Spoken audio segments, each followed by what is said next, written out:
This week, we're in Edinburgh and the Lothians. Have you ever worn a kilt, Phil?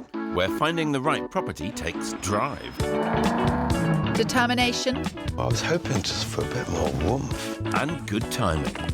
Just in case you'd forgotten, you are having a baby in 3 months. It's an uphill struggle.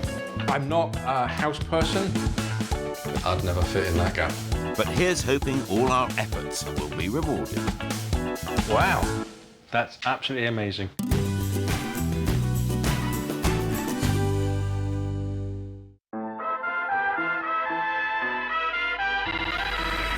This week, we've crossed the border to help house hunters in Scotland craving space. I'm with Rogan and Jane, who, with a baby on the way, need a family home.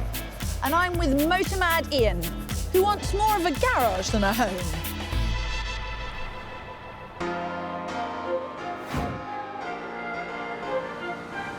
Dramatic countryside, miles of unspoilt coastline, and one of the most beautiful cities in the world. Edinburgh and the Lothians boasts an irresistible blend of history, natural beauty and culture. But all this comes at a price. Edinburgh is one of the most expensive places to buy a property outside of London. The city and the surrounding Lothians have seen house prices jump by a whopping 11% over the last 12 months. Average prices here are pushing £230,000. That's over 50 grand above the UK-wide figure. It may be bonny in Scotland, but you'll still need a sporran full of cash if you want to settle here.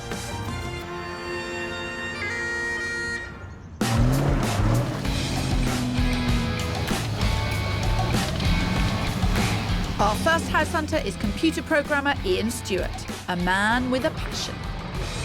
People have commented that I don't have a hobby, I have an obsession. Which is probably true. I love Land Rovers. They're big Meccano kits.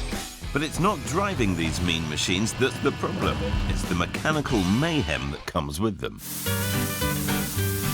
I've got spare axles, and I've got spare diffs, and I've got spare gearboxes, and I've got welders and plasma cutters and air compressors. It's scary how much money I've spent over the years on my hobby. Currently, Ian keeps all his spares, along with his 4 vehicles, 2 trailers, a caravan and 1 shipping container, at a huge barn with land, just a leisurely stroll away from his comfortable 2-bed cottage in East Lothian, which he's rented for the last 12 years. It's huge, but I don't own here, and that's what I need to do. That's now a real possibility. But sadly, it's the result of both of Ian's parents passing away in the last 3 years. I'd much rather have my parents, but if one of the things that they can give me is the ability to buy somewhere so that I don't need to rent when I retire, that's a really good gift. And a big responsibility for us. With his parents' money and a small mortgage, Ian has a total budget of 245 grand to try and find a suitable house and barn as near to each other as possible. So my number 1 criteria is my workshop. My house unfortunately sits at the bottom of my list. I have to be able to put all of my stuff somewhere. This search is a first for us and will be far from straightforward. Much as I love classic Land Rovers, if we're not careful, we could spend a lifetime roving the Lothian countryside trying to find the ideal property for man and motor. So you've got £245,000. Yep. Inheritance money. Inheritance money. So you want to spend that wisely. I would like my parents to think that I'd done something wise Right, okay. and sensible with it. Right, okay. So Ian, how many bedrooms? Well, I use 1. That in itself is not a big ask. 4 vehicles plus space for an additional 2. A place where you can elevate a vehicle. Yep. I don't fit under vehicles anymore. We all have that problem. And you've got to get to work every day in Edinburgh. It could be that just what I'm trying to get cannot be done. You are realistic. And you're not asking me for a 4-bed house. No. It's the land that needs to come with it. And that's one of the reasons that I said I need help looking for this. Yeah. Well, let's hope we can avoid a curbside breakdown with this very particular and very vehicular set of requirements. With his £245,000, Ian wants a large workshop with plenty of parking. The house must have at least 1 bedroom, a decent kitchen diner, and ideally be on the same plot. He wouldn't rule out doing work on the property, but this must be reflected in the price. As for location, Ian is delightfully flexible, as long as he's within a 45-minute commute of work in Edinburgh. His preference, though, is to stay in rural East Lothian, where he currently rents. Our other set of house hunters are clinical hypnotherapist Rogan Grant and his partner Jane Atherton, a policy researcher. Jane owns a city centre flat in Edinburgh, but the 3 flights of stairs makes it impossible for Rogan to live here, as he has a long-standing problem with his knees. I had an accident in the army back in the 90s, and slowly the muscles have degenerated to the point where it's really a struggle getting up and down stairs. I mean, I'm usually in pain. Rogan moved out of this flat 18 months ago and now lives 60 miles away in Berwick-upon-Tweed, where he has family. They've been trying to find a more permanent solution closer to ground level in Edinburgh ever since. Thank you very much. Their predicament is not helped by another ailment, chronic indecision. We've certainly seen a lot online, driven past a lot. We do turn around and we discuss them. We think, well, should we, shouldn't we? By which time there's an offer being made. But now they have no choice but to kick this laid-back attitude into touch. There's a baby on the way. 3 months to go. Yeah. Yikes. Very worried about finding somewhere else. Yeah. At this rate, Junior will be able to drive the removal truck. Something has to be done quickly. Jane wants to stay in the city centre, but as we know, space doesn't come cheap.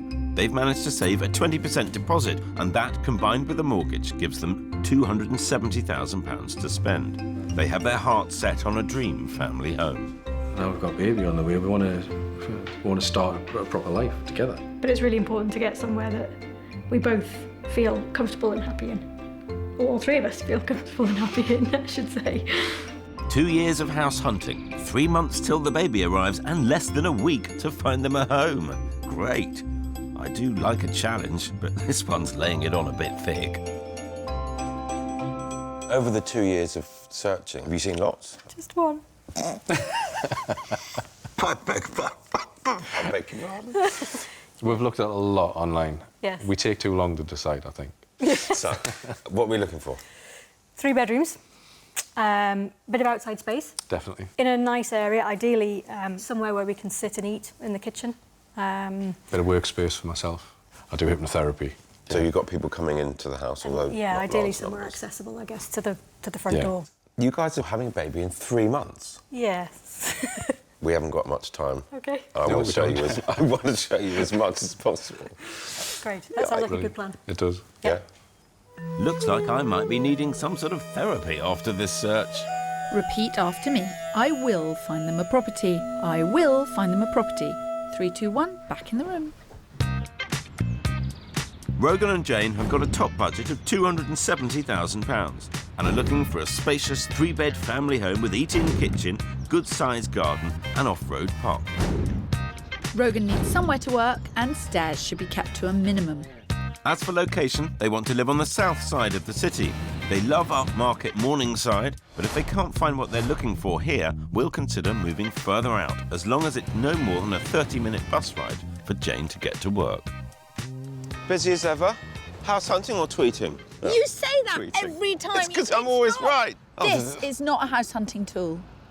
Well, you should tell Rogan and Jane that. They've done 2 years of searching on the internet all the time. I got a lovely punter, Ian, who's got 4 vehicles, caravan, container. He just needs somewhere to lay his head, not really interested in the property. You know, everyone has a passion and a hobby. Not easy to find. Not easy to find. No. Actually, what is your passion and hobby? House hunting. No, it's not. I bet there's some dark thing that we know nothing about. Should we move on? There is. One day I'll get to the bottom of this. What happens in Edinburgh stays in Edinburgh. Right, back to my actual passion. Rogan and Jane have been playing at property for too long, and now it's time to get serious. I can't get them anything for 270 grand in their preferred Morningside. So we're a couple of miles down the road in desirable Newington, still south of the city. I have a plan. Stay with me, all will be revealed. The thing with this, and the reason why I liked it, is because it's got its own front door and no steps. Yep. That's good. We have looked around this sort of area. We have. You haven't looked at anything no, on we haven't been Rogan. inside anyway. You've driven round. We've driven by this You've area. looked on the internet. Yes, we have. Come on in. Okay. This traditional main door tenement flat will be only the second property they've viewed in 2 years. I hope they're not going to get overwhelmed by the novelty. With 893 square feet, there's a large living dining room, kitchen, 3 bedrooms and direct access to a shared garden. It's been recently decorated, but more importantly, it's empty. The owner is looking for a quick sale, meaning Rogan and Jane could be in before their baby arrives. Most of the rooms are a good size and allow Rogan the flexibility to work from home. This flat is on at offers over £230,000, so should easily come in under their 270 grand budget. That is your kind of workroom, hypnosis room. Okay. So your clients don't have to come too far into the property. The main room is here, very grand room. Wow. It's set back from the road and it's bright, but you can hear the road. It's a busy road. Yeah. Oddly enough, it is the road that's enabling this flat to be purchased within your budget. There is a very similar flat around the corner at offers over 275. Right. Rogan would have to check with his bank about running a business from home, as it could affect the type of mortgage they'd need. As for this place, they do get a bit more space than their current flat. However, they still have to pay city centre prices. My vision is to have a But bigger kitchen. we are kind of used to it, so it wouldn't be that much of an issue, Yeah. but it would be a preference. We can get you something bigger, but it just won't be in town. Yeah. Okay. Yeah? Okay. Why don't you have a quick scoot round the bedrooms while we're here? Okay. I'm not sure it's going to be a very long scoot round the bedrooms. This would be the master bedroom, I guess. Wouldn't really fit your bedroom furniture in here. No. Bathroom. Bathroom. I'd never fit in that gap. Believe it or not, my plan is actually coming together. Sometimes a negative viewing can be a positive, because if they do decide this is too small, and I suspect they will, I can push the search out of town knowing that we've written off being in town. So there is method in my madness. Often there's just madness in his madness. But in this case, I think he's doing exactly the right thing to help move Jane and Rogan forward. Not feeling it. No, definitely not feeling it. This is what you get if you stay in your comfort zone, Jane, of being in town. Can we discount city centre? Yeah. I think so. Yeah, Move for on. this sort of thing, Yep. yeah. Yep. Yep. Come on then. Great, this decision allows us to move on to bigger and better things. My genius plan has worked. Genius or 20 years of experience.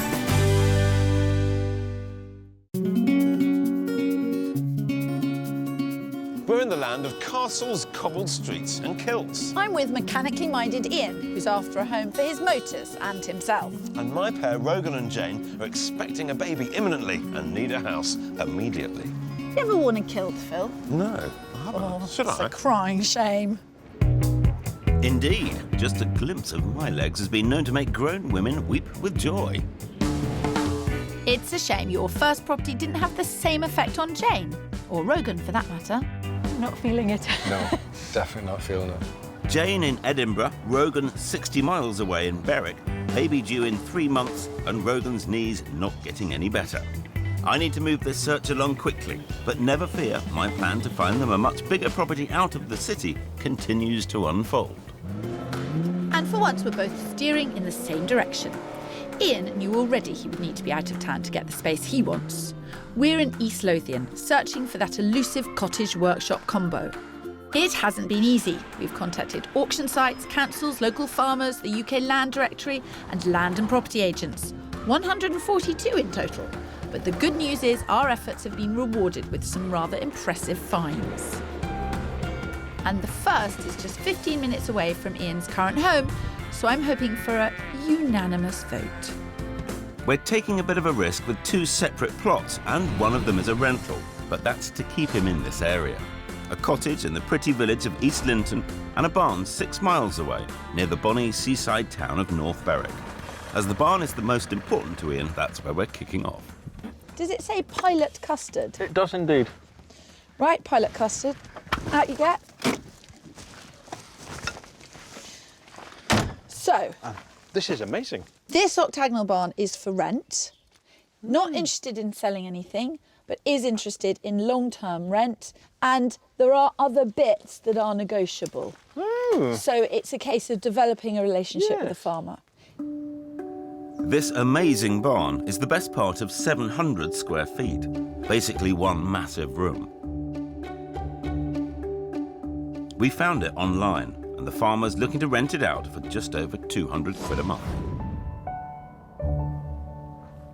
All of my tools could come in here with a single place to work on a single car. Right, in my pocket, Yes. I have the details of a very nice 3-bedroom house 10 minutes from here.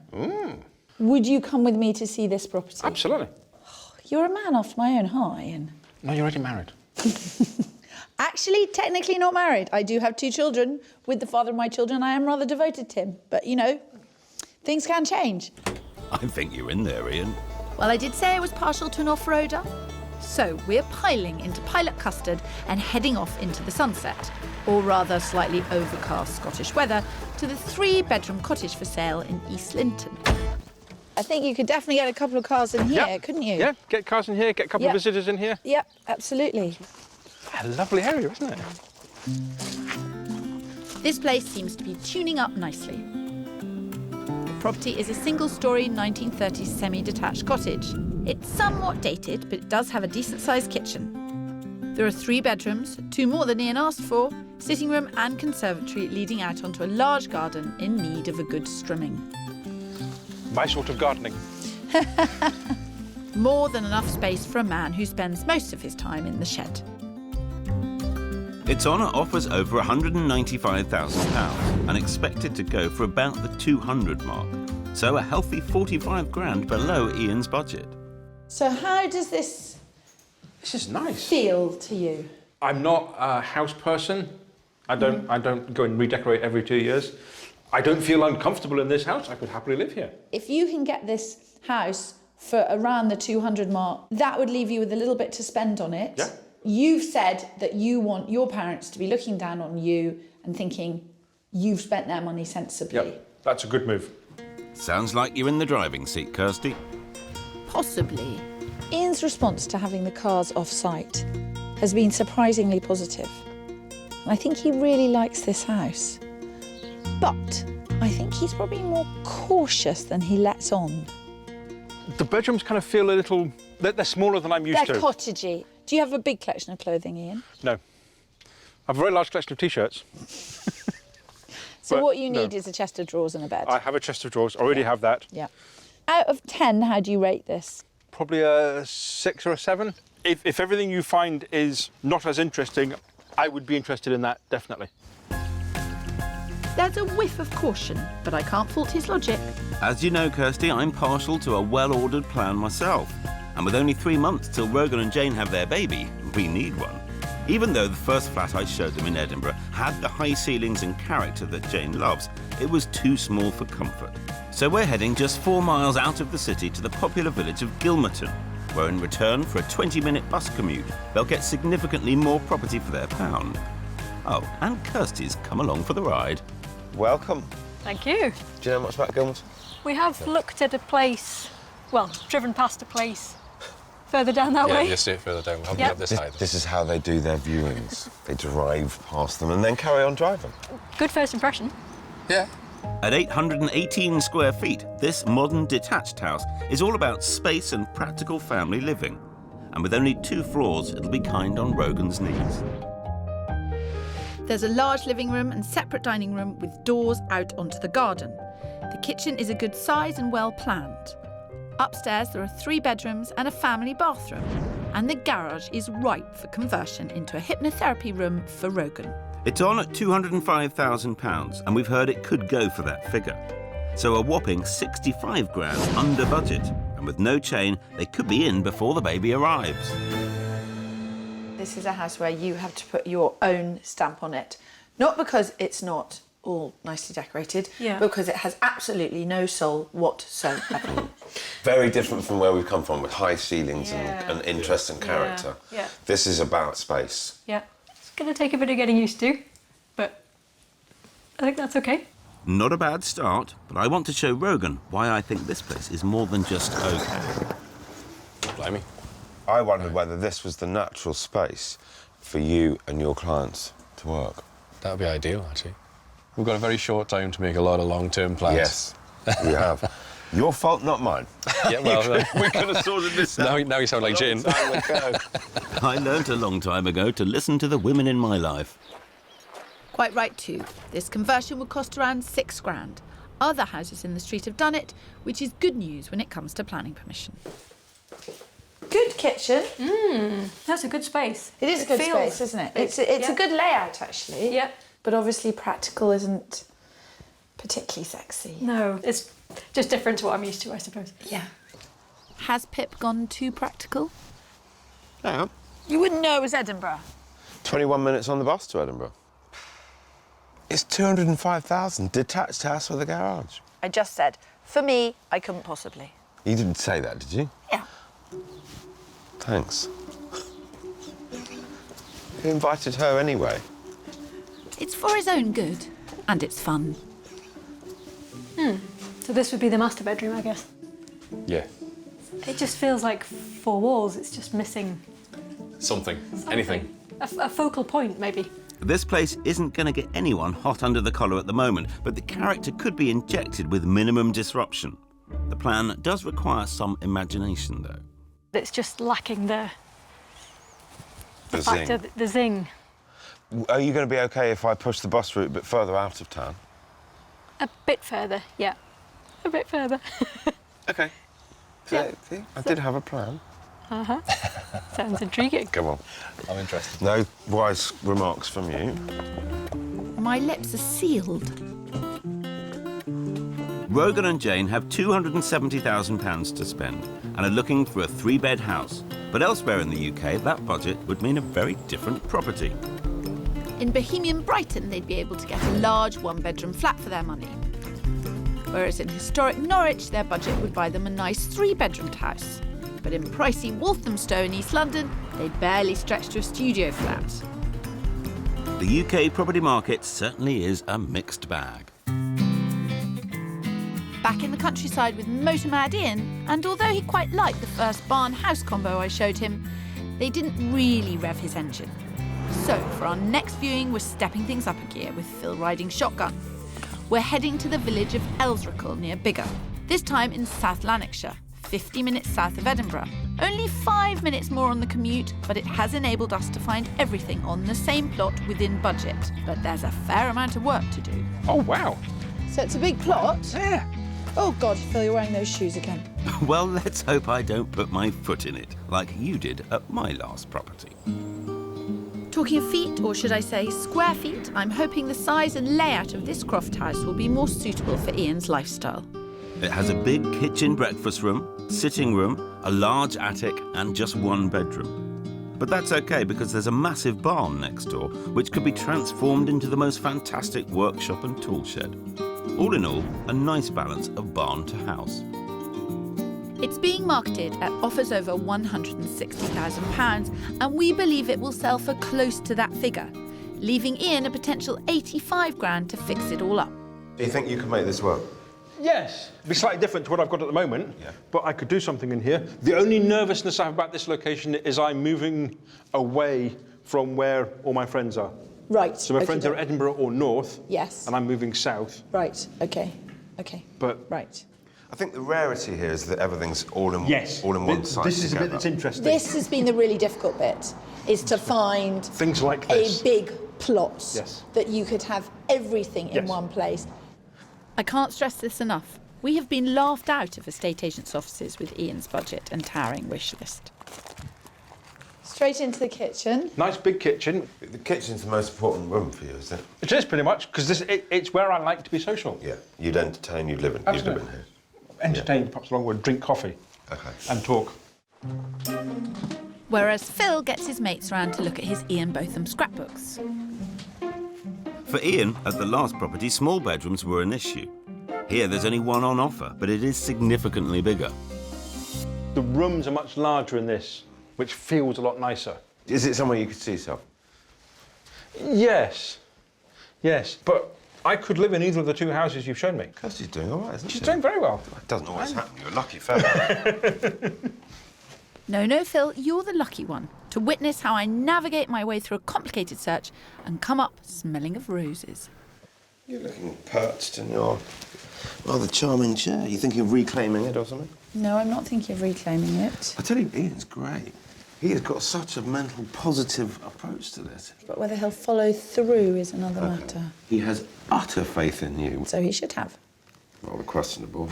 I seem to be doing fine. Somehow. Very rude. Let's get a gentleman in here. Ah, Ian. Hiya. Phil was just saying he was surprised I'd managed to find you two suitable properties. They're both very interesting. They're very different, which is what's fascinating. But tomorrow we go east and see a third, totally different Really? option. Ooh. Come on, Right. ye of little faith. We're set up nicely for 3 direct hits with Ian. But then, of course, he's got a big decision to make.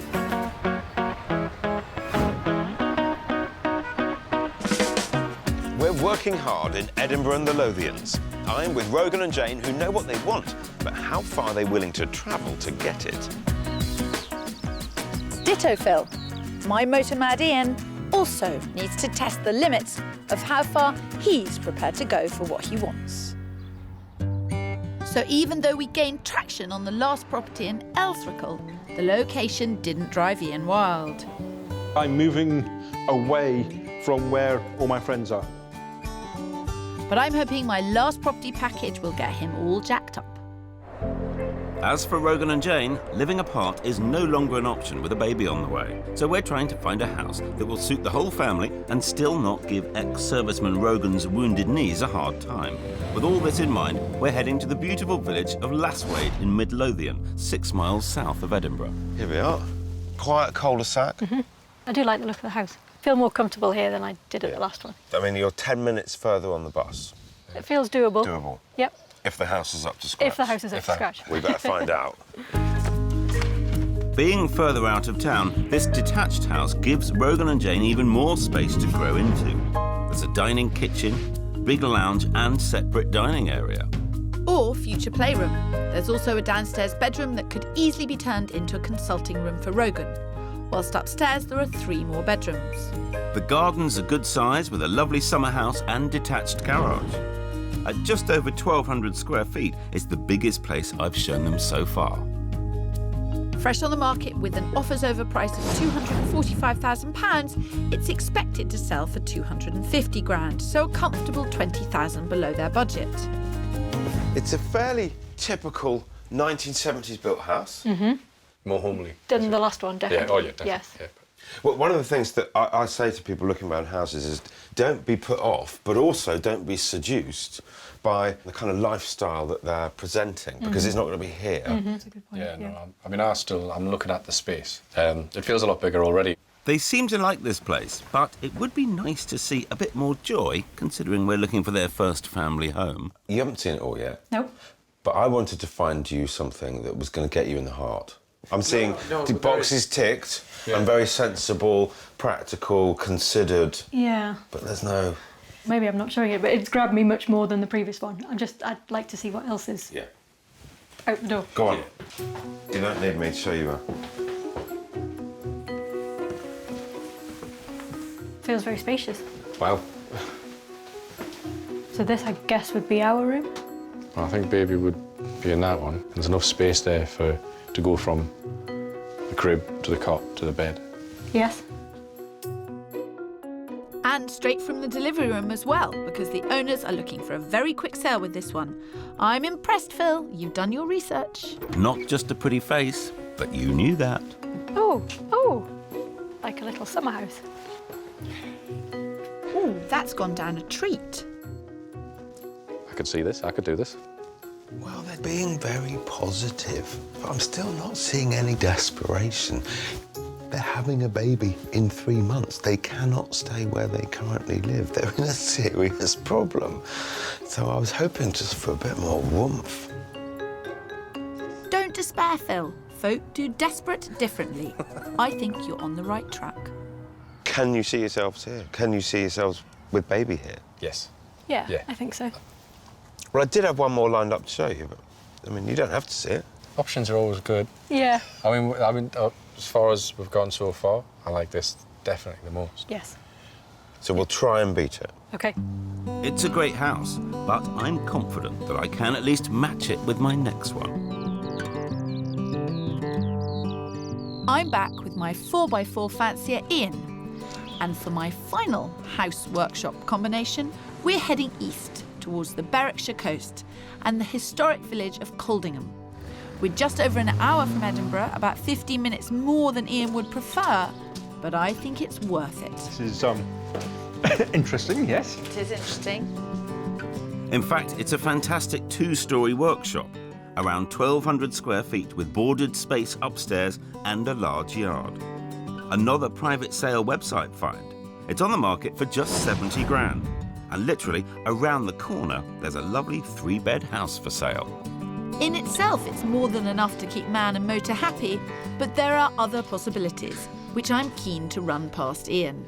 This could be a remarkable place just for the cars. Absolutely. And with parts. a house across the road. Yes. On the other hand, you could invest a bit of money in making the most glorious flat upstairs. And you now could I see do where you're coming from. something else with the money. And that doesn't mean buy a load more tools. It could pay for the refurb upstairs and buy Ian a nice 1-bed flat in Edinburgh, which he could rent out or use a couple of nights a week so he gets to see his friends. Wow. You could actually make something quite nice up here. Really nice. If this was London, this would be worth 4 million quid. It's light up here. Yeah, it's really light. light. That's amazing. That's absolutely amazing. And the joy is not yet over. Round the corner, just 50 steps away, depending on how big your steps are, is the house, which I might add only came on the market this morning. This is much closer than what I've currently got, which is really nice. This stone cottage is very smart, and at 1,200 square feet, there's more than enough space for Ian. There's a fabulous contemporary kitchen diner, first floor sitting room, 3 bedrooms, and a sunny rear garden. Everything is immaculate. It's on the market at £185,000, but for a quick sale, they would accept 176 grand, meaning Ian could just about stretch to both workshop and house. This is a nice kitchen. It's a lovely kitchen. Absolutely beautiful. Wouldn't you do anything in here like the No, other two? you don't need to do anything to the house. This is just gorgeous, this room. And perfect for the self-proclaimed non-house person. Ian has the option to spend 0% of his time on the house and 100% fiddling with axles or whatever he does in that workshop. So what you've got up here is this sitting room, which is incredibly light Yes, and again, cosy. this is a nice room. Nice room. But are you feeling, this is all very well, but it's too far? My gut is still going, this is too far. I much prefer... I'm still kind of drawn to 2. Right. Of the 3 I've seen, I'm drawn to 2. But this is a really nice house. I want to look around a bit more of it because it does draw me. Go, go, go. The prettiness Be my does draw me. guest. Be my guest. And although property 2 in Elsrickle is a great option, the one here is arguably the more financially responsible package. If Ian's circumstances change, it gives him much more flexibility. He could always sell one and keep the other.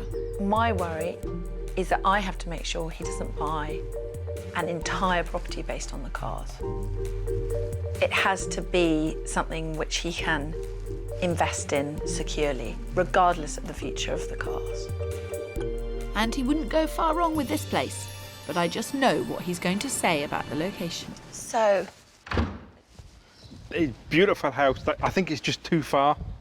It's a very nice house. it's a very nice house, but it's too far.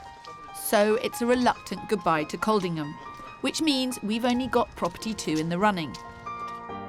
It'll be interesting to see which road Ian takes from here. As for my procrastinating parents-to-be, Jane and Rogan, they said they liked the spacious 70s house in Lassway, but we were definitely low on oomph. My challenge to inject some excitement has brought us 3 miles closer to town to a brand new housing development in the wonderfully named village of Birdie House. Have you thought about new build living before? No. No. Although we have driven into here and driven out again. I think we thought they were going to be over budget. Just in case you've forgotten, you are having a baby in 3 months. No, there is some. There is a little bit of urgency. There is a here. little bit of urgency. Yeah. We do kind of keep forgetting that bit, I think. Yeah. Well, at least one of us has a sense of urgency. As is often the case with new build, the actual house that's for sale isn't yet finished, so we're going to look around the show home first. It's identical in layout, but dressed within an inch of its life. There's a good-sized lounge and a big kitchen diner. 4 double bedrooms, 1 with ensuite and a family bathroom. A garage and garden to the rear. At 1,000 square feet, there's plenty of space for a growing family. At just under £269,000, it's at the very top of their budget. But it could be signed, sealed and delivered all within their 3-month time frame. So this, in its kind of beautifully presented Wow. form, should really enable you to see how things fit in. Yep. There isn't a room at the moment set up for you to work on the ground floor, but there's 4 bedrooms, so you could do it upstairs. Okay. They only have 1 more of this size left. That's the one we're going to see. Okay. Right. So no pressure then. I think we've got enough pressure. No more pressure. Yeah. Okay. 4 properties in, still searching for the woomph. So 4 bedrooms, 2 bathrooms up here. This is the master with its ensuite shower. Nice one as well. Oh, yeah. You see, that sounded a lot like passion, Phil. All it took was a nice set of taps. So, do you want to go and see the shell house? Yes. Yes. There's still hesitation. Yes. Yes. You don't have Yes. No, yes. You do? Yes. Yes. Goodness me, if that's how they react to a house that's fully designed, how are they going to be when there's nothing in it? The place they could buy is 2 minutes walk away. It's the same floor plan and will need some imagination. Fingers crossed. I must admit, I'm feeling comfortable here because it's closer to town. It's closer to where we know. But you'd have to go to the top end of your budget to do it. That's a slight concern. I mean, you're going to have your hands full this next year. Yeah. Yeah. And that appeals, having somewhere easy. You see, they just want an easy life, Phil. People after my own heart.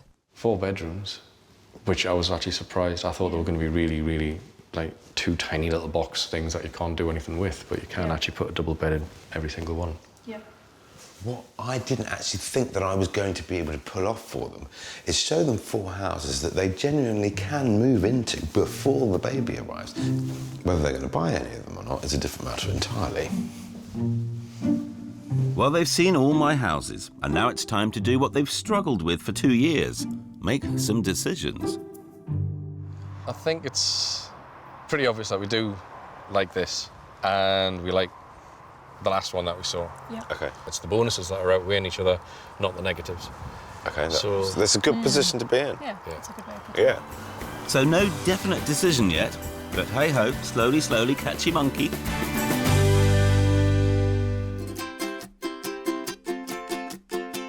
In Edinburgh and the Lothians, my man, 4x4 obsessive Ian, is contemplating whether to accelerate towards property 2, the Croft and Barn combo in Elsrickle. But there's a lot to weigh up. As for my pair, Rogan and Jane, after a late-night drive-by, they've ruled out property 3 in Lasswade for being too far from the city. But the good news is, after years of unproductive house hunting, they're thinking of buying the new build in Birdie House It's a nice looking house. It is. and are keen to go through the fine detail. It feels good to be back. It does actually. Yeah. It does. Yeah. General advice in this situation is not to repaint, but because the plaster work is still drying out, my advice is actually just to leave it for 6-9 months in case there are any cracks appear. And if they do, then the developers will come back in and repaint. Okay. He's a font of knowledge, our Phil. Usually with new builds you get to choose all the fixtures and fittings. But in this case the bathrooms and kitchens are already in. Someone else was in the process of buying this one but dropped out. Rogan and Jane do get to pick the floor coverings though. Hopefully that shouldn't be too tough even for such an indecisive pair. If we put this one down there, in there, or indeed that one next to it. I like the lighter one. Yeah. Definitely. Quite like the shading in that one. Does that make sense? No. Well, maybe picking the carpets will be easier. Can't have anything too late because we are going to have a baby. Yeah. I'm not so keen on this sort of colour. It doesn't do it for me. I don't know that any of these would work. They're making all the noises of someone who's moving in already. It sounds like things are heading in the right direction, but it also sounds like choosing the right colour scheme. It's going to be just as confusing as choosing the right house. Anyway, all in good time. They obviously want this house. Question is, can I get any money off? At £268,995, it's a tight fit financially. I've had a chat with the sales team, and first indications show that they won't budge on price. But this isn't going to stop me trying.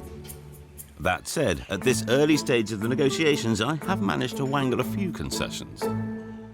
They have said that they would include any choice of flooring that you went for. So that they would also contribute £1,000 towards either your tax or your legal costs. OK. Still feeling quite tight financially. It is a bit. Is it worth asking for some money off as well? Yeah. Just so we've asked the question, Yeah. for peace of mind, if nothing else. OK. There'll be a limit to the negotiations, but right now we're in a strong position. The developers want to sell to Rogan and Jane. As for Ian, he's in a strong position too. It's just weighing up which of the properties are best for him and his four-wheeled harem. So, property 1, no. Property 2, maybe. Property 2 maybe. It's kind of down the room. And property 3, too far. I think so. What I would like to do is I'd like to try the drive from here back to Edinburgh. Well, that's very good news then. My heart is still kind of with number 2. I need Yeah. to find out the feasibility of working on the garage. Yeah. So I need to get that cost. I need to look at the cost of a kitchen in that house. I also quite like the idea of redoing the bathroom. I think you should be able to do everything you want to do between £40,000 and £50,000. I just don't see any reason to be spending any more money than that. Assuming the research goes well, I will buy either number 2 or number 3. And I would have found neither of them if I'd been left on my own. Fantastic. Right, here's my house. Thank you very much. Before too long. Before too long. Now I need to wait to hear, but whichever place he chooses, it feels we're closer to getting Ian a home. Back with Rogan and Jane, and we're about to squeeze the pips with the developer. We've already got £1,000 contribution towards their moving costs and all the flooring thrown in. We just want to make sure we're getting the best deal we can. Good afternoon, Kim. It's Phil Spencer here. Yeah, very well indeed, thank you. Rogan and Jane do very much like the house, and it is the front runner, but it is also the most expensive. It's the best, but at the same time, it does produce some cash flow problems for them.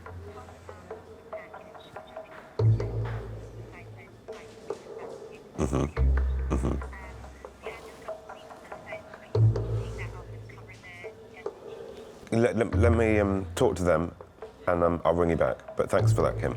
OK, cheers. Bye. She would reduce the price that you paid for the property by £3 grand. OK. Does that make enough of a difference? We can do it. Yep. We're doing it. Kim, it's Phil again. Yes, please, we would like to proceed. Thank you very much. Thanks, Kim. All the best. Bye. Congratulations. Well done. You are going to be in a home before your baby arrives. Wow. And it's going to have smart floors. Smart floors, and everything nothing else, sorted out. but just some smart floors. No more driving past properties. Jane and Rogan are finally going to park outside one they own the keys to. In the end, Ian decided neither property 2 nor 3 were right for him. But after following up a lead I gave him on a 4-bed farmhouse southwest of Edinburgh, the opposite side to his preferred patch of East Lothian, he made an offer of £210,000. This property just ticks all of the boxes. And I wouldn't have found it without Kirsty. I chose east. I should have gone west. With the sale going through, Ian hopes to take ownership of the cottage and its large outhouses in the next 2 weeks. The workshop is right next door. It's fantastic. I can take my coffee with me. In 40 years' time, I will still be in the same house. I have no intention of going anywhere else. This is forever home. That's music to my ears, Ian. So happy we could help guide you there. Congratulations. As for Jane and Rogan, the sale on the new build has gone through. They've collected the keys and are seeing their house finished for the first time. This looks great. Happy? Yeah. Exciting times. But with the baby's arrival just around the corner, the clock is ticking. And moving 2 houses into one means double the packing, or treble. And of course, lots of baby things. Lots of baby things. They need a lot of stuff. But I guess the baby has put a very set deadline on, and so with Phil's help, I think we got to the end a lot quicker than we would have normally. It does feel like a new phase. It's very definitely a new phase. Very definitely a new phase, yeah. And in a few weeks, it's going to be a very, very different phase. Yeah. Indeed it is. Happy home to the 3 of you.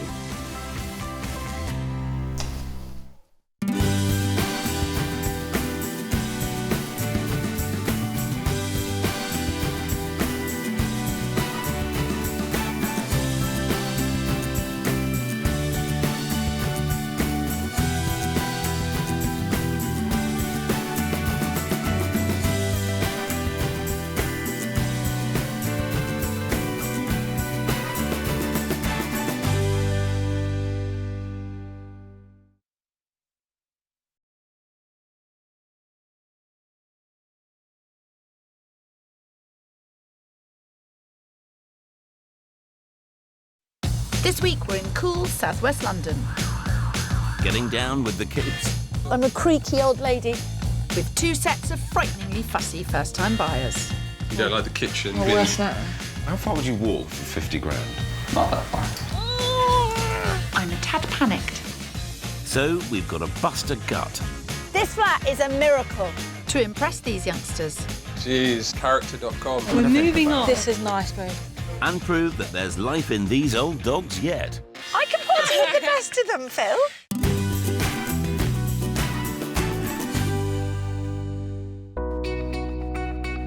This week, we're taking on one of the toughest property markets on the planet, southwest London.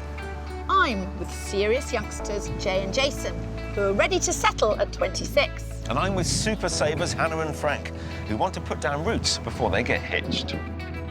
Good on them. Sensible always wins favour with you, Kirsty. But what's not so good for us is that London is still as desirable as ever. And the consequence is that houses cost a crippling 300 grand more than the national average.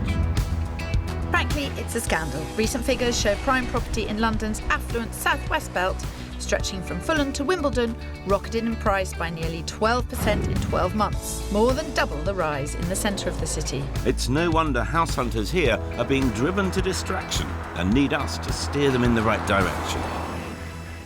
Couple Hannah and Frank are desperate to find their first family home before they get hitched. But having saved their hard-earned cash for 9 years, they're understandably wary of parting with it. I hate wasting money. I barely like spending money.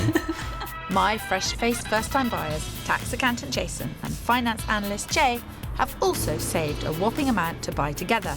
They established a firm but fiery relationship at uni. I did economics and finance, uni straight economics. You couldn't hack the extra bit of education. So. What? Mine was harder though. Nah, yes, it was. No, it yours was. Okay. They've now been together for 4 years, but for the last 2 years have been long-distance lovers. Jason's been renting in Reading, which takes him 2 hours to visit Jay in London's Stoke Newington. So I only get to see Jay at the weekends, so that's quite hard, especially when you just kind of want to cuddle. Jay still lives at home with her family, so she's also chomping at the bit to set up house with Jason. I literally just want my own place and just for us to kind of start our relationship properly. Yeah, no, I think it's right time to take the plunge. Both Jason and Jay have worked hard and saved hard for a deposit, and, along with a mortgage, have an impressive 365 grand budget. Their hearts are set on buying in the Big Smoke's trendy top dollar southwest. There's only a certain amount of houses, and if it's in and around the area of Clapham, Balham, Brixton, they're gone ASAP. Like, you blink and they're gone. They've been house hunting for nearly a year, but Jay thinks she knows exactly what's holding them back. I do, to an extent, find you a bit difficult because you want to keep waiting. What it is you're just excited about every place. No, I'm being rational, babe. These two are at loggerheads, Kirsty. If Jason is holding out for an utterly perfect place, he may need a reality check. So off I go to the hustle and bustle of Clapham. We are here in the centre of one of the most expensive cities in the world, in a super popular area. So, what the hell are we doing here? Jay and Jay really love this location, and we know that our budget maybe doesn't stretch to this area, but we're hoping that we can find a hidden gem somewhere. So that means you need to find someone who's an idiot. No. No, it does, because you need to find the person who is underselling their property. Yes, That is one way of putting it. It's unlikely they'll find any idiots undervaluing their home. Perhaps this pair are searching for something they can't afford. I've got quite a long list of what I want. So ideally, number one would be close to train station, tube, cafes, bars. Nice, airy kind of house with plenty of natural light, outside space, if we could get it. Yeah. And I don't think that's too much to ask. No, I'm joking. We'll see. We'll see. You're both engaged, intelligent, energetic. If that was out there, you would have already found it. If you had my mindset, we could have found somewhere. But I do want is Jason the pickier one of the two of you? Because I feel like I'm more willing to compromise. I'm probably pickier when it comes to house. South West London is waiting for us until we actually get out there and get into a flat and discuss its pros and cons. We haven't achieved anything, so drink up. Someone's caffeine's kicked in. I need it. Jay's desperate to buy and Jason's got his head in the clouds. Even though these two have saved exceptionally hard for their first step onto the property ladder, the London market is madness. For their healthy 365 grand budget, they're looking for a light, bright and spacious one-bedroom flat. Ideally, it would be a property they can add value to. And Jason's determined he wants some outside space, even though gardens are like gold dust in this part of London. It may not sound like a big ask, but they also want their home to be in the desirable and expensive southwest of the city. Their dream spots are the busy and vibrant Clapham and Brixton, but we might have to see if we can push them a little further out. My couple, NHS organisational coach Hannah and Dutch-born Frank, a web analyst, are also hungry for their first property purchase to be in the competitive and costly southwest of London. The duo met online over 3 years ago and had their first date at a pancake house. Frank eats really quickly, so I thought he didn't like me, and it was over in about 48 minutes. But then he did text me the following day, so that was really good. We both thought the other one was nice enough to see each other again. They even liked each other enough to start renting a flat together in popular Putney, but are now hoping to buy a 3-bed family home. And we want this home to be our home for 10, 15 years, start our the next phase of our life. But this cutthroat property market isn't making it easy for them, even though resilient Hannah is no stranger to facing challenges, having overcome a severe stammer. Don't let yourself be rushed. But Hannah is in a rush to find their dream home. It feels like my personal life is on hold and we can't get married and we can't think about a family if we don't have a home. But analytical Frank is good at keeping their feet on the ground. I have less emotional attachment to the search. I think I'm more looking at the details, kind of how much does it cost, what the implication of that cost will be, what size is it, what's the kind of, what the future looks like in that house. Hannah and Frank have only been house hunting for 6 months, but they've seen a staggering 48 properties. I think we realize more what we want now. We're a lot pickier, so when we see places online, we won't say, oh, let's go see that. You never know, we'll see. If it's too small or locations, we're not even going to bother seeing that because it's just a waste of our time. Over the last 9 years, these two have made numerous sacrifices and saved an unbelievable £146,000 deposit. They're now pretty particular about how they part with it. I do think we are in urgent need of Kirsty and Phil's help because we're both resourceful people who've done our best and we've come up with nothing. So anything they can do is amazing. Go on, Phil, be amazing. Always am, but to find them their dream home, I need to scrutinise these super savers. You're 30 years old, you're living in London, and you've managed to save this enormous deposit, which I just think is fantastic, but I've no idea how you've done it. We're not very extravagant people in general, so we don't go out a huge amount as well, so no expensive taxis getting here and there, no extravagant holidays. I understand you've been restricting your sort of geographic search to 0.6 of a mile from a tube station. Well, it used to be 0.5, and then we decided, We've made Lucky old me! already. Is that the compromise? Is it? Are you both looking for the same type of property? For Frank, it's where it is and how big it is, but for me, it's to have 3 bedrooms and a garden. I would walk a bit further to get a bigger house, obviously. Where's the target zone? Kind of Collingswood Station, and 0.6 miles from there. This is going to be fun, isn't it? Hence why we need you. Taxi!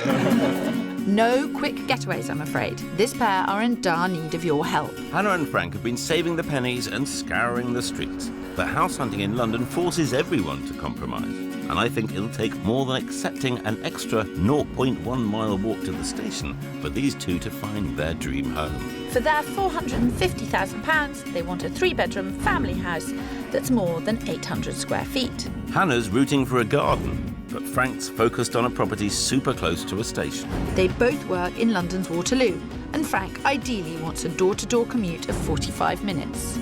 So we'll be focusing on Collier's Wood, one of their top areas, as well as a few other nice neighbourhoods we think might fit the bill, Morden and Mitcham. We need to get these couples into new homes soon. If the last 5 years are anything to go by, London prices aren't going south anytime soon. Can you see the fear in my eyes? I never see fear in your eyes. I only see confidence. No, because you know what I'm afraid of?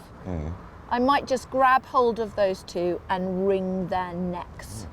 Oh no, bless them. They're very young and they're very sweet, but wow, they're unrealistic. Well, it's a very expensive area. And I know. How's it going at your end? Hannah and Frank have done fantastically well. They've saved up a vast deposit, but they are so focused, massively focused on the transport. I think it's going to hold them back. Why are they so focused on the transport? He is very analytical. He's an analyst at work, and he just wants everything exactly as he wants it. And the property market doesn't work like that. I think Frank might have taken it to focus too far. Yeah. It's now my focus to try and fulfil Hannah and Frank's tall order for their first home. And in my experience, it's best to test the boundaries early on. So I want to see how focused Frank is on the walk to get to work. We're starting super close to their preferred Collier's Wood and all its amenities, and are in the lovely family-friendly spot of Mitcham. Well, here is the first little gem for you. Frank wants to be within 0.6 miles of a station, but the location of this pretty terrace only pushes that journey time a touch. Well, we're a mile from Collier's Wood Tube here. I reckon I could walk a mile in 15 minutes, 12 minutes? No. Okay. No? What are your first thoughts, Hannah? It's really nice. I'm a bit worried about how far it is. I'm going to stretch your legs as well as the boundaries. But in order to see something like this, I thought, well, we had to. Are you with me? Yeah. Yeah. Have a look. Frank's not sure. Good. Come on. Frank may be worried about a slightly longer walk to the station, but this property offers what they've asked for. It's a spacious 900 square foot family home split over 2 floors with a garage. There's a light and modern open-plan living space with diner leading through to an ample kitchen. At the back, there's even a garden for Hannah. Upstairs, they get the 3 bedrooms they crave. This place really has plenty of space for the future. And for our careful couple, it's a massive 30 grand under budget at £420,000. I like that it's open plan. It feels like it flows really well. From what I thought when I saw it from outside, it's smaller than I thought down here. Don't write it off quite yet. Hannah likes it, but we may have lost Frank before we even got inside. Hopefully even he'll be sold on the upstairs. And then up here we've got 3 bedrooms and a bathroom. And you can see it functioning very successfully as a family house with 2 kids. Yeah, it's really nice. Why don't you have a look at the other ones on your own? I'll catch up with you in a moment. Not seeing much fire in Frank's eyes so far. It's so much lighter than downstairs. Yeah, isn't this is it? quite nice. One thing I've learned, Frank is a man of his word. If it's more than 0.6 of a mile from the tube, he ain't gonna go for it. I had to try though, didn't I? Ceilings feel higher here as well. It's good. Some positive murmurings, Phil. There may still be hope here. How you doing? All right, I think the upstairs is nice. The upstairs is what we're looking for. Right. It's the downstairs and the location which aren't. So this is on at 420. Your budget's 450. I think you could buy this for about 400. It is half a mile further from the tube than you would want it to be. How far would you walk for 50 grand? Not that far. But it's an impact on a quality of life on a twice daily basis. Yeah. Which I'm not willing to compromise on. Not this much. Okay. All right, fine. Well, we knew it was important. Frank's trip to the tube seems to be taking top priority. Well, I can show them things that are much closer to transport by all means, but they ain't gonna look like that. Clearly, I need to remember those 3 little words. This week, we're in southwest London with 2 keen couples desperate for their dream homes. My pair, Jason and Jay, have a long wish list. But are their wishes the same? And my prudent pair have a stash of cash, but even they're struggling to save fast enough to keep pace with the market, which means I'm in a hurry. The first house I showed Hannah and Frank was a cracker for their 450 grand, close to the location they love and with all the space they've been yearning for. Frank just couldn't be sold on walking an extra half mile to the tube. It's an impact on a quality of life on a twice daily basis. Yeah. Which I'm not willing to compromise on. He did warn you, Phil. I'm hoping for more luck with my first-time buyers, Jason and Jay, who are looking for a 1-bed flat costing a maximum of £365,000. They want to be in the hub of the London social scene, so we're kicking off their search exactly where they dreamt of living. The busy and vibrant Clapham. Only 4 miles southwest of the centre of London, Clapham's a pretty popular spot to live. As the average 1-bed flat here costs around 400 grand, I'm over the moon to have found this done and for 15 grand under my pair's budget. Hopefully it's the hidden gem with outside space Jason's been desperate to uncover. The street's nice. I mean, the main road there is not ideal. What? Yeah, as in it's not a deal breaker, it's just not ideal. I think it's perfect. Great, okay, let's get in there. This 1-bed ground floor Victorian conversion is compact, with just 3 rooms, but oozes charm.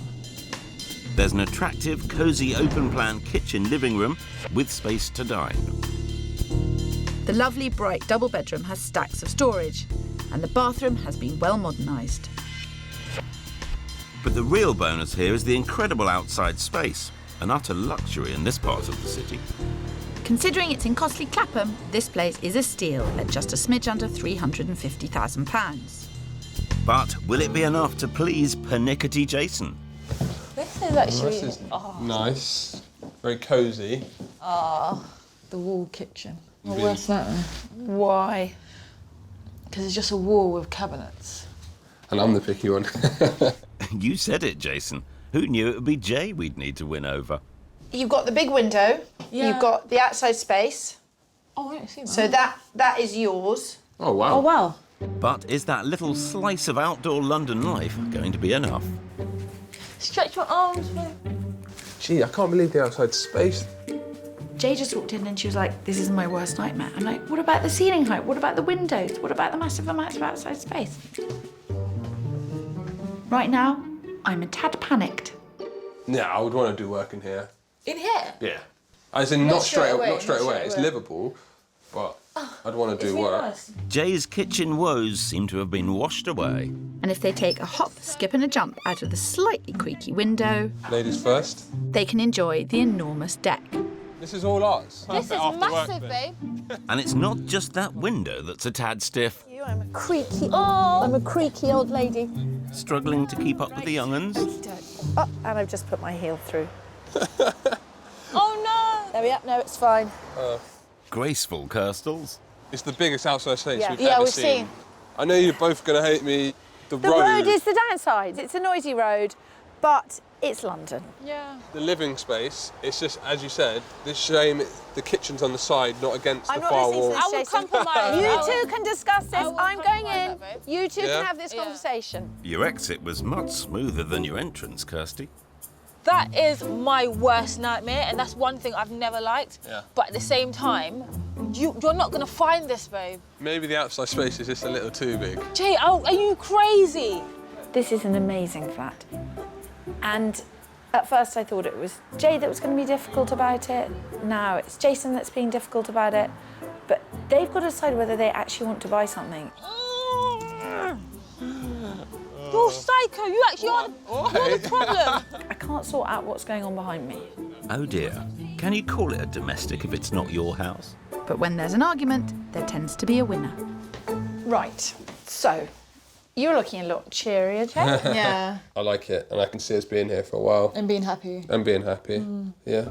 Clearly, Jay has brought Jason to his senses. Let's move on, but keep focused. Yeah. Yeah. we will Okay, do. okie-doke. Well, I think they like it, Kirsty. Yes, and I think it's not going to be a dull search. London's renowned for sky-high prices. But what would Jason and Jay's 365 grand be able to bag elsewhere in the UK? North, in the gorgeous green of North Yorkshire, that kind of cash would buy a characterful three-bed cottage. Or sail south to delightful Devon, and 365 grand will wash up a two-bedder just a stone's throw from the sea. And if you want to be in the swinging city of Liverpool, 5-bed properties fit for a family sell for 15 grand under what Jason and Jay have in their pot. But sadly, we're searching in pricey London. For scrupulous savers, Frank and Hannah's second property, I'm whisking them closer to their top spot of the family-friendly Collier's Wood. And for their 450 grand, I'm rather chuffed to have found a property within Frank's ideal commute of 45 minutes. And not only near the tube, it's also just 0.2 miles from the train station. But the sacrifice here is curb appeal. Nothing impressive. The overland train from Tooting is about a 4-minute walk through there. Right. Total journey time, 44 minutes. Yeah, but that is a very, doesn't come very often, so that's not an option, Tooting Station. But it delivers on size, on budget, and on total journey time. Something's got to give. If you've seen 48 properties, I need to find out what it is quickly. Yeah, okay. They may want to write the location off, but the house is a fantastic find. It's a 3-bed ex-local authority property, which is a great solution for space in London. And set over 3 floors, it offers a whopping 1,228 square feet. The spacious kitchen diner is on the ground floor, leading to a little slice of private outdoor space for Hannah. Upstairs is the light, bright living room and one of the ample bedrooms. The top floor has a bathroom, master and 3rd bedroom. I think this place could be truly perfect for their future family. On just under £450,000, it really is a lot of space for bang-on Hannah and Frank's budget. You get kitchen with room for a dining table. I think, given the outside, it's just too much to overlook, especially given the price. It's such a shame, actually, because this is all right. It's just where it is. Despite everything this house offers, it's still not swaying them. Any hope the roomy upstairs will win them round? It's a nice size, isn't it? Yeah, it's a good size. Yeah. It's a shame that it's not all on the same floor, though. Yeah. Not going well, Phil. Got a lot of work to do overnight. I can't beat the market. I can't reduce prices. They can't save money quicker than the market is climbing, so things are constantly going to move away from them. I think they call it between a rock and a hard place. Phil, you need to crawl out from under your rock and see if these two will start making some compromises. Well, you're still smiling, Hannah. I'm grateful for that. Was there anything that you learnt upstairs? It was really big, but not the perfect layout for us, really. In order to buy a house with a better layout, would you walk a little further? Depends how much further. There's a chink of compromise there, I heard it. That's got to buy me. I love it. Another couple of minutes walk. I don't mind negative viewings as long as we're moving it forward.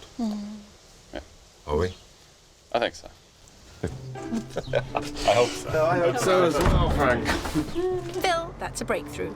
You've been given permission to stretch Frank's legs a little. He's given me an inch, but I think he still means 0.6 of a mile. Over with Jason and Jay, I've got a second property to show them. This time we're off to the up-and-coming Streatham. Fractionally further south than they'd like, it is only a few miles from their preferred postcode of Clapham.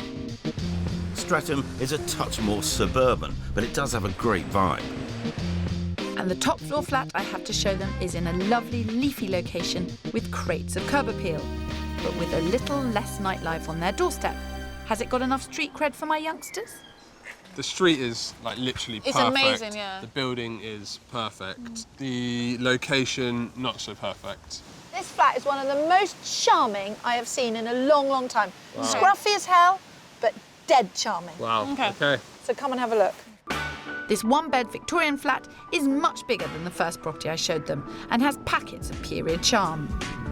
It offers a characterful living room and a bonus mezzanine level. There's a separate kitchen, which should please Jay, and a super spacious bright bedroom with a romantic extra. In a city where balconies add more value than an extra bedroom or a further 150 square feet of inside space, this outside space delivers some real wow factor. A blank canvas in a promising postcode. It's also somewhere that the ambitious pair could add value. Advertised at just under 400,000, we think the vendors will accept nearer Jay and Jason's budget of 365. Oh, okay, yeah. Separate kitchen. Yeah. You've got the mezzanine level. Whoa. So you have mates bed up there, whatever you want. I mean, obviously this is instantly like grabs your attention as being very different and unique. As you said, character. Different. Yeah, it's a lot of character. Which is what I know we're after. And they haven't even seen the massive master, with a balcony fit for a Juliet and her Romeo. Oh my god. Oh my god. What? Jeez. Character.com. Yeah, this is amazing. This is absolutely amazing. I thought he was meant to be a fussy fellow. There's something in the back of my mind saying like, this is not for you. And I think it's the location. It's the location, because even with me, I thought I'll be excited and love this. I do love this, it, yeah. but I'm torn between this and the first. I think you have to think, how many nights a week do we go out from home? Hardly ever. Yeah. Listen, let me leave you here. Okay. Yeah, we'll have a look out. Have a bit of a think, and I'll get out your hair. It may be the perfect property to bring these star-crossed lovers under one Streatham roof, but the idea of parting with their preferred Clapham is bringing the pair a touch of sorrow. The Clapham area socially feels right for us. Yeah. I think the older that we do get, I'll regret not taking this. We need to see the area first before we can make a judgment. I think Jason is overthinking this, you know. But if he overthinks this for too long, there's going to be no flat left. Not flat 1, not flat 2, not flat anything. Properties are selling faster than you can say second viewing. So yeah, this place is amazing. You don't and it's know. definitely put food for thought. Yeah. Well, that's progress from this morning, isn't it? It is, Yeah. it is. This morning we had nothing, now we have two. No. These two are torn. The clubs of Clapham are pulling them in one direction, and this serene street in Streatham is pulling them in the other. I will see you in the morning. And the final house I have up my sleeve could send them into a tailspin.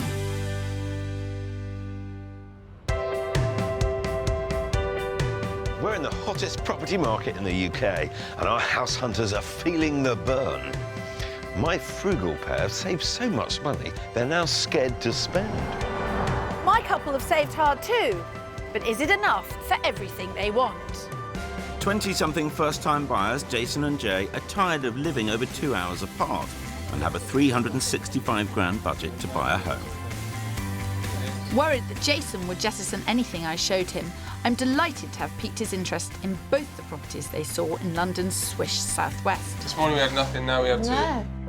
Things aren't quite smelling of tulips over with my Dutch analyst Frank and partner Hannah, who are having an uphill struggle considering a compromise on their hunt for a home.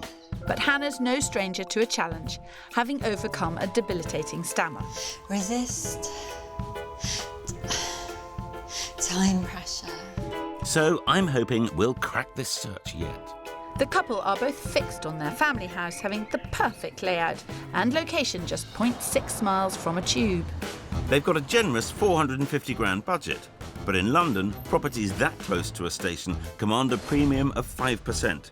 In their case, that's an extra £20,000. So, after scouring the city's southwest, we're tootling to the sunny suburb of Morden, where there are excellent transport links to Hannah and Frank's work in Waterloo. Only a few miles from their desired destination of Collier's Wood, it's an excellent area the couple haven't considered before. I am slightly increasing Frank's ideal total commute of 45 minutes, but I'm hoping they'll think it's worth it, as they can afford this eye-catching mid-terrace in a quiet, tree-lined location. Almost describe it as leafy, couldn't you? Almost. It's nice. 1930s built, this house is not only pleasing from the outside, it does not scrimp on space either. Across its 2 floors, there's 1,140 square feet to play with, and the layout is totally traditional. There's a bright and welcoming hallway leading to a generous open-plan entertaining space, separate galley kitchen and nicely maintained garden. Upstairs, there are 3 well-proportioned bedrooms, plus a swanky modern family bathroom. This place offers everything Frank and Hannah have been hankering for. To top it all off, it's on the market for 440 grand, 10 grand under budget. This is really nice. This flow to the garden as well is exactly what we want. Phew. Big sigh of relief from Phil. Let's talk about the transport, because I know that will be forefront of your mind. Yeah. There's a bus stop about 3 minutes walk, all right? 10 minutes on the bus puts you in Morden Tube. I think you could be from here into your office in 52 minutes. It's not ideal. Seems like an interesting option. Let's have a look round and see whether the house makes it worthwhile. Frank's still struggling to compromise on his daily commute, but this amount of space has to be worth it. This is, without question, the best second bedroom that I saw on the whole search. As a guest room, I think it's fantastic. Yeah. Yeah. Oh, Phil. Really good size. I mean, I'm pleased you're being kind of positive and upbeat about it. I wanted you to be able to come in here and go, yes, we're getting more value for our money by being in Morden. But have a bit of time to yourselves. You don't need me chasing you around the other bedrooms. I don't know, some people might be quite pleased.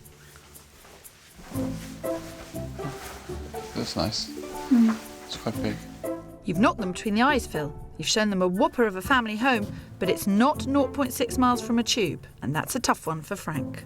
I guess it just depends on the buses, really. If the buses are reliable and come often, and there's more than one, maybe it's an option, but it's too far to walk. Yeah.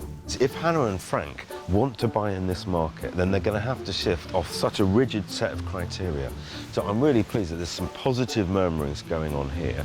Whether they're positive enough remains to be seen, but it is a step in the right direction. Hello. How'd you get on upstairs? I think we liked it. It's just the, not the location of Morden, but the location of the house within Morden is the biggest issue. But of course, the closer to the tube you get, the less property you get for the money. Well, let me see what I can do overnight. I can't make any promises. The market is hot, and it's even whether they exist. Okay. Thank you. Thanks very much. You're very welcome. I'm glad we've got some smiles and we've got something to think moving about. on. Yeah, we are. But it's a question of whether we'll move far enough and soon enough. They need some time to reflect. And that gives me time to see how Kirsty's handling the hot southwest London property market. Uncertain if Jason and Jay are sold on a peaceful postcode, for our final property, we're in the brilliant bohemian buzz of Brixton. It's one of London's coolest areas, and doesn't Jay know it? Jay, are you completely deranged? We drove here. I don't care if you drove here or Jumper. not. Yeah. Clearly, she's going to be in my cardy by the time we've seen her around the house. Anyway, you look lovely. Oh, so do you. But, you make me cold just Brixton. It's really testing what I was saying yesterday. Is it about your nightlife? It is quite urban compared to the other place, and quite, you know you're in London. Feels more us. I'm enjoying the way that Kirsty kind of said nightlife in a kind of derogatory way. Play it down. Nightlife. I can party. I can party with the best of them, Phil. Come on, let's get in the flat. Your cardigan tells me your definition of wild isn't quite the same as these 20-somethings. You'd be surprised, Phil, and I bet I'm on their wavelength. This top-floor flat, split over 2 levels, it's not only spacious, but it's also really modern inside. At the back of the property is a generous bedroom and super slick bathroom on the same level. Stairs lead up to a quirky loft apartment-style living room, which opens into the bijou kitchen, ideal for entertaining. An offer fell through on it last week, so it's only just back on the market at £375,000. It may be 10 grand over Jason and Jay's budget, but I suspect I can help with that. Wow. Jeez. Those are words we like. Yeah. You don't make this easy. Jeez. Yeah. Amazing. Jay, come and look at this. Oh my god. Oh! Oh, this is very nice. Yeah. Look at the view as well. Wow. No outside space in this one, but again, lovely views. The feeling I had walking here is a lot better than the feeling I had in Streatham. This does feel more like us. It feels very much more like us. Jason, come this way. They're so enthusiastic about this property. What a treat to see. Nice. It's all right, isn't it? Very nice and spacious. It is perfect, really. It's just, I can't shake the Streatham house out of my head. I much prefer this as an area, 100%. It's just, I'm trying to think with my head a little bit as well. I'm thinking maybe we could make a bit of money investing in Streatham rather than here. You're not going to lose money on either purchase. No. This is a good problem to have. Yeah, it's You're seeing good properties. Kirsty's, she's definitely proud. She's done really well. I didn't think it was possible with our budget, but she's absolutely smashed it out of the park. She has. Note Pip struggled with that compliment. Guilty as charged. Now find out how Jay's feeling about this place in beloved Brixton. You both went, wow, when you came into this. I feel happy here, and I feel like, oh, it's fun. Streatham will be a lot more smarter for us, but I don't know if we're going to be smart. It sounds like they love this place and the one in Streatham, but need to decide which flat is out the window. This is nice, babe. It's really nice. Yeah. This is hard. It's hard. It's not meant to be It's easy. a really good property. Tell you what, this week has so not gone how I thought it would go. Your guys are absolutely here to make a decision. It's just a question of which flat. My guys don't even look like being ready to make a decision. I'm sitting here gobsmacked, Phil. You have come out here and said, do you know what? I actually think you're able to do your job. I thought you were going to have an absolute shocker. Nah, they're a young couple. They just need guidance. But has your guidance given them any clarity? We're both in agreement. We prefer this flat, this area, but we're thinking with our heads as well. Yeah, I think Streatham, it is a better property. Yeah. You guys are so positive. Yeah, we like to be. We like to be. I love we like you. to be. But we've been lucky, though. I feel like you found a lot of good places. They've had me. Yeah, they've had you, And they've come You said you've been lucky. They have come a long way in the last 24 hours. Their willingness to remain open-minded has left them with 2 fantastic but very different properties in the running. Come with me, Ms. Althop. I need you and your sensible cardy over with Hannah and Frank. They're convinced we can rustle them up an attractive 3-bed London home a stone's throw from a tube. But despite our best efforts, it just isn't on the market for their 450 grand. Perhaps it's worth us both giving one last push on that final property they saw in Morden. How are you feeling about what we saw at the end of yesterday? We feel the house was nice, wasn't close enough to transport. Yeah. There's my glimmer of hope gone. Kirsty, we need your common sense. If that house was nearer the tube, would you be second viewing it this morning? Yeah, definitely. So if the only thing that's wrong is the distance, is there something like a scooter or, you know, how good... I mean, I'm not kidding. It's not practical if Hannah's with a pram, with a baby with a pram, she can't be on a scooter and put the pram on a scooter or attach it to the back. I'm not sure you'd be diving for the tube every morning. But just walking to town, to Sainsbury's, whatever it is, it's not practical, so it's not an option. As someone who's pushed quite a few prams, the walk is what you need. Yeah. They fall asleep on the walk because you're not time restricted. The journey we're talking about is specifically the commute. And I just can't see how we can't get around that. If they don't budge on how close they want to be to a tube, these two may never find a house on their budget. I just hope we can help them see that. In southwest London, my fledgling buyers, Jason and Jay, have come a long way in only 24 hours. They've fallen for two very different flats. But have they come far enough to put their money where their mouth is? Whereas Hannah and Frank, who are concerned with their commute, have ruled out the property in Morden. But they do want a home, and we want to pull out all the stops to help them. Where do we go from here? I have a really lovely house that I could show you. But it's no closer to the tube than where we were yesterday. But it is done out beautifully. I think it wasn't the issue with how far it was the fact that we looked up the buses and it wouldn't really have worked because they weren't coming often enough. Every form of public transport has timings and you have to fit the timings. But I mean, this is... Yeah, we know. We've been through this 3 times now. We're not interested in it, by the way. We're just not interested. OK. Hannah and Frank have saved so hard, but the 3 strong options we found just didn't live up to their expectations. In our experience, every house buyer has to compromise on something, but maybe they need a bit more time to get to grips with that. I've got to admit that there's very little I can do here. It's very difficult. Hannah and Frank are upset at not being able to find a house. Quite understandably, they've saved very hard. But there are areas of their criteria which need to alter. And they're coming to terms with that. So I'm going to go on my merry way and leave Phil to chat things through. I still think a scooter's the answer. I'm worried we may have come to the end of this house hunting road, Kirsty. Jason and Jay's house hunting journey is also over, but they have 2 properties floating their boats. The period property in more sensible Streatham and the funky flat in the buzz of Brixton. But do they like either enough to part with their pounds and make an offer? Wow, haven't we come a long way in a short space of time? And now we are mulling over different options. Yeah. How's it going with the mulling? Stressful? Well, Jay's called me the love of her life and crazy in the space of about half an hour, so not it's up and down really, it's up and down. I love you too. Your rowing is going to be my principal memory. But no, I think we've come to a decision. Right. We've decided to go for Streatham Hill. I think it's the right decision. I think the Streatham flat has got more longevity. I think you can add value. I think that it's a particularly good area.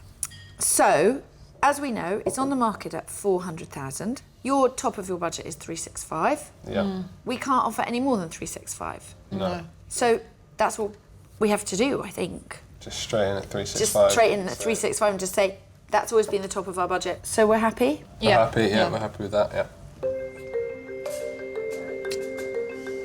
We were given to understand that the vendor is quite keen to sell the flat. So we were just going to go straight in there with my client's top budget, and that is 365. And I will wait to hear from you. Okie doke. Okay, bye. Oh, feel proud of you, babe. Yeah. So am I lover boy right now, or do you hate me? No. Well done. The vendor is in Australia. Okay. That may mean a long wait ahead, while the agent tries to get hold of the vendor down under. Over with me, the search with Hannah and Frank has unfortunately hit a brick wall. You guys came to us for a bit of help and a bit of guidance. And it kind of feels now we've hit the end of the road a bit. There seems to be a bit of a stalemate in the market between what your requirements of what the market's going to offer you, and I'm not sure that I can do much more. I'd love to help. Well, although we haven't found a house, this has been such a positive experience in terms of you've shown us a new area in Morden that we hadn't thought about. We have tools now that we can apply to our house search and move on. Good. How do you think you will move on? So I think we'll keep looking. We'll obviously keep saving money and hopefully something will come up. Okay. There is a folder, Thank you. very full, that I'm happy to leave you with, Okay. of things that haven't fulfilled your brief. We need to just keep looking and then hopefully find something soon. We'll find it. One day. I can only wish them all the best. Over with Jason and Jay, I'm really hoping I can get them a home. Hello? You can't have heard back from Australia already? Oh, really? Okay. Okay, oh, that's fantastic. Well, listen, why don't we say it's an acceptance in principle? That's great news. Fantastic. Okay, bye. Now that is clever. Because the vendors in Australia, he had discussed with the agent what his bottom line was, so they have got emails which says 365 is acceptable. Yeah. So I think you're 95% of the way there, guys. Can I give you a hug? You can. Oh, I think it's fantastic. I'm really pleased for you both, honestly. Thank you so much. Still think you should have worn a cardi today, but I think that is such good news. Ah, a warm and happy ending. A month later, and I'm pleased to say there's also good news for Hannah and Frank. They recently exchanged on a 3-bed home in Mitcham, near one of their top spots, Colliers Wood. And they hope to be in within weeks. It came in at £468,000, 18 grand over budget. They've decided that compromise is worth making, and it gets Frank his 0.6-mile journey to the tube. Now they can finally settle down and turn their attention to marriage and family. I'm sure they'll find it's money well spent. And 7 weeks on, with the offer firmly accepted, Jay and Jason are hopefully now just a fortnight away from finally living together. The whole long distance thing was getting frustrating. Yeah. Whereas now we've got something to look forward to. Time once spent house hunting is now spent planning the look of their new home. It's more exciting. Yeah, it's So we're exciting, looking at different furniture we can get, how we can decorate it. We're using a lot of magazines, Pinterest. And Jason's sister Kemi is also a great resource. And she is literally the queen of interior designs. She's been so good. Thankfully, there are no regrets about buying in Streatham. It's definitely grown on us. It's kind of like a hidden gem. Yeah. And it's got everything we wanted. Great area, great home, and great price. $365,000 instead of the nearly $400 asking price. Good work, Kirsty.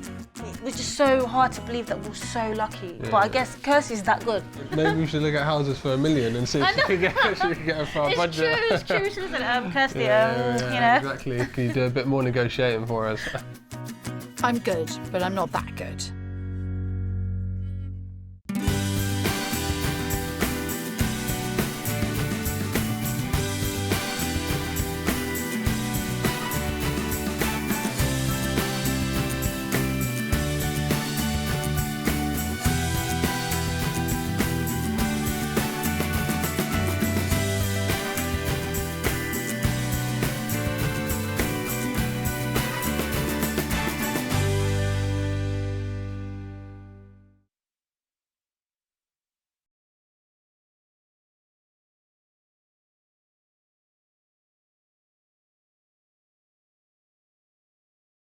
This week, we're catching up with two couples who are in the need for speed in the hunt for their dream homes.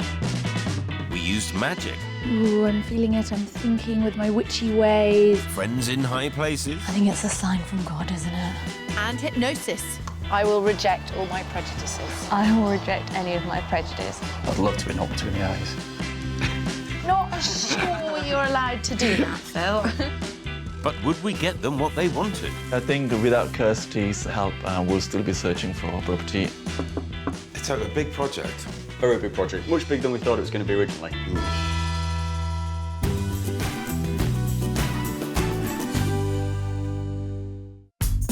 This week, we're catching up with two sets of house hunters in the Midlands. With bulldozers and babies on the way, it was a race against time for Kirsty and I to find them their dream homes. Kirsty was searching in pretty Northamptonshire for management professionals Rinku and Sundar. They'd been living rent-free in a family property for 3 years, but it was due for demolition, leaving them just a few months to find a new home. And the clock was also ticking for my couple, Steve and Sally, who were desperate to relocate to Warwickshire before the birth of their first baby. We absolutely love it, the countryside. We're out and about with the dogs every day. We also like the peace and quiet, the tranquility.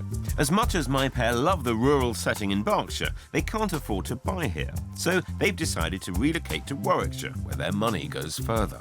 We've got family that live in the northwest and the northeast, so being a little bit closer to them would be great. But not too close, eh, Steve? Means that we're still a couple of hours away. There's not too much of a chance of them popping around for a cup of coffee without being invited.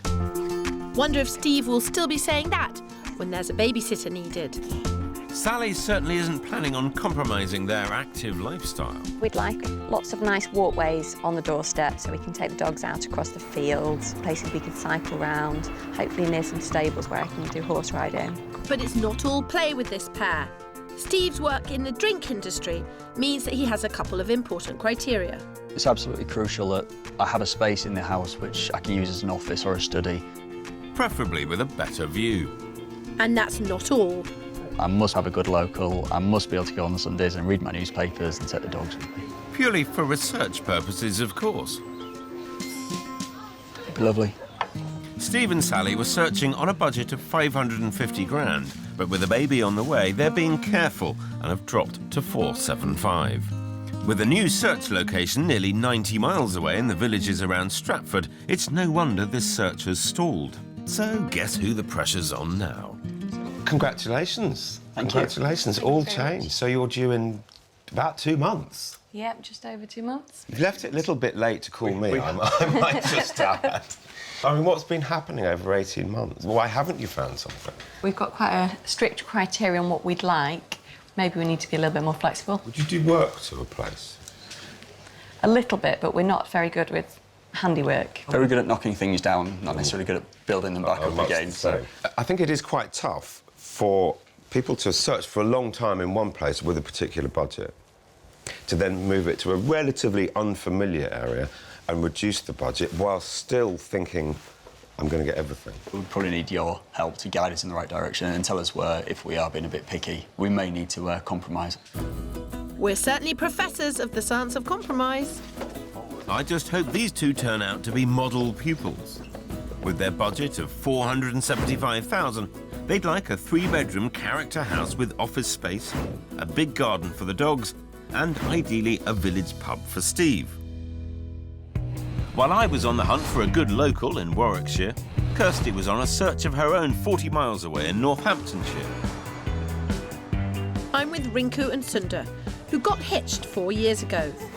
Since then, it's been good times, especially after Sundar's uncle made them an accommodation offer they couldn't refuse. Yes, good shot. We've been quite fortunate that we've been living in a family cottage for the last 3 years. We live in such a beautiful house with space. Living rent-free on a 16-acre plot in the genteel surroundings of their uncle's care home, they've settled into married life. Beautiful lines, Sundar. And all the lovely space in this house really suits their lifestyle. When we do have, social functionings, they're not 2 or 4. They're in sort of the masses, and both of us have very large extended family. How's the food? Well done. Amazing. But their luck is about to change as the care home's expanding and their beloved cottage will be demolished in 3 months' time. It's going to be a big change because we've been quite fortunate living here with such luxury. They've certainly been spoiled here. It's a situation that could make even the most savvy house hunter a little unrealistic. We're looking for a 3 to 4 bedroom detached house.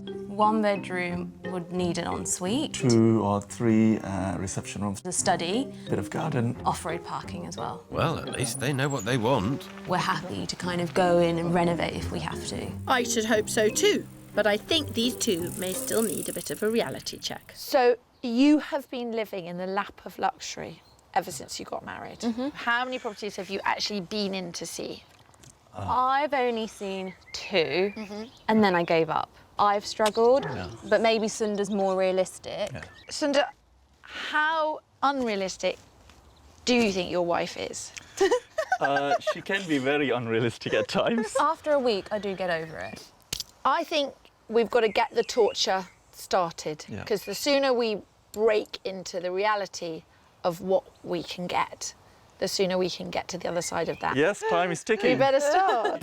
Yep, that bulldozer's only getting closer. Demanding they may be, but during their rent-free living, these two have saved hard and have 300 to 330 grand for a house with up to 5 bedrooms, 3 reception rooms, and a garden for Sunda to cultivate his stripes. And preferably not too far from Rinku's family in Northampton. How did you get on? You just met them? Ooh. Ooh, I'm feeling it. I'm thinking with my witchy ways. I'm thinking... He says she's the tricky one. I bet it's 50-50.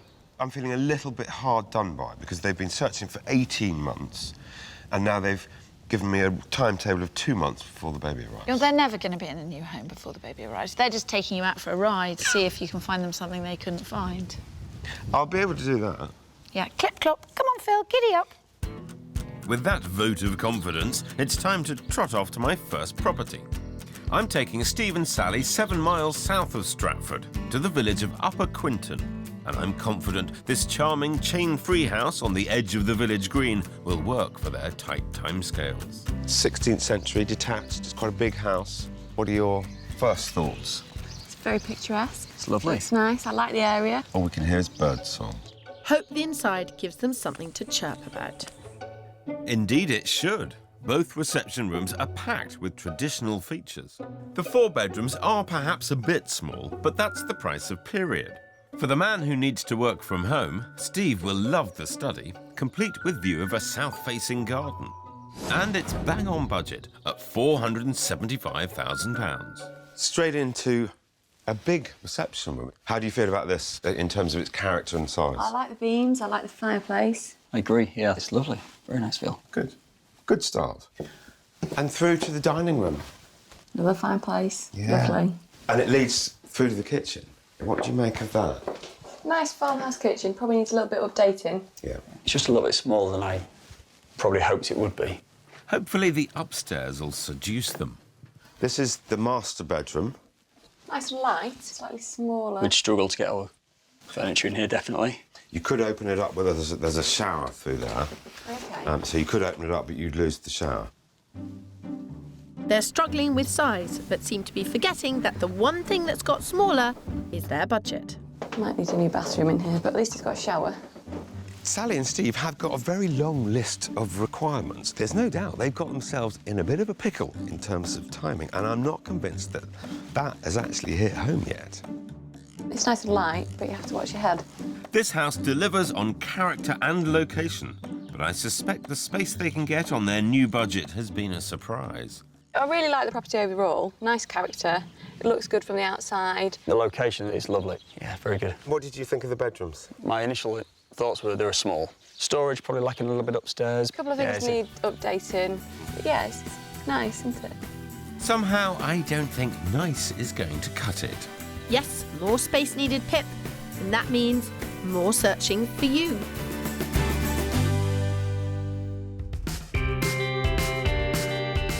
We're catching up with 2 couples searching in and around the Midlands who are facing very different time pressures. Rinku and Sunda were keen to secure a new home before their current one met its demolition date. And Steve and Sally were just a couple of months away from 2 becoming 3 and had left it a bit late to find a new home. Rinku and Sunda have been living rent-free in a family home, but it's being razed to the ground in 3 months' time, so we need to kickstart their Northamptonshire search.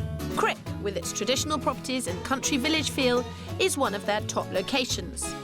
I know Rinku and Sunda would prefer a house with character, but they come at a price. So to give them the space they want in budget, I've had to compromise. First impressions are... It doesn't look very pretty. I will tell you now, it is one of the worst laid out houses I have ever seen. All right, okay.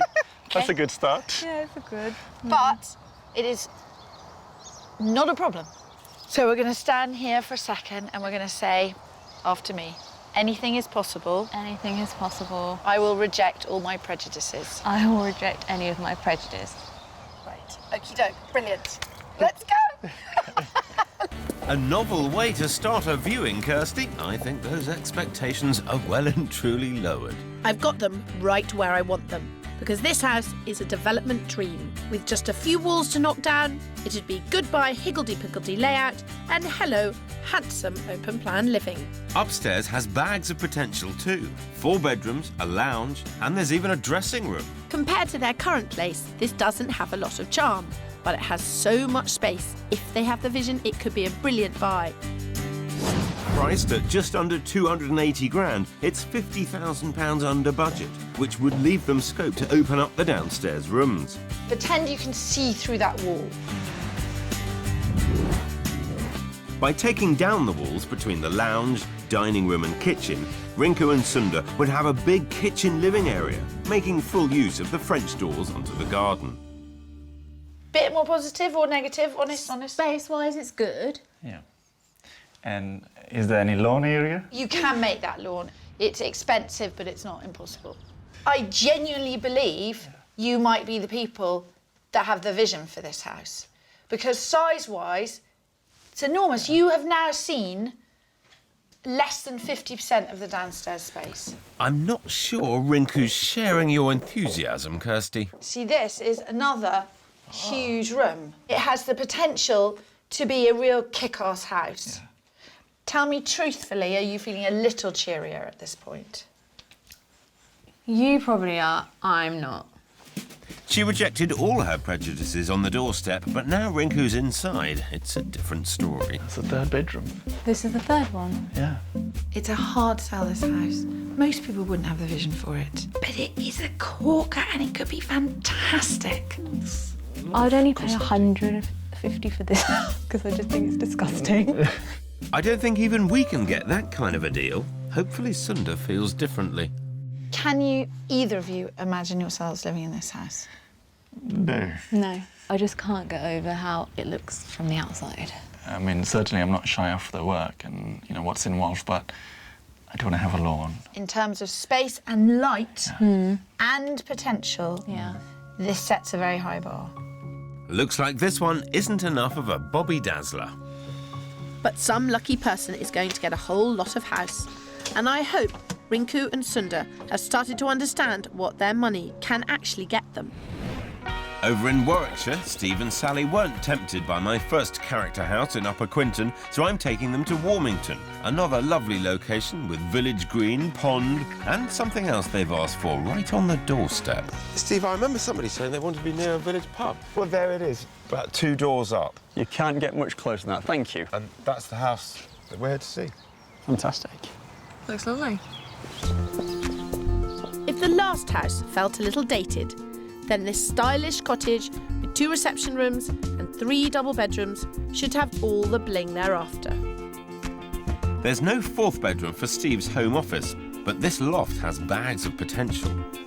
There's a lovely back garden with plenty of play space for their dogs.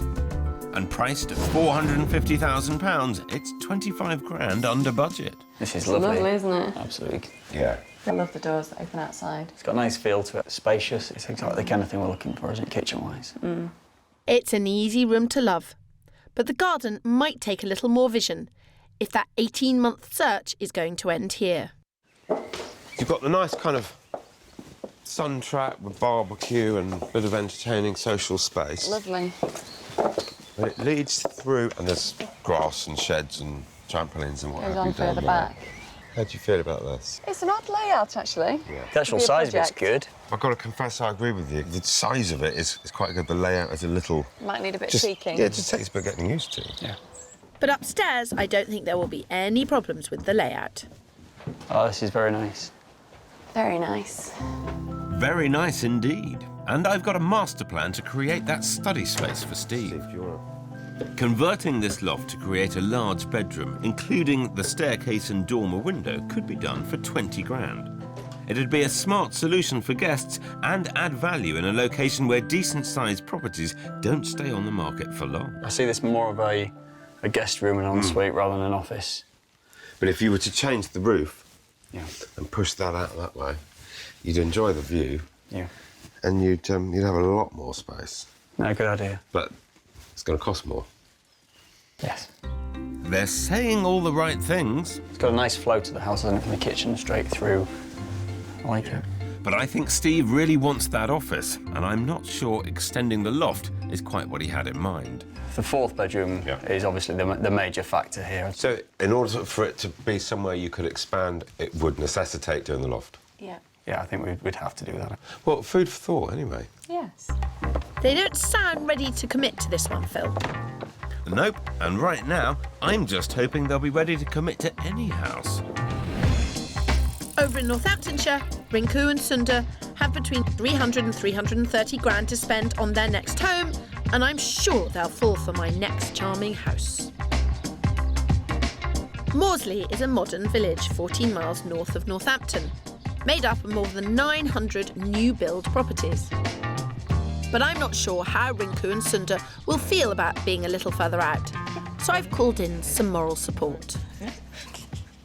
Don't look so worried. She's seen a ghost. What is the ghost? The area. This is a fantastic development. Really good community. Yes, it's new, but it's been very, very successful. What do you think of the look of the place? It's nice compared to the last one, which was just ugly. But my only doubt is the area. Well, if Rinku doesn't like the house, I'm sure we'll soon know. If she can get over her postcode prejudice, this 3-storey house gives them the space they want without knocking down walls. The dining kitchen would make a fantastic space for socialising with their large families. And each of the 5 bedrooms and 2 reception rooms are in excellent nick. Priced at 310 grand, it's everything they've asked for, including a little something for Sunda. Out the window, you will see this thing called grass. Oh, yes. A mower is required. Yes. A big plus for you. One tick. But this house has a lot more going for it than horticulture. Additional reception space, and then this is your more formal dining area.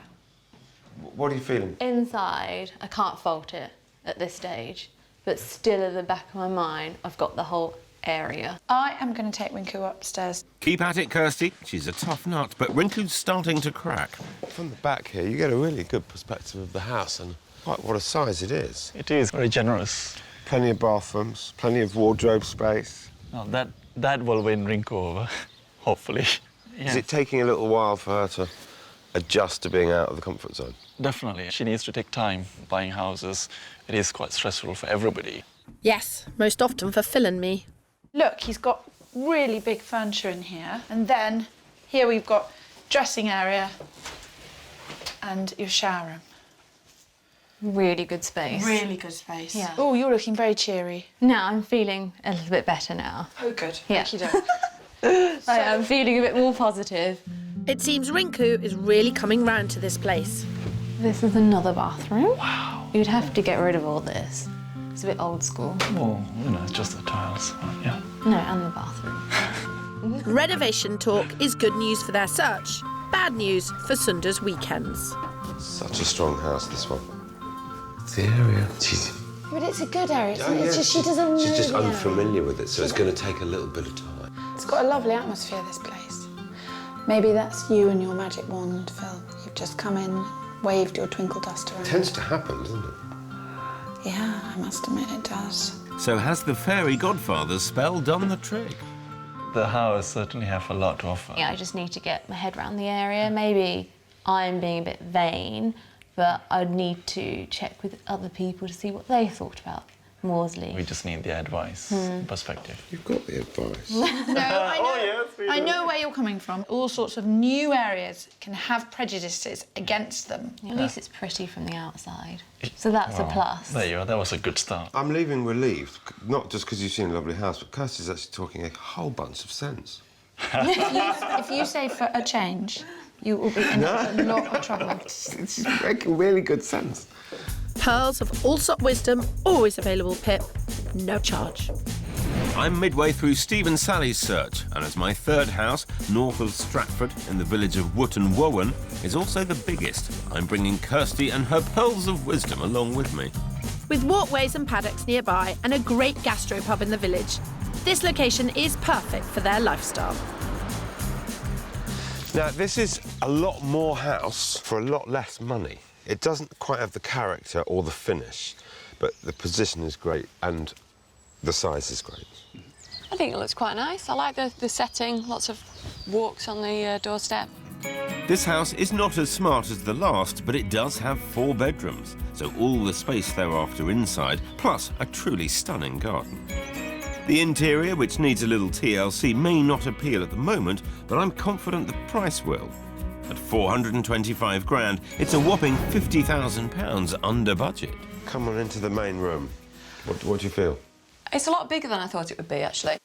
A lot more spacious. Outside, the feeling was not great. Yeah. I like the location, I think it's fantastic, but the look of the place doesn't warm me at all. Yeah. As Steve doesn't like the outside, I doubt he'll lose his heart to this dated kitchen. But he needs to keep an open mind. At this price, he could afford a whole new one. You could easily have something here, open up this bit, done. Bob's your uncle, much better kitchen sitting room.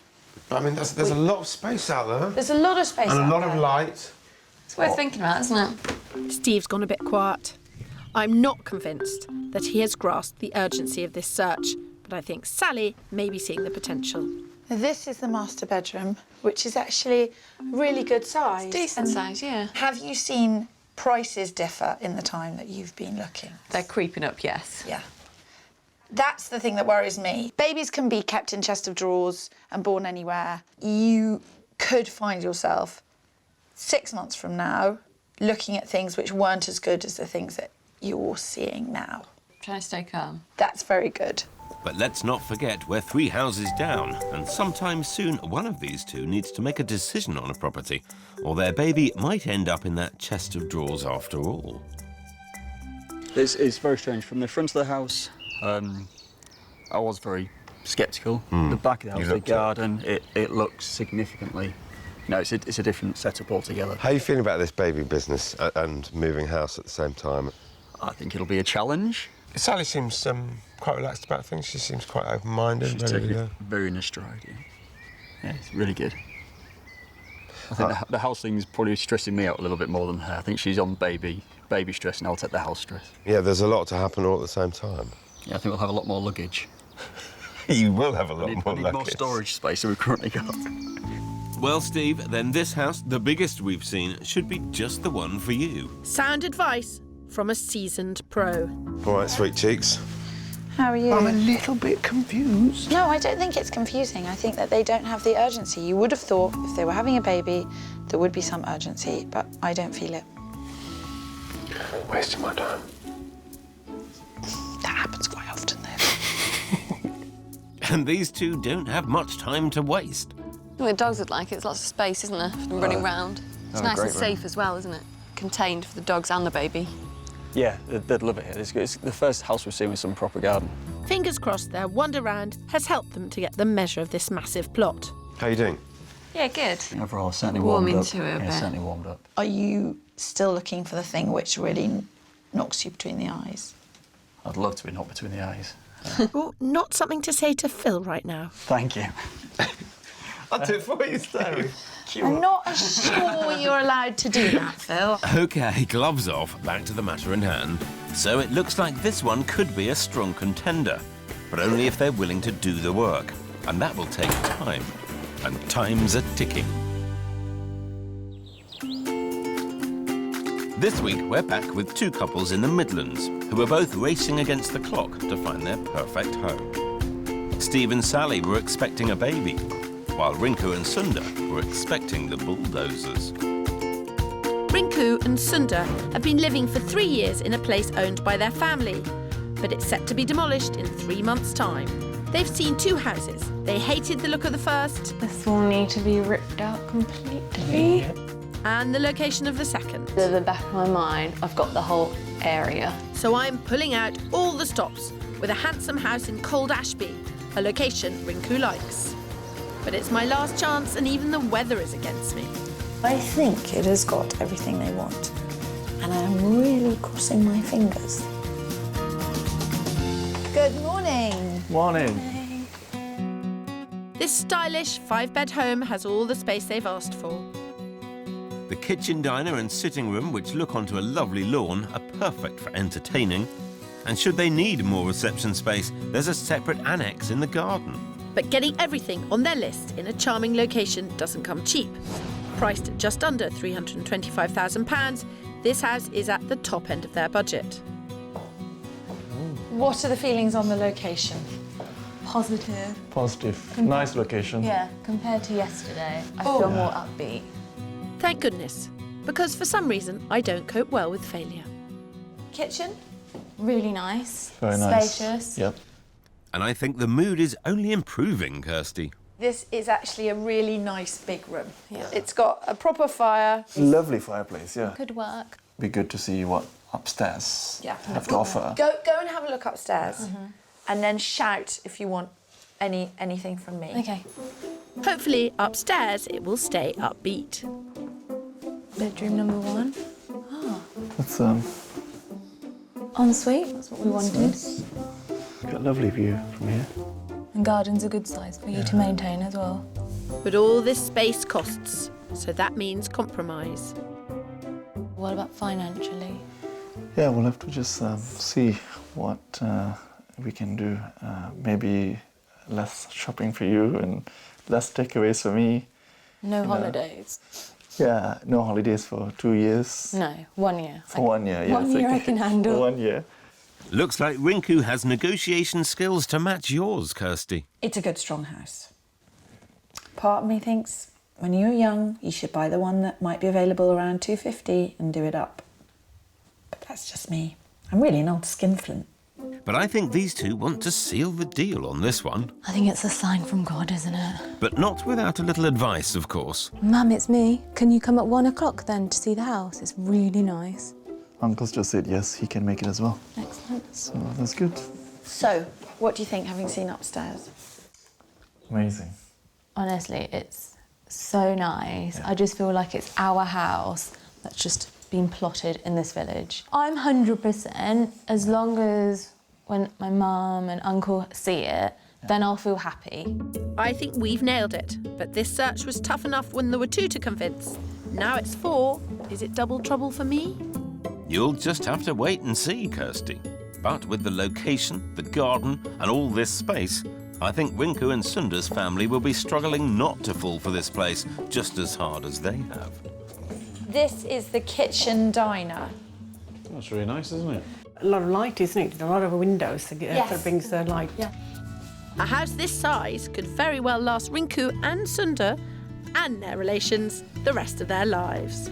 What do you think then? It's nice. It is nice. Yeah. Yeah, I like upstairs. Ta-da! It seems the whole family are giving this place top marks. I can see you're living here, and, you know, it's all about price now. We better get on with it. 50 miles away in Warwickshire, the clock is ticking for Sally and Steve, who want a new home before their baby arrives in a couple of months. Despite the charm of the first 2 properties, they were just too small. So we're back for a second look at property number 3, the 1940s semi-detached in Wootton Wowan. It's a super spacious house, but it will take a bit of work to make it their dream home.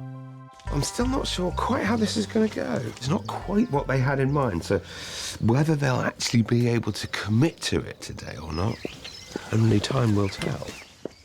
Morning, you two. Morning. I've invited local builder Mick Dorgan along to help them see how they could give the house some razzle-dazzle. It's 50 grand under budget, so they can afford to do work. One of the things when we were here yesterday was talking about improving this kitchen. Yes. Could you give us a ballpark idea of cost? Well, knocking through and build an extension would be £20,000. That's not too bad. The kitchen, again, ranging from minimum 6 up to 16. Looking at around 30 for the... Yeah, that'd be good. So has this second viewing given them any second thoughts? What was the ensuite like? It's a good size. It probably needs refitting, but It's one of our must-haves. ticks all the boxes, doesn't it? Yeah, spot on. I was worried all that talk of money and timescales might put them off, but they actually seem to be giving it some serious consideration. With the clock ticking on baby's arrival, they really can't afford to hang around. So, what do you want to do about it? Not good at making decisions. I think we should go for it. It's exactly what we didn't want at the start of this process. It is. Don't love it in the state it's in at the moment, but we could do. If we bought it, did all the work to it, would we love it then? Its location. Yeah, location's great, size is great. And you're never going to get everything. But at some point, you're going to have to go, I know I hate making decisions, but actually, we need to sort this out. Yeah. No, I think we should do it. I think it's the right thing to do. We can get it for a good price. Let's do it. What should we go in at? 400? I think we start negotiations low, yeah. It's been a long journey for my pair, but now they've finally reached a decision on a house, I need to clinch this deal. Good afternoon. Could I speak with Borja, please? We've just had our second viewing, and my clients, they do like the house very much. We are struggling justifying the asking price at $425,000. So the offer I've got for you today is for $400,000. Great. Cheers. Bye-bye. Now, all we can do is wait. Rinku and Sunda have fallen for my priciest Northamptonshire property. At just under £325,000, the Cold Ashby house is at the top of their budget. So we've been crunching the numbers and they've decided to submit an offer, 10 grand under the asking price. So yeah, I think we'll be comfortable with 315. As the agent is heading out, I need to get straight on the telephone. Richard, hi. I have spoken to my client and they have come up with the following proposal. They are prepared to exchange immediately. They're chain-free, they're not selling anything, as long as they can get the house for, and this is the crux, for 315,000. But it's not the answer we'd hoped for. Right. OK, bye. That was very fun. And that means that the client has a preset lowest limit, and he said we don't come anywhere close to it. It's disappointing news, especially for Rinku, who's lost her heart to this house. But she's not the only one. They've got 2 viewings on Saturday. He said, in a rising spring market, my client has every confidence of getting the asking price. Now that they realise they have competition for their dream house, the reality of it all is hitting hard. We'll have to have a bit of think about this, and just to see really what we'll be comfortable of paying. Over in Warwickshire, it's tense times for Steve and Sally. OK, cheers. Bye-bye. 400 has been declined. OK. And he says that she would accept 410. Probably means she'd probably take a little bit less. I'd like to think so, yes, Steve. Can we be cheeky? I'd suggest coming up with a figure that's north of the 405. Split the difference? Yeah. 750? 407.5 it is? Yeah. Yeah. Borja, good afternoon. We've had a bit of a debate this end. This is the front runner, and they do very much like it, but it is going to cost them, well, how long's a piece of string? With that in mind, the increased offer is 407.5. Right. He was a bit disappointed. See what happens. How you feeling, Sally? Good. A little nervous. Exciting but nervous at the same time. This could be the end of an 18-month search. Hello, Phil Spencer. Hello, Borja. Hi. Can I pass that message on? And I'll get back to you. Well, you're buying a house. Well done. 407.5. Thank you very much. Accepted. Congratulations. Yes. Yes. Wow. Champagne for everyone. One happy couple. But could we make it 2? With their first offer rejected, Rinku and Sundar need to decide just how hard they've fallen for the 5-bed house in Cold Ashby. It's on at just under 325 grand, and with others interested, it will take all they have to secure it. I think we can reconsider, I suppose, our offer, and we can look at perhaps, going straight for the kill. Paying the asking price. I mean, obviously, if you think that that's not sensible. I think we should ring him, say, asking price, nobody sees around it, done, finished. You have to be off the market, there's no more viewing, and have to be agreed straight away. Straight away. Yeah. They both desperately want this house, and with their current one being demolished in just 3 months, I hope I can secure it for them in time. Richard, it's Kirsty. If someone were to make an asking price offer, would the viewings on Saturday be stopped?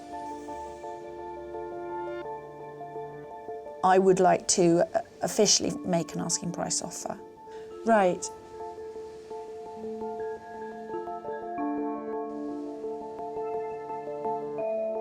Right, I understand that. No, I completely understand.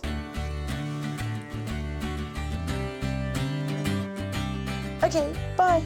She shoots, she scores. What a result. Yes. Hey. Congratulations. Congratulations. We've got a house now. One fabulous family home fit for their future. Thank you very much. Yeah, thank you.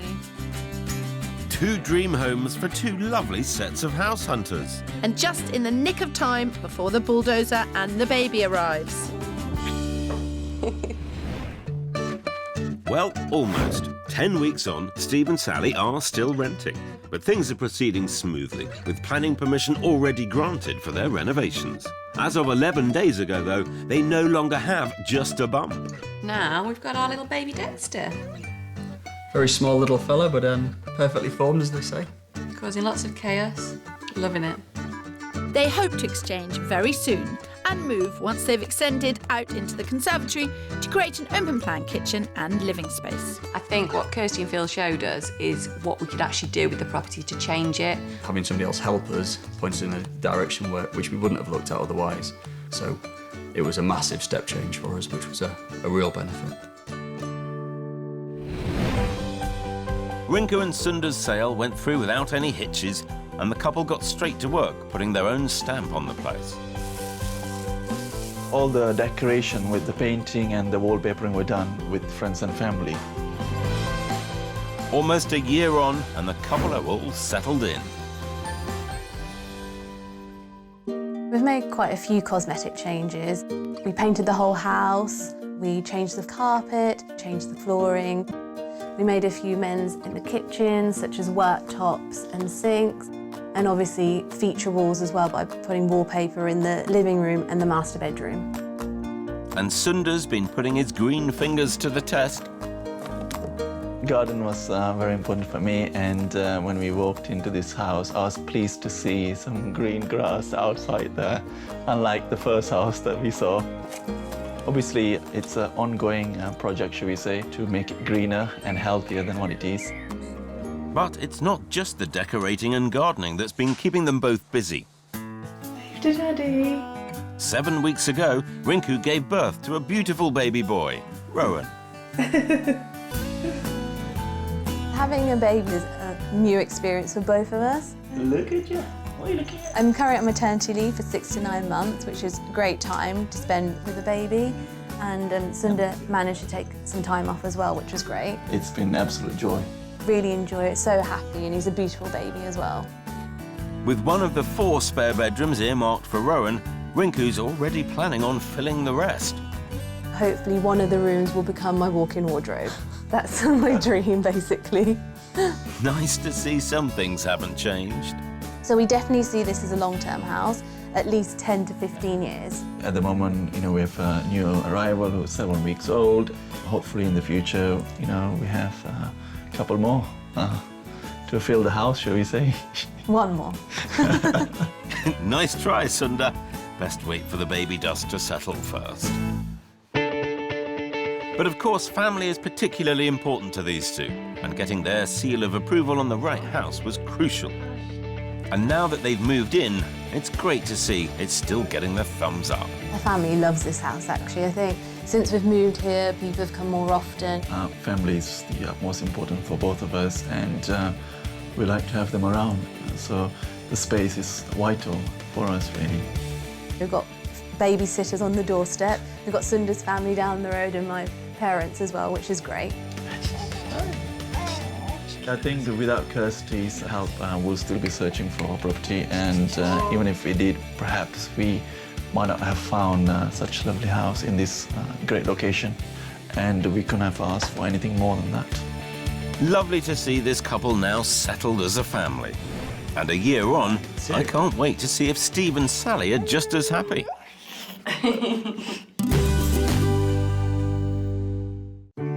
It's been almost a year since I helped Steve and Sally find their first family home. And despite not initially looking to take on a project, the house they went for was actually quite a big one.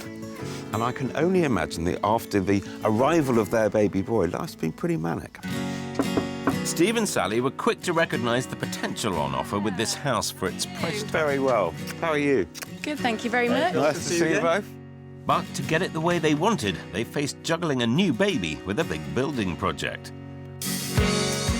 Not easy with Sally living at their old place in Berkshire and Steve on the road with work. Hopefully it's a bit different to last time you saw it. It is very different to last time I saw it. So you did open it all the way through? We did. We thought we'd try and let in as much light as possible and yeah, knock it all through. Wow. The house has been extended at the back to create a spacious living and dining area. Did you recognise it? No, not really. Good. With the addition of a downstairs toilet and utility room. Gosh, transformed. Giving the family all the space they need. It's a big project. Very big project. Much bigger than we thought it was going to be originally. Given that you were heavily pregnant at the time as well. Yeah, it was a difficult one to paint holding a baby and, you know. Tell me about the build. Well, the extension, as you can see, it's quite big. The highlight for me is the skylight. Yes, absolutely. Just really opens up the room, so we're really, really pleased with that. So you have changed everything? Yes, we've literally changed everything. Floors, ceilings, walls, etc.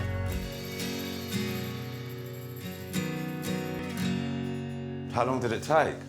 From start to finish, probably about 3 months, 3.5 months. I'd say that's pretty good going. What did it cost? Lots. Okay. He's the budget man. Okay.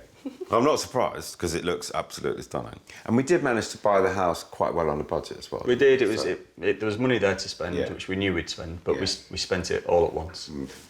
It was been a very busy time for you. Yeah, planned chaos. Yeah, yes. So we thought we got it all done in one hit. Yeah. So now we can enjoy it. Now you're relaxing. Although I'm not sure there's that much relaxing with a 9-month-old baby. A priority for Steve was a decent office space for when he works from home.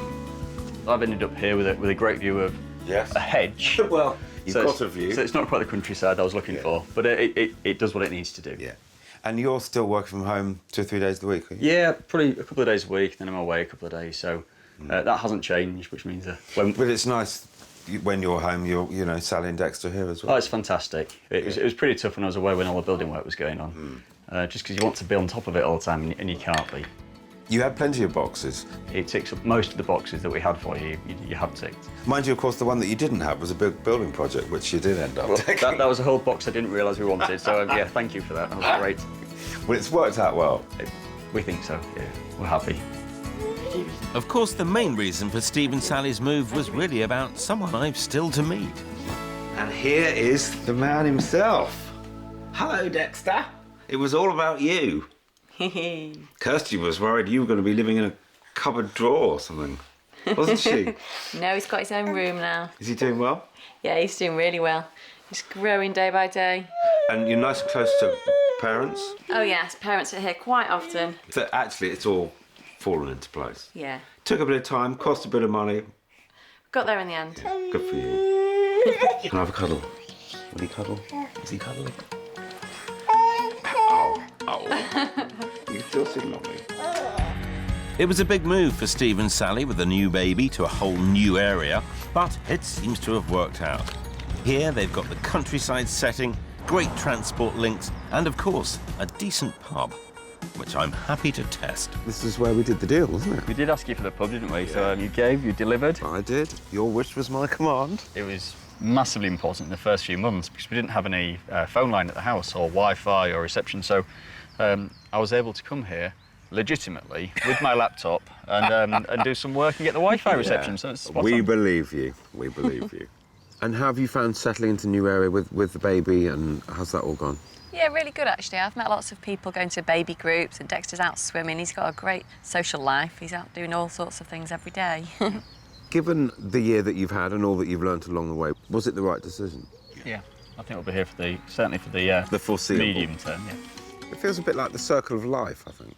You start in the pub, house, baby, renovations, and now you celebrate it all. I can enjoy it. Well done. Well, many congratulations. Thank you. Thanks for your help. Thanks for having me back. Thank you very much. Cheers. Cheers, Dexter. Steve and Sally have done a tremendous job. With a bit of a nudge from us, they took on a project, but boy, has it paid off. Rinku and Sunda, they're also really settling into family life now. So I guess it just goes to show that when there's a ticking clock, sometimes it pays just to take the plunge.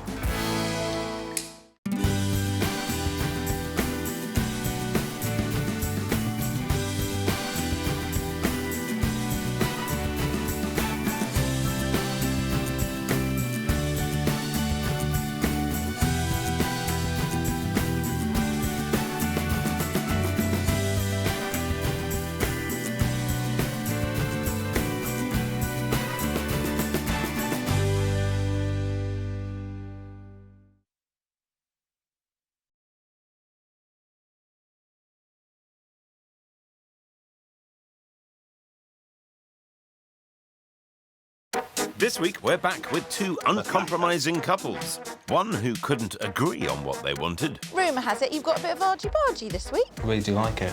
I hate it. No, I like it. And another who couldn't find exactly what they wanted. Where do we park the cars? The garden is a big issue. This is going to be impossible. But between our hard work and using our heads, did we help make the impossible Yippee-doo. possible? I can't quite believe that it's ours. It's better, I think, than I dreamt it could have been.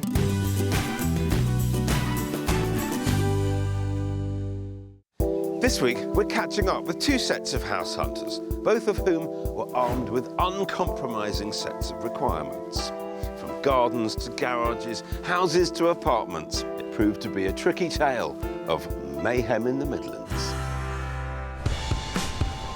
Mo and his fiancé John were buying their first home together in Birmingham, but were looking for completely different things. And our other search was for a home in or around the delights of Derby for IT manager Liz Fairfield and her teaching assistant husband John.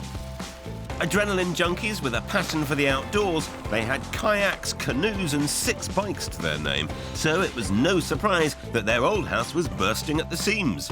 Having sold up, they'd been renting for over a year when we first met them.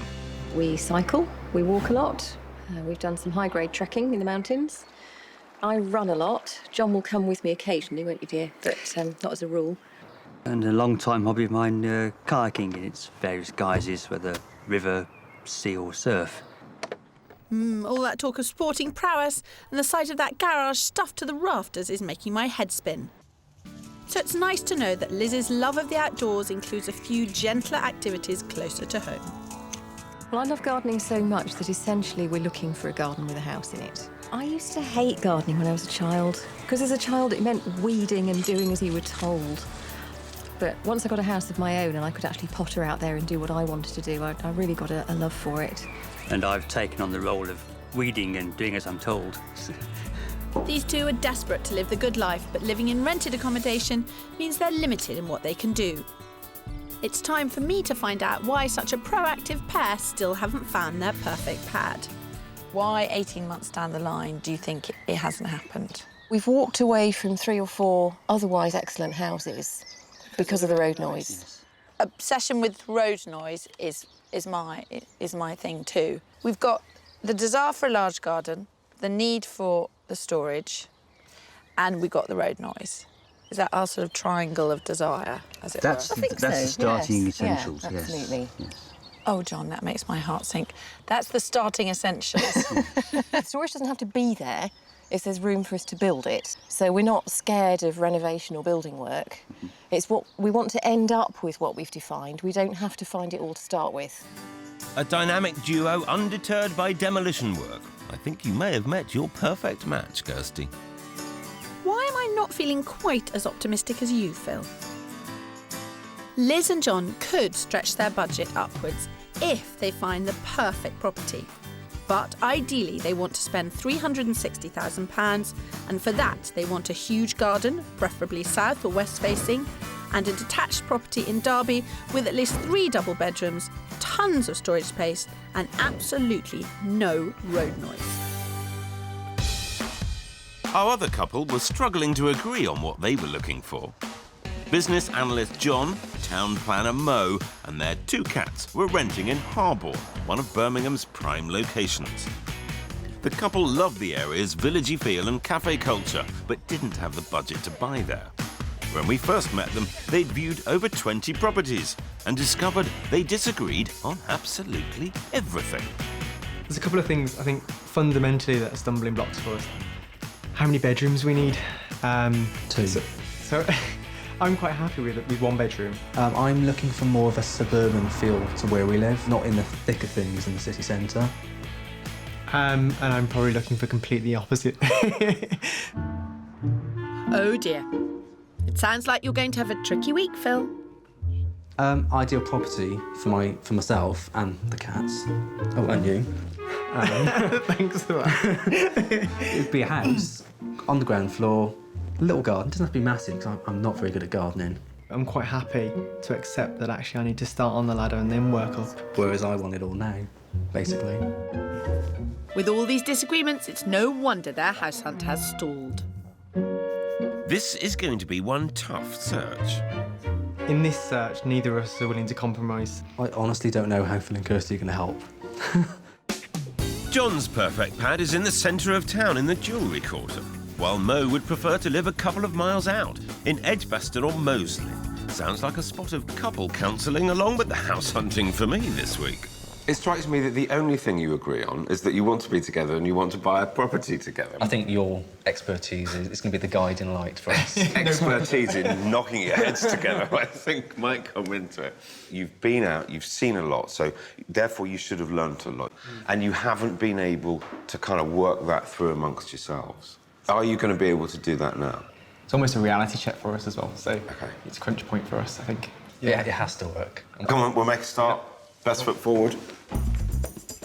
John and Mo have £120,000 to spend on their first home. Mo's dreaming of a 2-bedroom house in the suburbs so he can accommodate his family from Wales. Ideally, he'd like outside space for the cats and a parking space for his car. While in stark contrast, all John wants is a 1-bed flat in the city so he can enjoy an urban lifestyle. It's certainly going to be a challenge to please them both at once. For my first property, I'm focusing on John's favourite part of town, the jewellery quarter, just a mile north of the city centre. In the 18th century, it was the centre of a thriving artisan scene. And today, it's become a cool urban village with lots of attractions. Because the boys have such different opinions, I need to test their limits. So I'm starting with a flat that should suit John, which means a compromise for Mo on not just location, but also the 2nd bedroom. At 691 square feet, this stylish 1-bed flat is the biggest property I'll be showing the boys. It has a spacious living area, a decent-sized master bedroom, and although this flat comes with its own allocated car parking space, which should please Mo, there's no private outside space for the cats. It's on the market at £120,000, but with some good old-fashioned negotiation, I'm sure I could bring it in under budget. But will Mo be able to see any of the flat's good points? Right, we'll see what you think. First little offering I have for you. Yeah, it's nice. I really like it. I like the high ceilings. It is a 1-bed, but I wondered, I know you want to have guests and things. Could there be a sofa bed over there? It wouldn't be too much of an issue if it was just friends coming to stay, but if my parents were coming to stay, yeah, Ideally, I'd want them to have a proper bed. Well, I think you'd be on the sofa bed then. Yes. They'd be in the room. Let's have a look at the bedroom. So, John's happy, but it's going to take a bit more to get Mo on board. Mo, you've got to tell me what's going through your brain. It's nice, and I'm not sure why I don't like it as much as John. Well, because you're looking for something different. Yeah. Are you worried about the cats? It didn't even cross my mind, actually. OK, so I'm going to take the cats off the list. That's making things easy. We don't care about the cat. Strike the cats. That's 99 things left for you to consider now. Why don't you guys go and have a look at the kitchen?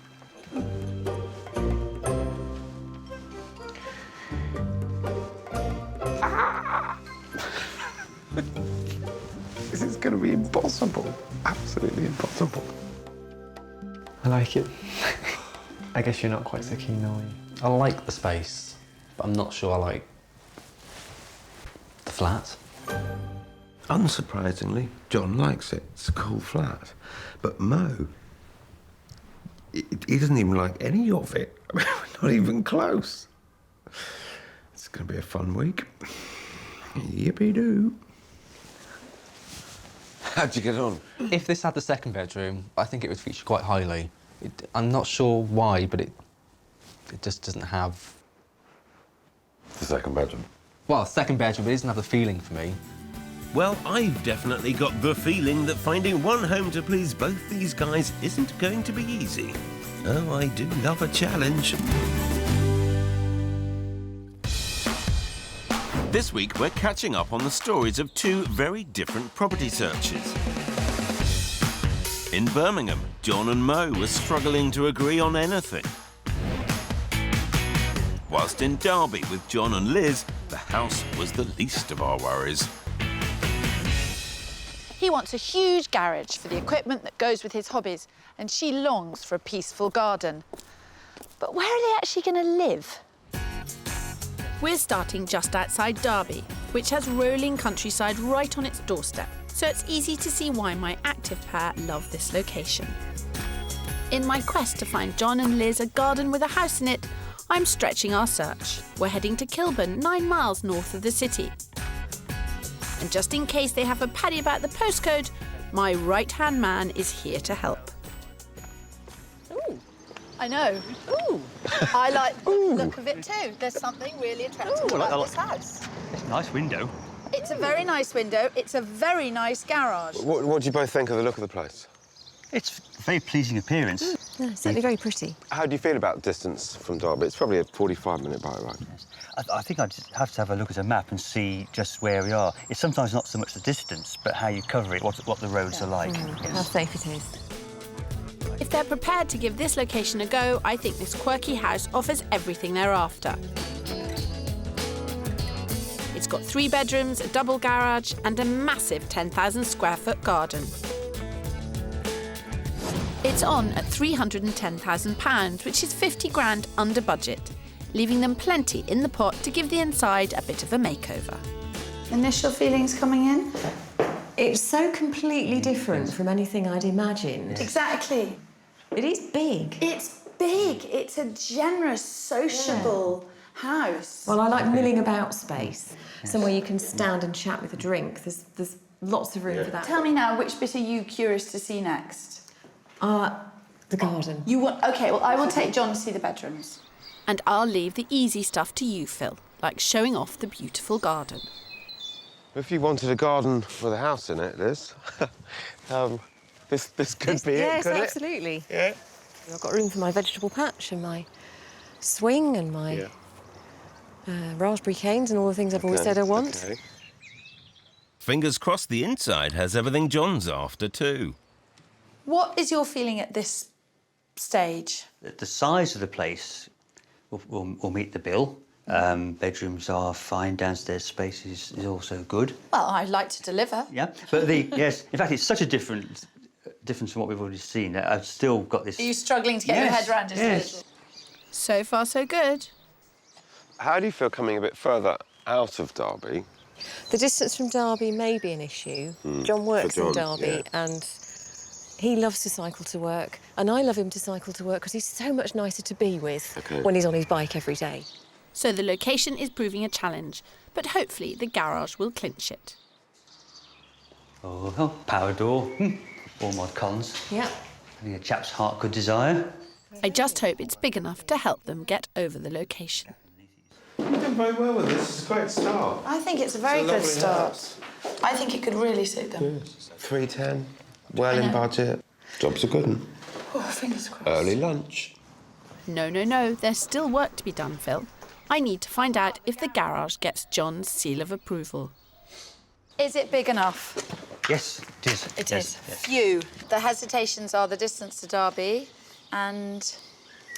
I've been listening very carefully to noise. Yeah. I think it's manageable. I think so. Been a good start. Yes. It's on the short list. It should stay on the short list. Wow. Well, it's a very short list at the moment. It's only got one on it. So it was the right space, but can my couple learn to love the location?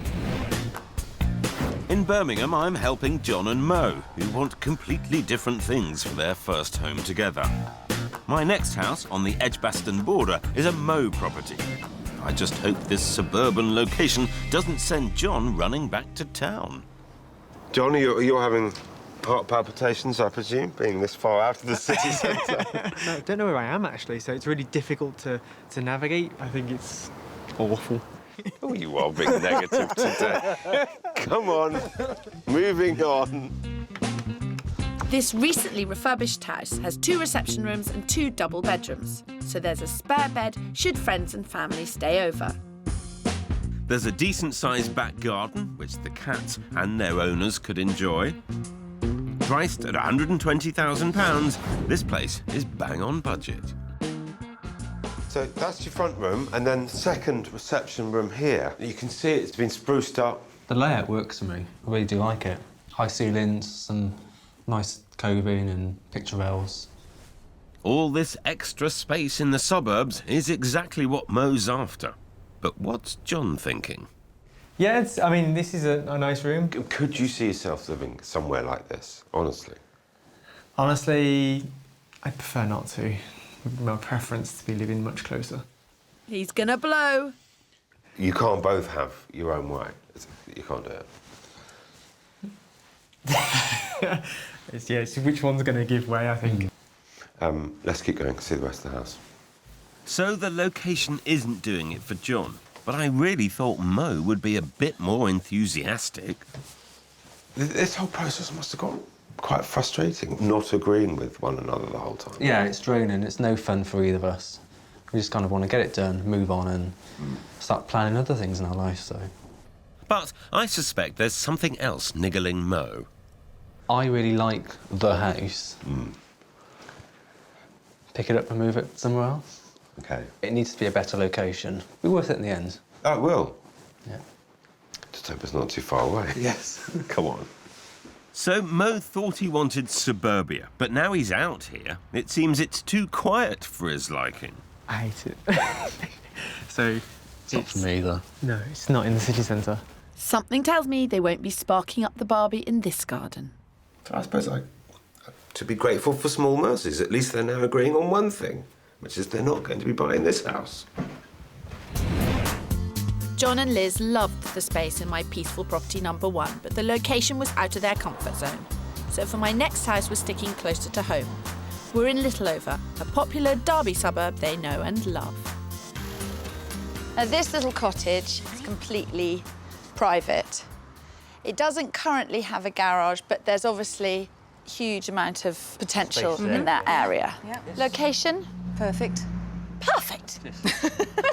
Good part of town, yes. Yeah. Yes, wow. I think on perfect and a great part of town, we will move into the house.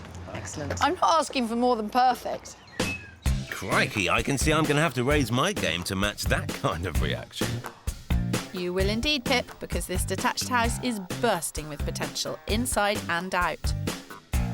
The driveway and carport at the front could become a boy's domain. The house itself has 4 decent-sized bedrooms, 3 reception rooms, and out at the back there's a west-facing garden that Liz will love. It's on the market at offers over £299,000, leaving the money to build the bespoke garage of John's dreams. And I've got ideas for making the most of the inside. At the moment, there's quite a wee kitchen. So I think you'd want to bring the kitchen out here more, and because this is really lovely. Yes. Was that a sigh of happiness? It's nice, isn't it? Positive? Very. Very. OK. Liz looks really cheery. And emotional too. Have you just found Liz's dream home? The potential for a good-sized kitchen overlooking a good-sized garden. I don't want much more from life than that. John, feel free to explore the bedrooms. I'm not going to prevent Liz from going into the garden for any longer. Yes. So, Liz, it is lovely, this garden. No, it's lovely. Really lovely. Is it all about the garden for you? It's not all about the garden. The garden's come to dominate the search because it's so hard to find a house within our budget that's got a decent-sized garden. But the inside of the house is important as well. I love the kitchen here with the outlook onto the garden. So at the moment, positive? Positive. And now wondering what the upstairs is OK, like. I'm going to let you go. Go on. Go, go, go, go, go, go, go, go, go. Thank you. The garden's put a very positive spin on this place for Liz. But will John be as smitten? How's the garden? Gorgeous. Oh, OK, Absolutely looks nice gorgeous. up here. This is quite nice up here. It's a proper room. It is. And I love the fireplace. Another good-sized room. Yes. From what I've seen so far, it's most attractive to look at. Yes. Oh, that's very pretty.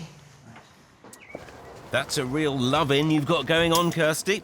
I think you're home and dry. What are your feelings? It's a smashing house with lots of character. Where do we park the cars? Oh, you can park them on the street. There's lots of parking on the street. Do you think that could be a deal breaker? We're not so sure about the manoeuvring space we need for everyday living, I think. Can you change the way you do it? Can't change the way we live, no. Oh dear, when did parking become such a big deal? The drive is a worry. Love the house, love the garden. You've absolutely struck oil with that.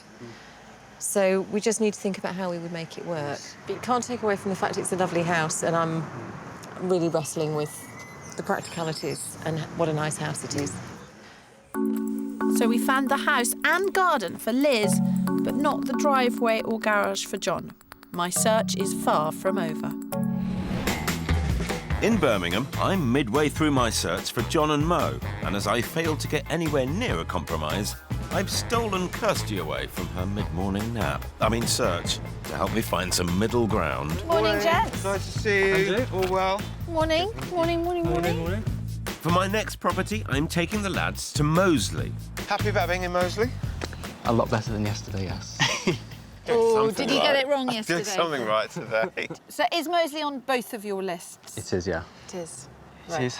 OK. I've shown them a John flat and a Mo house, so I'm really hoping my next property has something to appeal to both. Here we've got a ground floor flat, but I hope there's a bit in it for you both. OK. Should we go in? OK, fantastic. This large one-bed flat is not as smart as the previous one, but it does have a garden and off-street parking. And it's bang on location, with a vibrant social scene and great transport links on the doorstep, which should appeal to John. Priced at just under 120 grand, it is within the boys' budget. You know, the great thing about this flat is it's a one bed which can very easily masquerade as a two bed. You could move the kitchen in here and then have a study in the existing kitchen, which would feel much more like a second bedroom. Can always count on you for home improvements, Kirsty. I reckon Mo has got designs on this place, but is there any hope that John's on the same page? I'm not sure John is on board with doing work. Just between me and you, do you think Phil's been any help? Yes, actually. Oh. I think he's made me realise that I think my expectations were quite up there. So Mo is finally realising where this search is going wrong. But what about John? Was yesterday helpful? No, yesterday was helpful. It was helpful because, if anything, actually kind of reaffirmed, I love that first flat. And it reaffirmed that that's really where I want to be. Finding your first home with your partner is a massive decision, and this house hunt seems to have thrown up more questions than answers. Needs a bit of work, though. Look at the stat of that. Yeah. I don't know. We're 3 houses down and something's going to have to give. At the moment, it feels like my patience. It sounds harsh, but I think they're wasting your time. At this point, I've got the same feeling, because they're not moving things forward. So basically, John wants to be in town, Mo wants space. They can't afford space in town. If he could afford a 2-bed in town, Mo would go with that, Yeah, wouldn't he would. Yeah. This isn't about different needs, it's about money. Time to sum up. I think we both like it, but I don't think either of us are excited by it. Yeah. And we were kind of hoping at least one of us would be to kind of push the other one. Yeah, yeah. Well, you're both very mindful of what the other one... You're both trying to satisfy the other one at the same time as satisfy yourself, and it's tough. But anyway. Right. Onwards. Onwards and upwards. I don't know about upwards, but definitely onwards.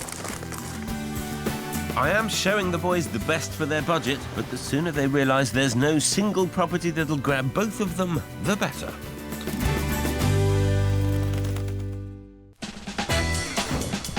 This week, we're back with 2 couples who struggled to find everything they wanted under the one roof. In Birmingham, with Mo and John, one wanted suburban space and the other wanted city life, but they each had to accept they couldn't have both. And in Derby, John and Liz wanted a house with bags of storage for his collection of canoes and a garden for her that was quiet, sunny and substantial. Kirsty's with our pedalling pair in Makeover, 4 miles southwest of Derby. And the pressure is on. This is my last chance to find a house and garden they both fall for. And the weather isn't exactly helping me out. Very quiet street. Yes. Right. Okie doke. You've heard how quiet the street is. Come in out the rain. Thank you. Very quiet outside, but lots to shout about inside. This house has more bedrooms, bathrooms and kitchens than my pair dreamt of, making it the perfect pad for entertaining. The garden is 100 feet long, bigger than their current plot, and offers bags of potential for redevelopment. Its northeasterly aspect is a compromise, but at 20 grand under their budget, there's a lot to get excited about. It's got 5 bedrooms, 5 loos. It's got a dining room, 2 kitchens. The second kitchen would become the garage. They basically turned the garage into a second kitchen. That's sad. I know, John, that is a horrific idea, isn't it? So you've delivered on location, inside space and garage potential, but now it's time to talk compromise. A northeast-facing garden is quite a compromise. So what would you need to find in this house to balance out that compromise?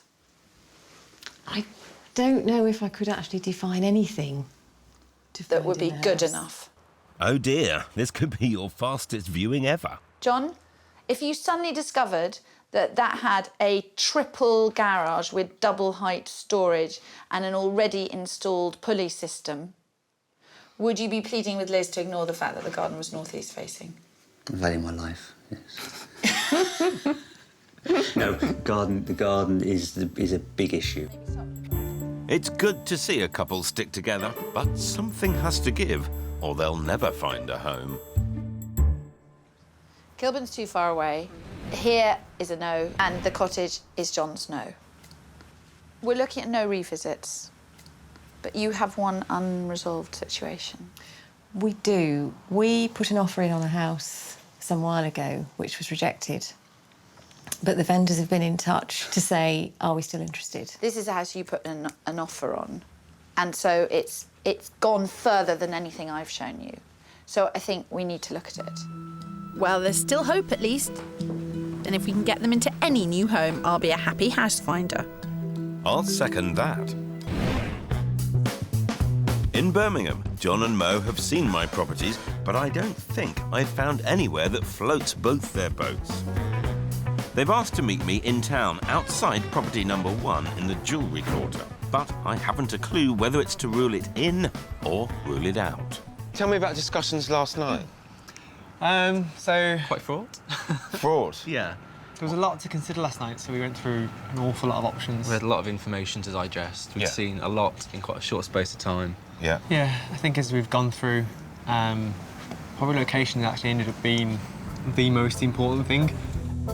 So it's straight back into John's favourite property in the jewellery quarter. And I've got an idea which I hope will help Mo decide if this one-bed flat could work for him.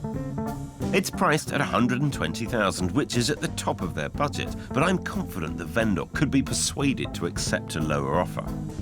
I want to show the lads how they could invest a little of the spare cash to maximise the space. Easy enough to take that wall out and open it up into the living room. It would cost you about £1,000. If you didn't mind things being really open plan, then take this wall out as well.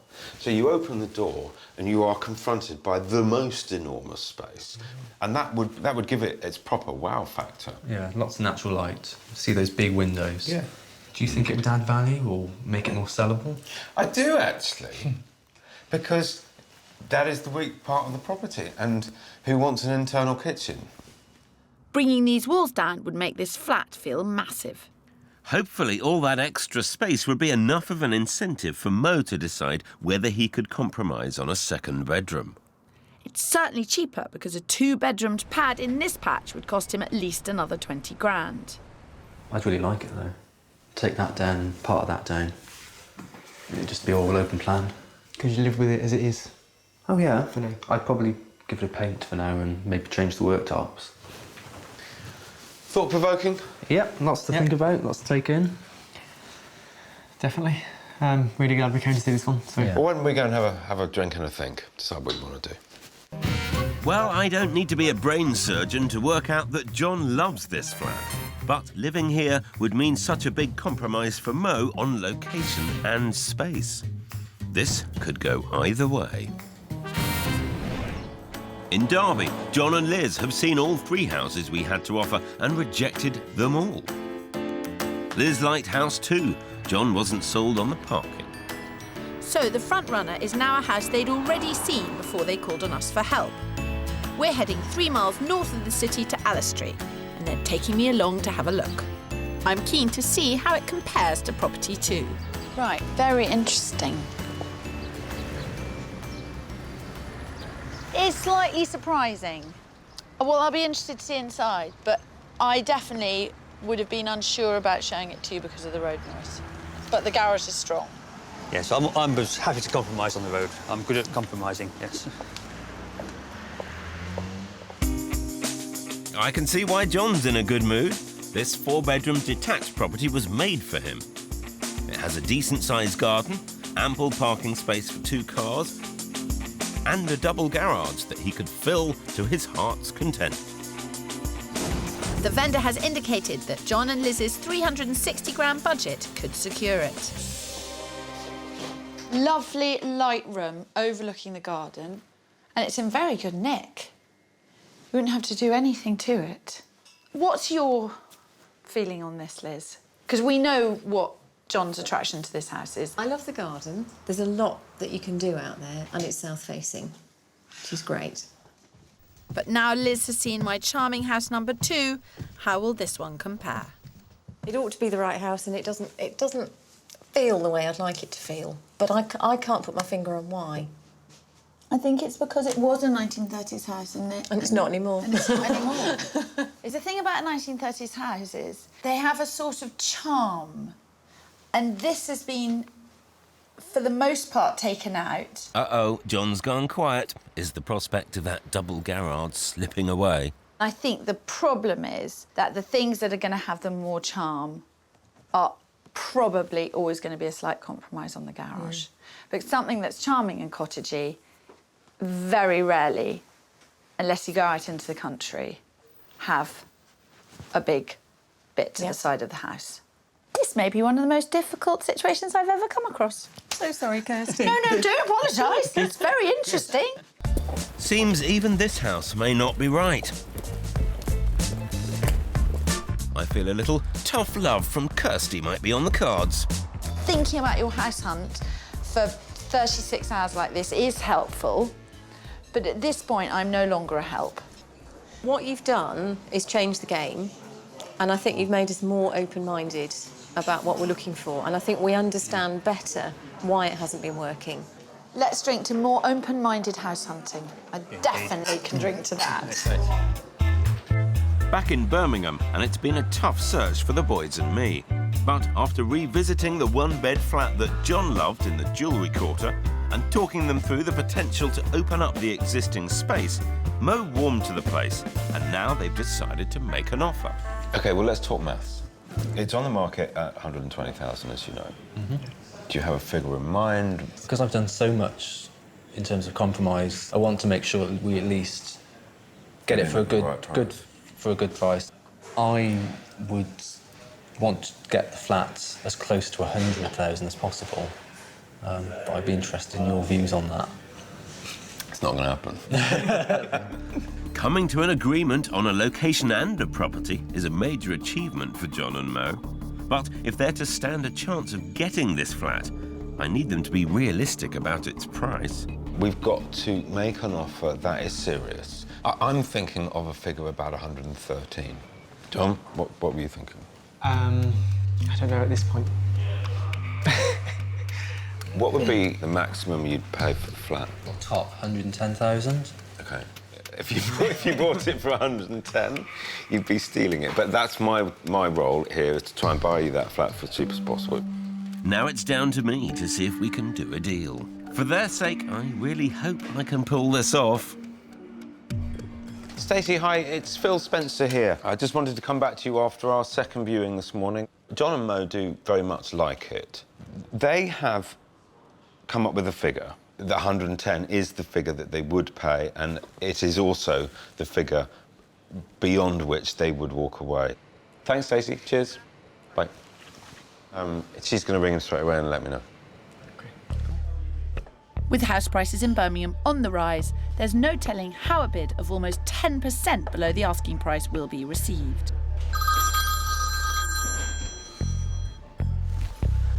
Hi there. Hi, yeah, all well. How did you get on? Can't do it. OK, that's a great shame.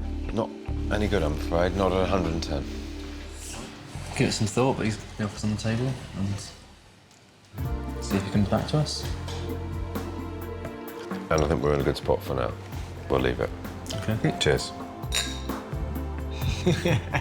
Thanks, man. Unfortunately, only an hour later, the Jewellery Quarter flat was snapped up by another buyer for £112,000. The house hunt for the boys was back on. But the big question is, would they find their perfect home without us? Well, Liz and John did. Just over a year after we left them, and another 28 house viewings under their belt, the couple finally found the right southwest-facing garden with the right house in it. So I think we've ended up with something that's very close to our specification, with each of us making a small compromise. The couple paid £290,000, 10 grand over the asking price, to make sure they secured the house, and plans to extend and remodel are already underway. I feel very contented that we've found a place that's right for us, it's in a good location, and it's somewhere we're really going to enjoy living. Well, cheers. All good things come to those who wait, and those who listen to Kirsty, perhaps. But you can always go to Park. But what about those who listen to me? We kind of gave up house searching for a little while. I think we're a bit exhausted, having looked at 30-odd properties over a year. And then if Phil and Kirsty can't find you a property, then what do you do then? That's kind of like the end of the road almost. So we kind of gave up for a little while. But after a 6-month break, John and Mo got back on the house hunting horse, this time with a fresh injection of cash. Selling off assets and some financial help from their parents allowed the boys to more than double their original budget of £120,000 to a whopping £250,000. We were talking about compromises and the budget of 120,000, and actually we were living in an area that we really liked.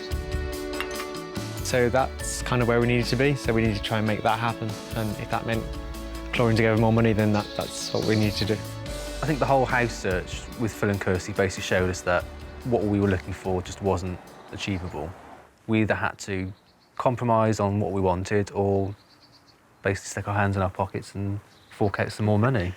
Yeah. And that's basically what we did in the end. This change of criteria and generous budget boost finally led the couple to a house they both loved. Walked out the house, went back to the car, sat in the car, and had that kind of eureka moment where we looked at each other and just said, kind of like, we love it. It's exactly the one, and here we are. Here we are indeed. 3 months ago, the boys became the proud owners of this spacious 3-bed terrace in Harbour, an area they both loved but just couldn't afford on their original budget.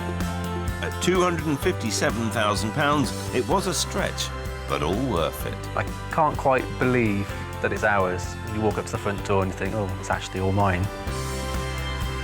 It's a nice feeling. The thing I love about this house is the windows. There's lots of period features. A bit different to that city pad you were after then, John. This house is a really good compromise. We are not too far from the city centre, which is where I loved, but at the same time we're kind of in the suburbs, but we've still got Harbour High Street, which has got lots of really good pubs and restaurants. So it's a nice compromise between the two. What a turnaround. This is beginning to sound like a tale of happy ever after. So I think we're really happy with the house. I think finally we agree on the house. Oh dear, I feel a but coming on. But do you know what? I think we still disagree on quite a few things. So we've still got plenty of things to argue about. Well, we've still got to decorate the house yet, so... Which colour to paint the living room, what to do with the kitchen, what should we do in the garden. It's brilliant. There's loads of things to disagree on. I guess some things will just never change. Now they've got a roof over their heads, the boys have been able to focus on other things. Things have really started to fall into place. So we found the house. That seemed one piece of the jigsaw, and then since then, we've both had promotions. Still engaged, we haven't got married yet. So now we've got to save up some more money and start planning the wedding. The next disagreement's on the horizon. Well, you're on your own there, guys, because wedding planners we ain't. I'm chuffed to bits to see that these guys finally found a way to a home they both love. But can the same be said for John and Liz?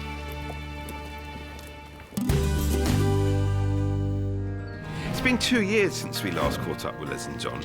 They'd just picked up the keys to their new house here in Allestree. They were planning a massive transformation, so I've come back to take a look. The couple had viewed a whopping 58 houses before finally finding this 1950s 3-bed detached house. How about this? Well, Proper big house. At long last, yes. With just one previous owner, it needed a lot of work inside and out. Work which is now complete. Which bit's new? Because it all looks actually very blended in. That's the extension. That's the extension there. And the reason it blends in so well is that the builders saved the bricks that they'd salvaged from knocking down the original garage. They'd weathered to the same degree as the rest of the house. Well, that makes a difference, doesn't Makes a huge difference, yes. I'd love to have a look around, see what you've done. We'll show you. Yeah, off they go. The couple bought the house for £290,000 and have spent a further £130 completely transforming it. A 2-storey extension was added, giving them a new garage, a shower room, utility, and an extra bedroom upstairs.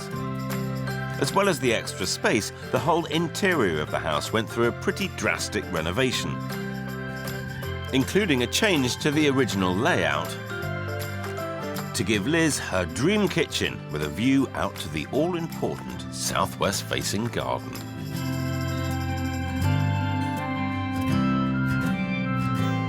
Is it as you dreamt that it would be? It's better, I think, than I dreamt it could have been. That's probably because you designed it. I got so fixated on the search, I'd almost lost sight of the end result. Yeah. And this house works well in every respect for all the things that we love to do. And there's not a moment I spend in it when I don't think, I can't believe that this is ours, that we did this. And that we can stay here. It's just magnificent. Yeah. I think because we came to it relatively late in life, we had a fair idea of what it is we've been missing all our lives, and so we were able to build in those requirements. Yeah. I think it's wonderfully satisfying to actually have the opportunity to design your space, and you've turned it round. And this does look absolutely sensational. It is a lovely place to live. Yeah, works very well. Is it done? Is it finished? I can't think of anything else that we still need to do. I can't either. Oh, that's nice. That's really nice. That's actually... Yes, we need to call halts at some So stage. we can live in it like normal people now. Yeah. And not spend all weekend in DIY stores, which is just lovely. Now the renovation's done, they can get back to their very active lives. Storage for all their sporting kit meant the size of the garage was always a bit of a deal breaker for John. Here is the true heart of the house. So how does this one measure up? It was the bit that you always focused on getting. It was always a consideration, yes. So did you get enough storage? Just enough, yes. It's not as though you needed any more saws, is it? Look about that, ain't you? No, it's it looks good, doesn't it? It does Yes. look really good. That's right. It's but a proper man's shed. Yes, I can't think of a better way of storing saws. There we have it. I confess, I'm going green with envy. Yes. I think this is great. Yes, an Englishman's shed is his castle. But is gardening mad Liz as happy with her lot? So, Liz, I remember you wanting a garden with a house in it, wasn't that? Was the way That was your absolutely, description, that was wasn't it? exactly what I was looking for, yes. Did you get it? I absolutely did. I think you did, didn't Yes, it's just super duper. And with the help of a digger, Liz has transformed the bog-standard back garden into this horticultural heaven. This longer term, the plan is that the shrubs in the middle will grow up a little bit to break up the view of the lower garden, and then the rest of it's perennials. Oh, Liz, just listening to you I know. talk about it. This is what you wanted. It's absolutely what I wanted, yes. Really, well done, you. Yes. It really is great to see the whole package come together for these two. And about time, too. You really did play the long game, didn't you? You were convinced in your heart of hearts it was out there and you were going to find it. Absolutely. John was prepared to hold out longer than I was, and I'm very glad that we did. Well, I'm not surprised, sitting here now, seeing as it is, and the garden's just going to get better. It is, The it's going to be house is super. fantastic. Yeah. During our search, we got close several times, but hadn't hit the jackpot, if you like. So it always seemed to me that we would get there eventually. Now, I've got to ask, was Kirsty any help whatsoever? Kirsty was an enormous amount of help. Sorry, Phil. But she talked you out of a house, didn't she? She did, and that was so... But it was the right thing to do. Yeah. Sitting here right now, how does it feel? Absolutely magical. I've got a lovely home, I've got the garden I wanted, I can sit here in the evenings and listen to the birds, but I've got my friends and my hobbies locally. Yeah. It couldn't be better.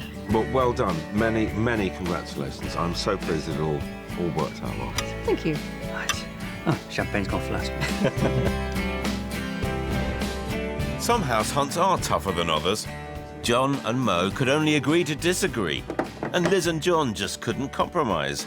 But it all worked out in the end. So it just goes to show that in house hunting, sometimes good things really do come to those who wait.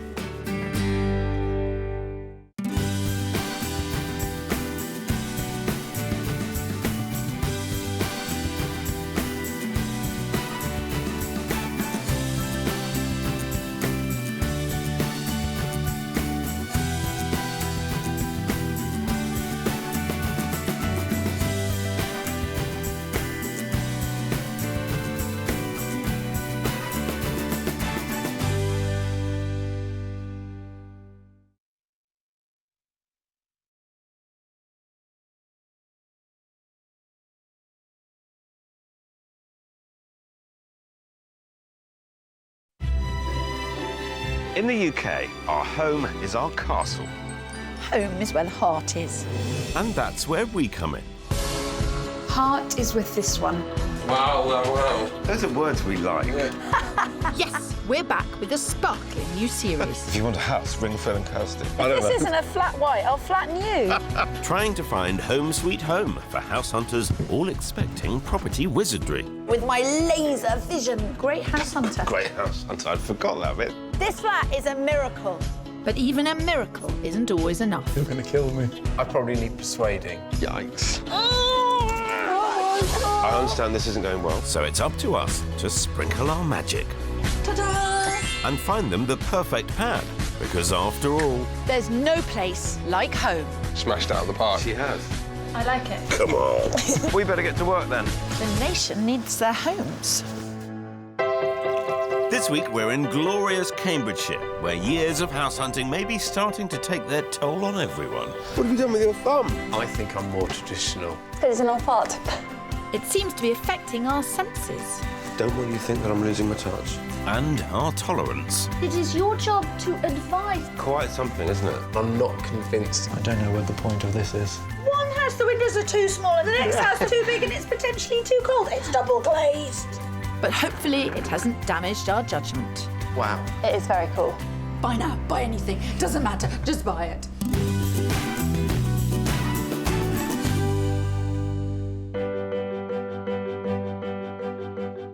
This week, we're house hunting in and around Cambridgeshire, taking an educated approach to a high-flying market. I'm mentoring a couple who keep missing the mark.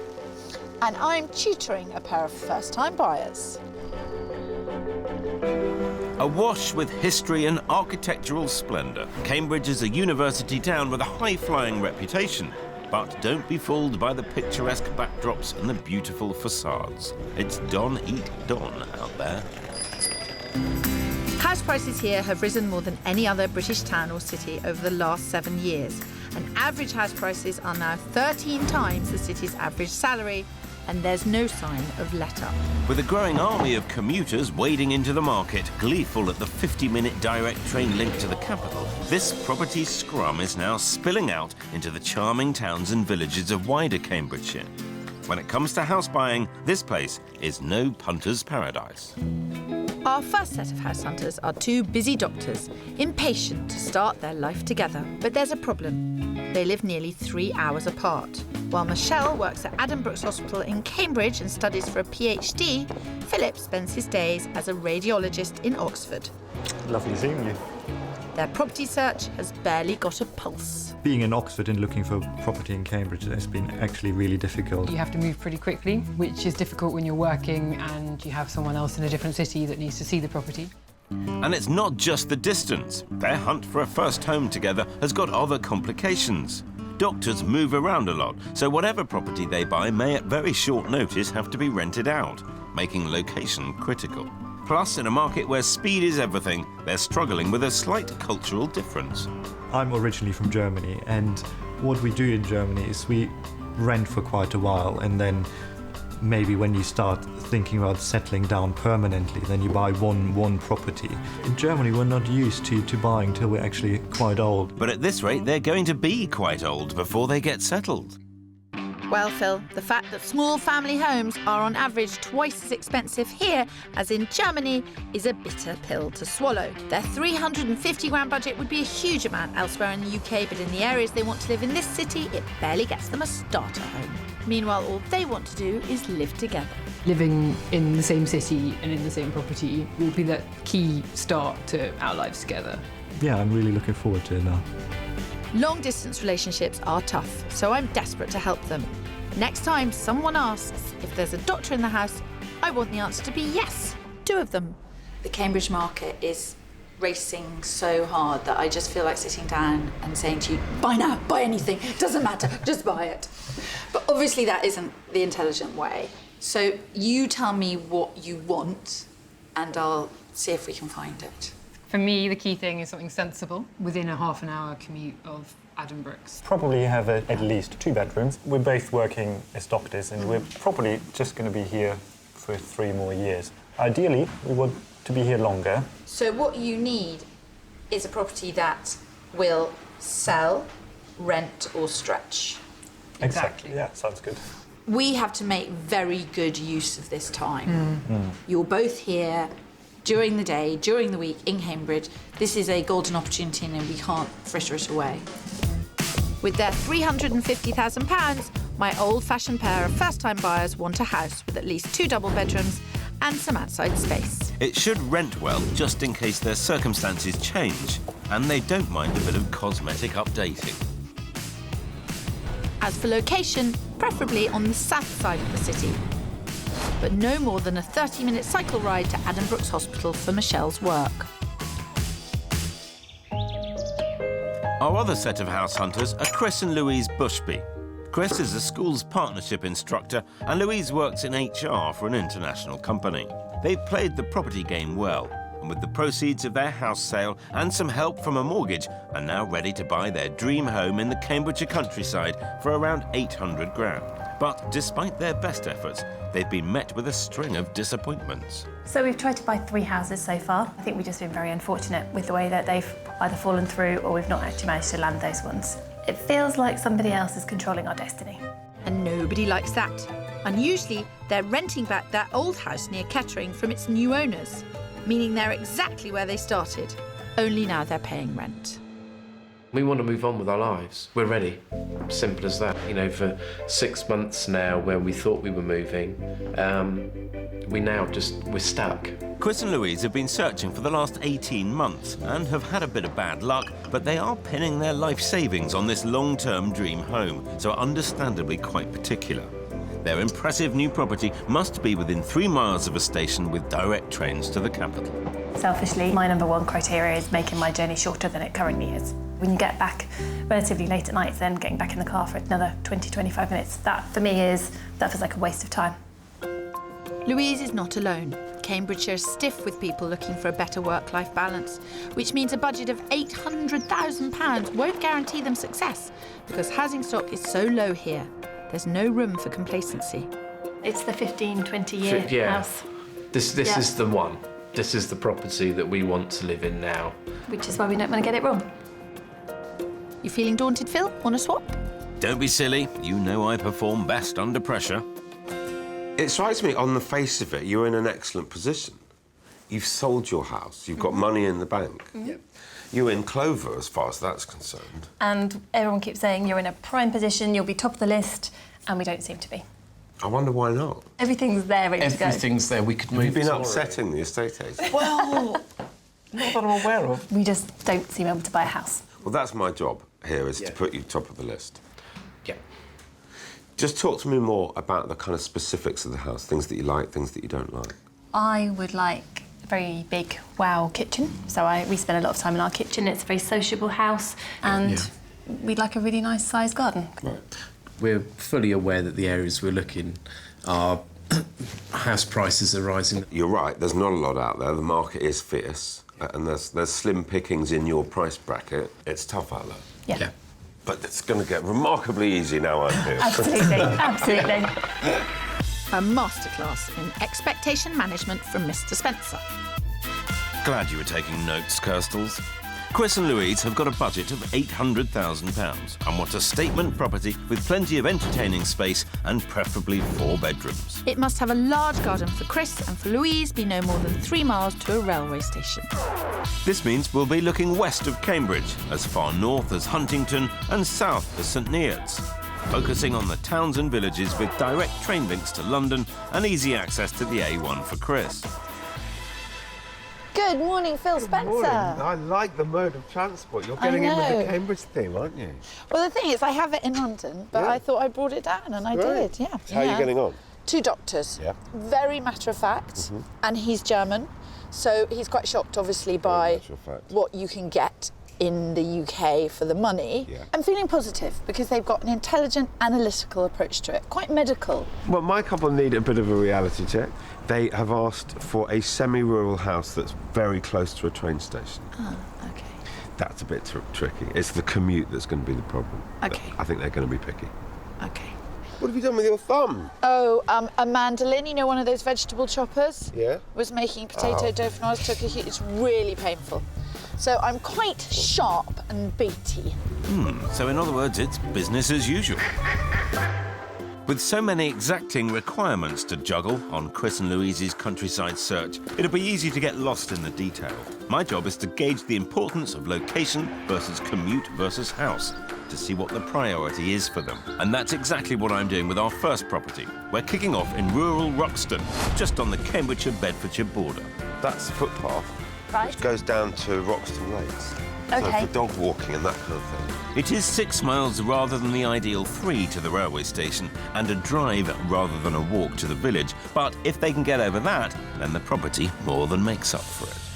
What do you make of the house? Yeah, it's quite different, actually. Not a normal, typical square box. It's a big house inside. Yeah, it looks it. Looks big. Yeah. From here, you'd be 15 minutes into St Neots train station.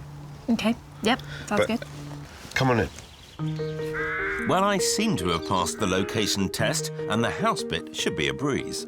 Built just 9 years ago, this spacious and stylish property should give them plenty of scope for entertaining, with a huge kitchen breakfast room and 4 good-sized reception rooms, plus a lovely secluded garden. There are 5 double bedrooms and 4 bathrooms, so arguably more than they need for just the 2 of them. But the price is very competitive at £695,000, a whopping 105 grand below their budget. That's very nice. I like it. I like it. It's very high spec. There's underfloor heating, all this lovely surface. That's very nice. Yes, nice size, very good size. Yeah. And that outlook is enticing. Come and see it.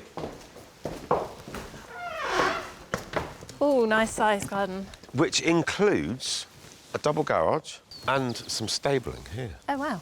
And Chris, you're after being able to grow your own veggies and that kind of thing? There's plenty of space here for us to do that. Certainly, yeah. The garden makes this very special, I would say. 18-month search, one Spencer special, and it could be all over. Well, let's hope the supersized upstairs doesn't prick your supersized ego, Phil. Oh, nice. Yeah, good size. Yeah. What on earth are you going to do with all these bedrooms? Well, that is a good question. In order to get you the living space that you're after, you're going to end up with a big house and lots of bedrooms. You can run a guest house. Why don't you have a wander Yep. through the other bedrooms? If you've got any questions, give me a shout. Questions like how much should they charge? And should they put a kettle in the room, perhaps? It's light in areas. It is. Good. All seems to be going rather too well in my first property. I'm waiting for this big but that's bound to come at some point. If I were you, I'd just cross my fingers and keep smiling, Phil. I'm not normally this easily pleased. Well, let's try and pick holes in it. Yeah, Too many so bathrooms. we don't need anything this big. How about the geography of it? We just need to check the driving distance to St Neots Railway. Bit more research. Yeah. Yep. But we're in a good place after property 1. Good place, yeah. Good start. Good start. But I do seem to be guilty of supplying too much space. Whether in the end they'll be happy spending the money on that remains to be seen. It's never been exactly easy to get a foothold on the property ladder. But in a rising market where properties are snapped up in a matter of days, there's no time to hang around. So what are we doing here, Phil? Hanging around. Come on, let's go.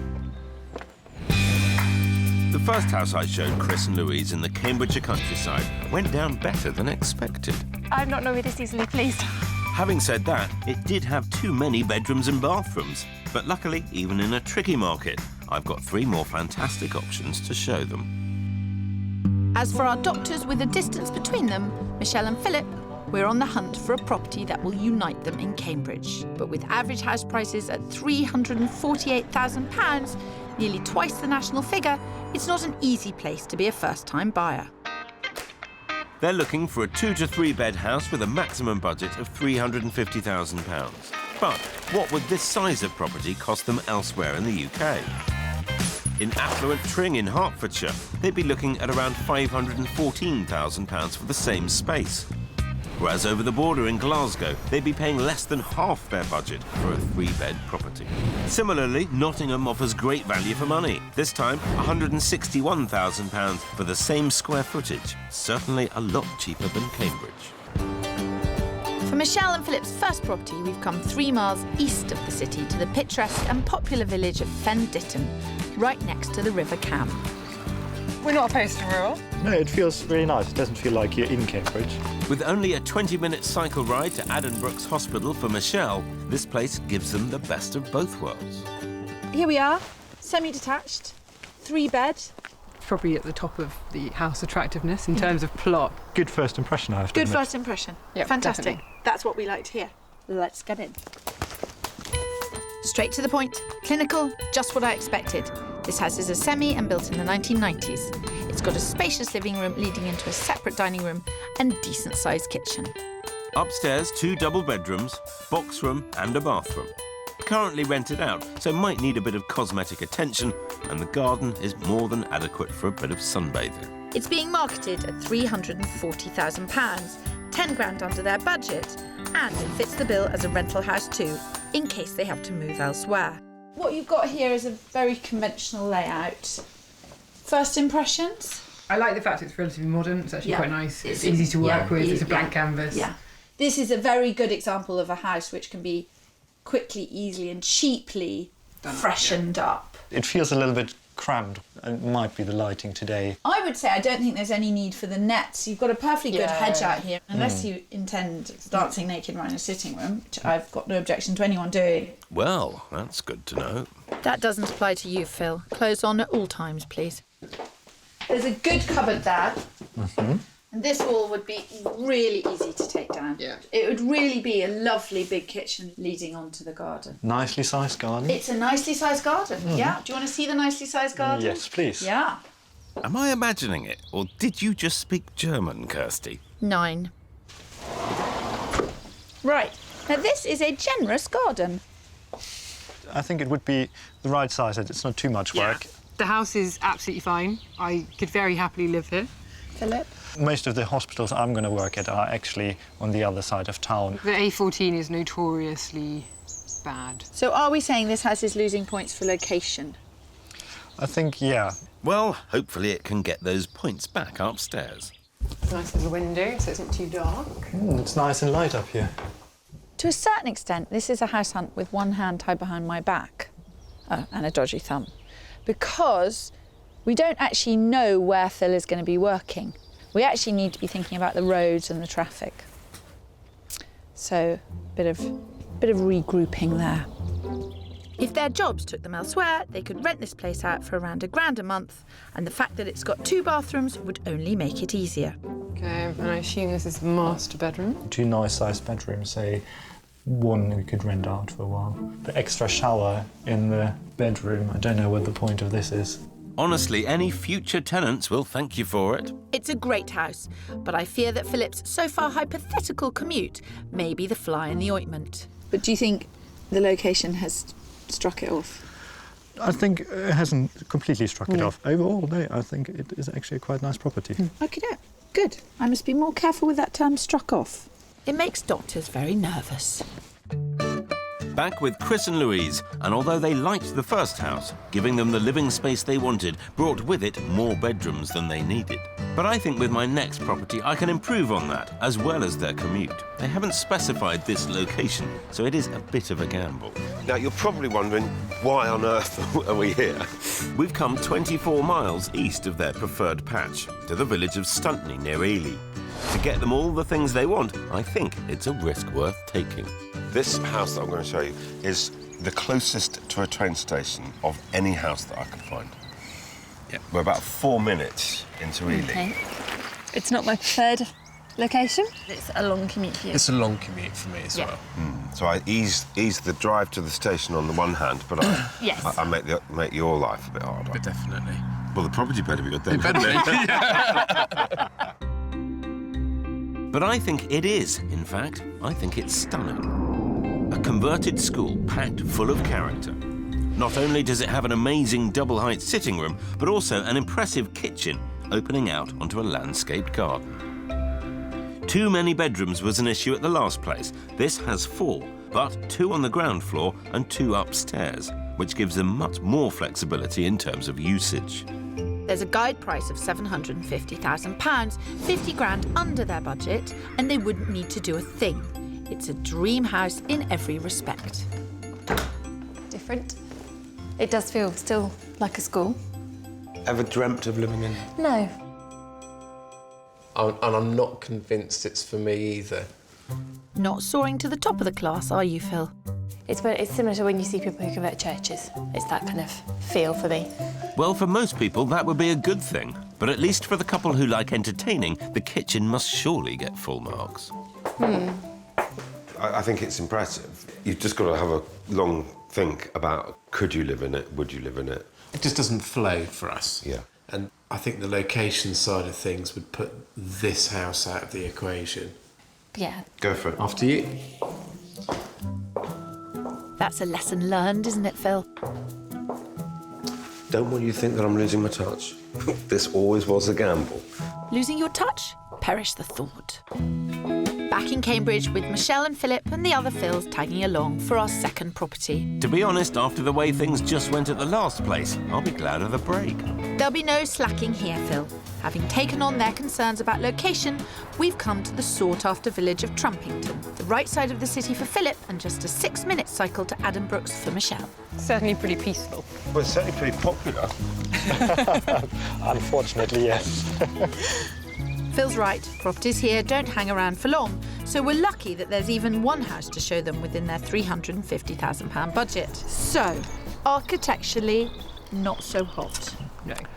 But what you lose in beauty, you gain in square footage. What are your little thoughts standing here? OK, that says enough. I think Philip's really struggling with what you get for your money round here.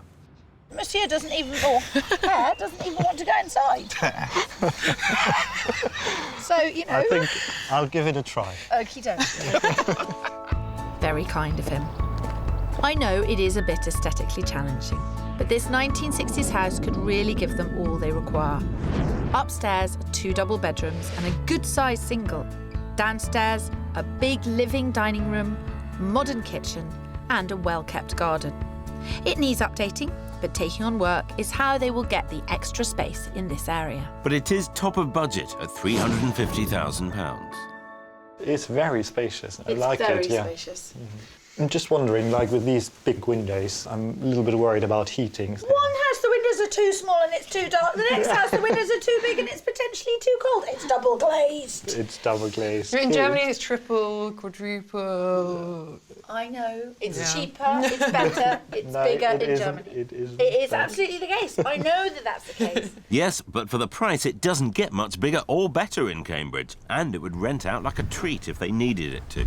I think Philip could do with a reality check. The market's gone up by 21% around here in the last 12 months. Yeah. So you need to get on with it. I think it's still coming from slightly a different background where I previously lived. I think it's still hard for me to put so much money in something. I'm still feeling a little bit uneasy about it, I have to admit. The two of you want to live together. Yes. You actually want to be under the same roof as soon as possible. That's very true. Does Philip sweat the small stuff in terms of the houses? I don't want to look as if I'm dismissing his fears. I think he'd be honest if he didn't like the house. Okay, Yeah, I think he doesn't shy away from honesty. Did you walk in and think, wow, fantastic big space that we could do loads with? Yes. Right, so you're saying this might be the one for you? Yeah, potentially. Wow, a refreshingly intelligent way to shop for houses. I wish I could say the same for Phil. It's an excellent house. Really So did good. you tell him that? Yeah, well, it's up to him. No. Oh, God. I had £1 for every time you say that. It's their decision. I know it's their decision, but it is your job to advise, and people are expecting you to advise. Don't hang back from that. It's a brilliant house. And I just prefer the drip feed method over the double dose, Kirsty. Okay, so this is the master. It's quite nice, isn't it? Needs the superficial decor sort of done up, but we could live here very happily and very comfortably, and that would be very nice for a few years. If we start a family, we definitely have enough space. enough space to deal with that. I like this pair. They've correctly diagnosed that this particular 50-year-old needs a facelift rather than major surgery. Apart from the dubious aesthetic nature of 60s properties, can't complain in terms of area, size. Just have to get to terms with the outside. I think that luckily you've got some time for that, because it has so many viewings set up, we can't really do anything. I think the answer is just to sit tight. Well, that would make one gamble each. Let's hope yours pays off better than mine, Kirsty. Buying your first home can be daunting, but shrinking violets need not apply. Swift and decisive is the order of the day. And admittedly, while my couple have a bigger budget, competition for a home with the perfect work-life balance here in the commuter belt is fierce. I might need a bit of luck behind me. I'm helping Michelle and Philip, who are currently frustrated by living in separate cities.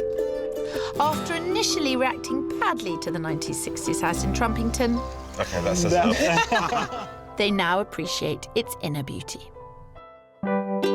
As for my search with Chris and Louise, it's clear that location is one thing I need to nail. So for my third property, we're playing it safe.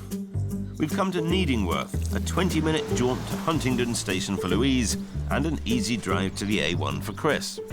I have a rather a passion for this house because it is a proper house for entertaining. Do you remember The Good Life? Was it Margot? Margot. I was going to say, Margot in the kitchen. Yeah. But at the same time, it's a real party house, and I think you could really celebrate its 1970s eccentricities and really go for it. Kirsty's got her platforms, I've got my flares.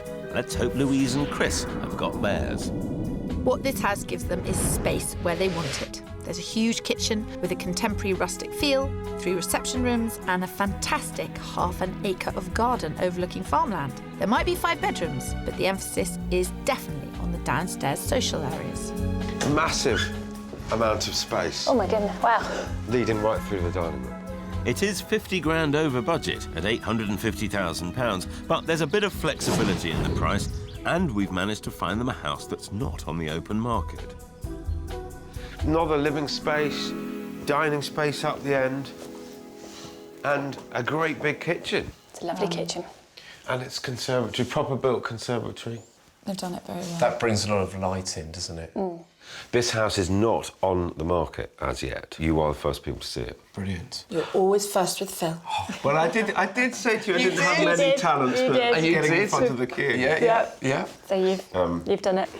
There's no doubt about it. Once this place goes live, it'll be inundated with viewings. And the last thing we want is for Chris and Louise to miss the boat like they have for the last 18 months. We need to make hay while the sun shines. But you've always wanted one of those, haven't you? You've got every excuse. That's why I wanted to bring you out toy. Here. Quite a good patch of lawn. It's lovely. Mature trees. Yes. A couple of stables, greenhouse, veg patch. Just what I'd adore. I'm not sure Louise will ever see Chris if they moved in here. Indeed, it's all very good, but the house is not without its niggles. All fixable, though. This is your master bedroom. So you've got that lovely balcony. Glass of wine before bed. Yep. All of this here is unnecessary. And then, weirdly, you've got another door, which you don't need. It's madness. So this could all be in your bathroom. This is literally Yes, you can fill that completely space. wasted space. It's great that Louise isn't daunted by a bit of room rejigging. As for the rest of the house, yes, it could do with a bit of updating, but it's immaculate, so they could take their time and, when money allowed, make the decor fit their style. What I really, really like is it's so open in the flow because you can go from one room to another room really easily. This is all sounding rather positive, so I don't want to put a spanner in the works. I genuinely think that your only problem here is getting it for the money. I'm just pleased to have found something that they're positive about it on all levels. Area, garden, commute. And you've done brilliantly, and I will tell you that 100 times, and I will go on telling Can you you keep saying it? I will say What, just once more? You've done really well. This is an amazing house. Thank you. Well done, Phil. Can I go now? One more time. 2 was a massive effort. Don't push your luck, Phil. It's lovely. Look at the house that could be yours. All you need is a man cave at the bottom of there and we'll be fine. This is. There is I know there's a cave. shed. There's a wonderful shed. Yeah, it is a special house. Having said that, I've got another house to show you, which I'm rather pleased about. And the next house is one of the best I've seen in years. 800,000 might get you a lovely 5-bed house in Cambridgeshire. But how would this budget fare elsewhere? In Pricey Pool, you'd be looking at over double the money for the same space at 1.8 million. Whereas in Manchester, a 5-bedder would cost an average of £438,000. But Tyne & Wear offers better value, giving you the same space for just over 330 grand. One thing we've learned on this job, every town has a different market. Back in Cambridge with Philip and Michelle, and although the Trumpington house came up trumps, the exterior was an issue for them. So, for my next property, we're fast-forwarding 2 decades to the 1980s. Close to Mill Road, one of the coolest places to be in the city, it's an area our young docs know well. I really like the location. It's Michelle can get to work very quickly. Nice bars and a cinema. I'm not going to say what happens to bars and cinemas at a later stage in your life. Given the speed at which houses sell here, it's my turn to be big-headed, as we're the first to see this house. It's a probate sale and won't be hitting the market for another couple of days. It obviously needs updating throughout and isn't as big as the Trumpington house, but it does have a decent sitting room and kitchen diner. The garage has been converted into a downstairs bedroom with ensuite, and there are a further 2 bedrooms upstairs. The garden is secluded and a good size. It's a fixer-upper. It's a fixer-upper, yes. It'll come on at £325,000, so 25 grand under budget. But work costs do need to be factored in. Does it feel exciting? Yes.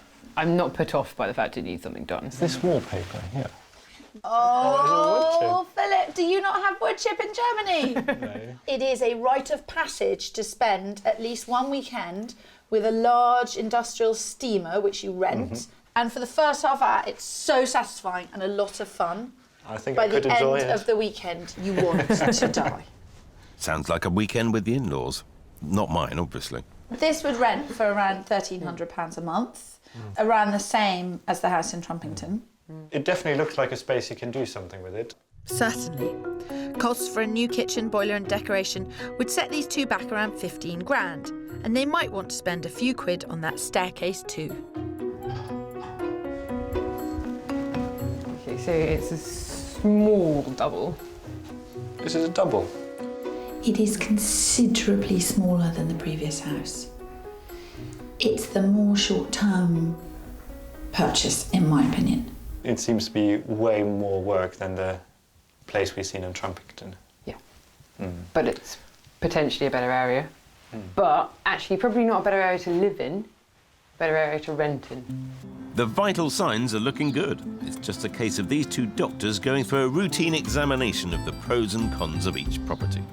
We're a little bit torn between which of the 2 properties is the better investment. It would be nice if we were going to put an offer in on a property to actually have a chat, like a second viewing in some senses as well, just to check a few things out. Well, we can do that. Do you want to go back? Yeah. I like this methodical approach. Methodical is good, yes, but you know me, Kirsty, I'll never pass the opportunity to stir up a bit of passion. And that's what I'm hoping we'll see at the final property I've lined up for Chris and Louise. We're in the picturesque town of St Neots, an area they love, just over 5 minutes drive to the train station for Louise, close to the A1 for Chris, amenities on the doorstep, and that's even before we talk about how fabulous the house is. I thought I'd throw something a bit different into the mix here. First thoughts of this? Intriguing. 2 very different buildings, Yes. which looks quite exciting. Indeed, it is. This is a modern extension joined onto a 19th century barn, and it's absolutely amazing. It was converted 2 years ago to create a series of beautiful rooms, including a magnificent double-height open-plan living space and high-spec kitchen. An additional wing offers 4 luxurious bedrooms, all of good size. There are 2 fabulously indulgent bathrooms, and even a family room comes snug. It comes as no surprise that it's 50 grand over their budget at £850,000. But we do have it on good faith that the vendors are open to offers. That's a kitchen. It's a bit more than just a kitchen. It is very cool. Is it the kind of space that you could see yourself living? Yes, I personally could. I probably need persuading. Yeah. Ooh, that's a surprise. Okay. And by the look on Louise's face, I'd prepare yourself for a charm offensive, Chris. So there's nothing I don't like about this house, but I'm guessing it might not be quite your taste. I think I've still got to get used to it. I think I'm more traditional. It's because it's an old fart. Have a wander. I'm not saying anything. Not quite the kind of charm offensive I had in mind. Yes. Absolutely fascinating. Because now Chris is very much on the back foot and Louise is trying to sell him the house. Maybe she could have your job, Phil. They're all really, really good sizes, aren't they? You're itching to get in the garden, aren't you? I do want to see the garden. Yeah. If I had to pick a weak point with this place, it would be the garden. So this could be Chris's moment to fight his corner. I feel a very civilised showdown coming on. It's tight, from my opinion. If I could just bring our thoughts back to the need to be close to transport versus space. This is as good as you'll get, I would imagine. The combination is pretty strong here. Yes. Pub at the end of the road. I keep coming back to the first property. That's my problem, I think. But there is no amenities. I've probably got a favourite and you've got a clear favourite. I thought number 1 was my favourite till I came here. Oh dear, this could all fall apart if they can't agree between this place and the new build in rural Roxton. And it was all looking so promising.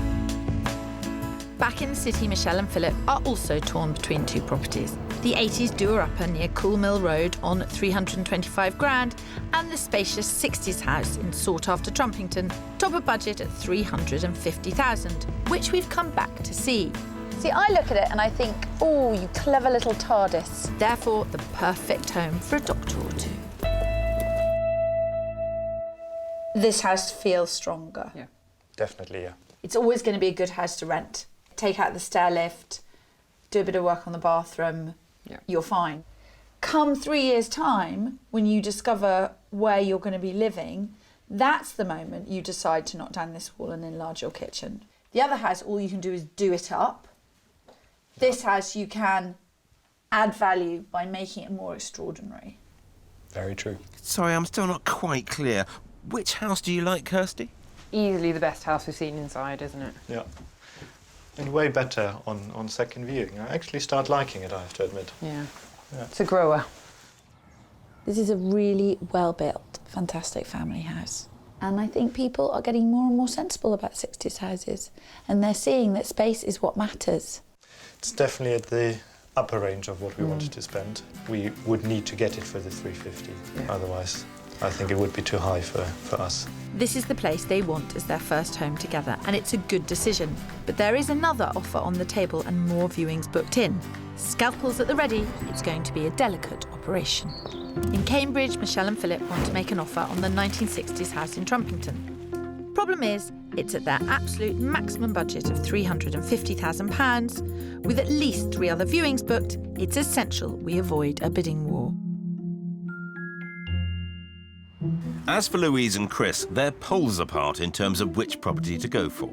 Louise loves the unique contemporary barn conversion in St Neots on at £850,000. Whereas Chris thinks the more traditional new build in rural Roxton, priced at £695,000, would suit them down to the ground. With the barn fresh in their minds, we've come back to Roxton to thrash it out. As I understand it, this would take you an extra commuting time of 20 minutes each way. At the asking prices, there's 150 grand's worth of difference. The other part of that is the kind of, you'd have to get in your car to do everything if you lived here. The barn, you could potentially walk places. You know, there's some things on your doorstep that you don't get here. It's a really difficult one. Yes. It doesn't sound too difficult for Louise. Yes, but remember Chris was very excited about the size of the garden. That's a very similar sized garden to the barn, isn't it, in terms of distance back to the house? Yeah. It's just enclosed. Yes. This is a really fascinating scenario. Louise is kind of almost allowing Chris to have this viewing in the hope that he'll write it off and they'll buy the more expensive option. I think that's what's happening. Check out Dr. Phil, the anthropologist at large. So this is nice. It is. It needs some personalising. The view's lovely. Yes.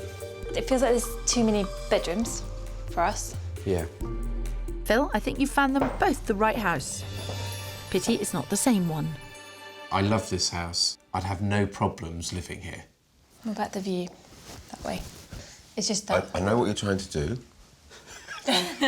Point out the negatives. I understand why. That's OK. Brilliant. It feels like we've got lots more discussions to have, so why don't we head to the pub? Sounds like a great plan. Excellent. All best problems are resolved in the pub. Absolutely.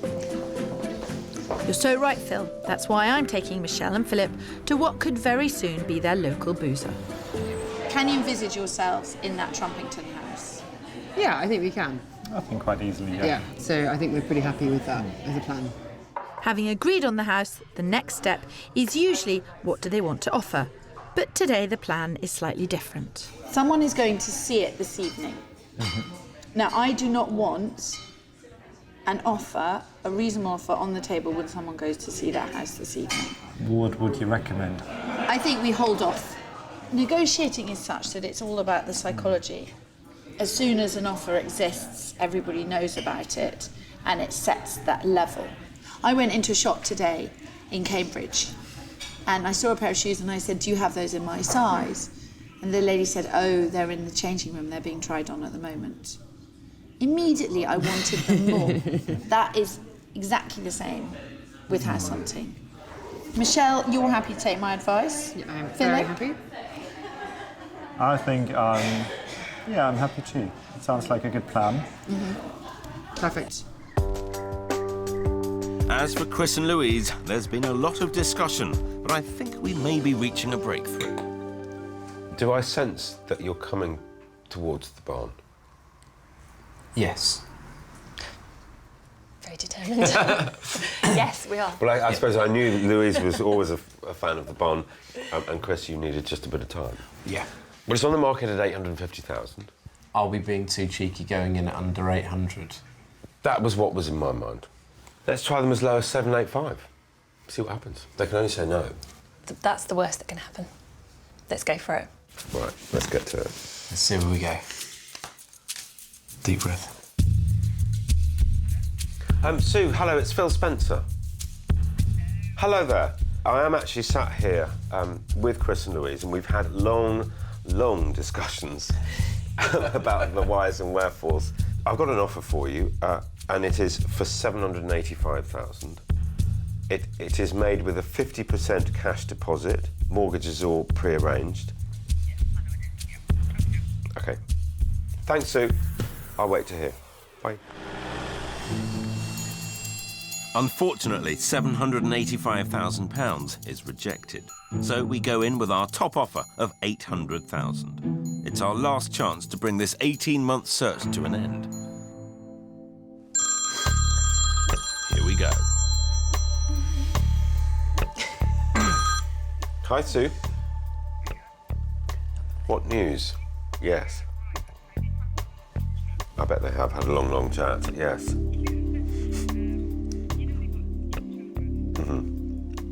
Sue, delighted to say we have a deal. Many thanks. Good news all round. Thanks for your help. Bye-bye. Excellent. Thank you very much. 800,000. Cheers. Thank you very much. Well done. Yeah, no, That's fun. Thank Brilliant you. news. Congratulations. Bottoms up. I think I deserve that drink. As for Michelle and Philip, we let the other viewings happen, and over the following 6 days, there was much toing and froing. Our final offer was £350,000. But unfortunately, an investor has come in and bid £2,000 more. Michelle, it's Kirsty. Can you hear me? Kirsty's ringing with the vendor's decision. They have decided to go with you and accept your offer of £350,000. Amazing. I know, I couldn't believe it. I was like, oh! Luckily, the vendor was nice enough to want to sell it to someone who's buying it as a home rather than investment. Thank you, you're a star. Awesome. Okie doke. Thanks, Really Michelle. appreciate that. Okay, Thank you. bye. They have taken a very sensible, steady approach to buying a house, and they found the right one. It's brilliant. 2 months on, Philip and Michelle are excitedly waiting to exchange on their new Trumpington home.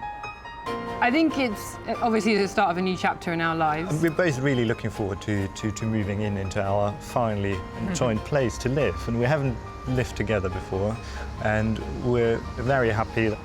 The busy doctors are desperate to swap their stethoscopes for wallpaper strippers. One thing we plan to do is to renovate the bathroom. I think we can do step by step over the next few years and make it a really nice place. But until they're actually through the door, they're able to enjoy some brief respite. It's been nice to get back to relatively normal life, not having to be totally preoccupied by house buying.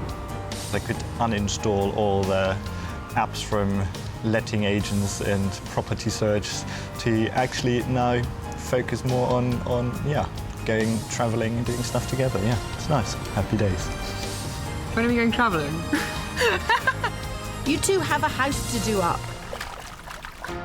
Over with Chris and Louise, really excitingly, they completed early on their stunning new barn conversion. Champagne? Getting the keys was just a fantastic moment. After the last couple of years that we'd had, to finally get the place that we wanted. This is the lifetime home now. We spent some time wandering around, not really believing it was ours. Oh, blimey, it looks quite big with that furniture. We can now make it ours, personalise it and just enjoy it, really. Louise may have had to persuade Chris to make this place theirs, but he has no regrets. We're over the moon. Phil did a good job. It's now reality. Our reality. It is good. It is. I can't stop smiling. I know. Cheers. Don't you just love it when a plan comes together?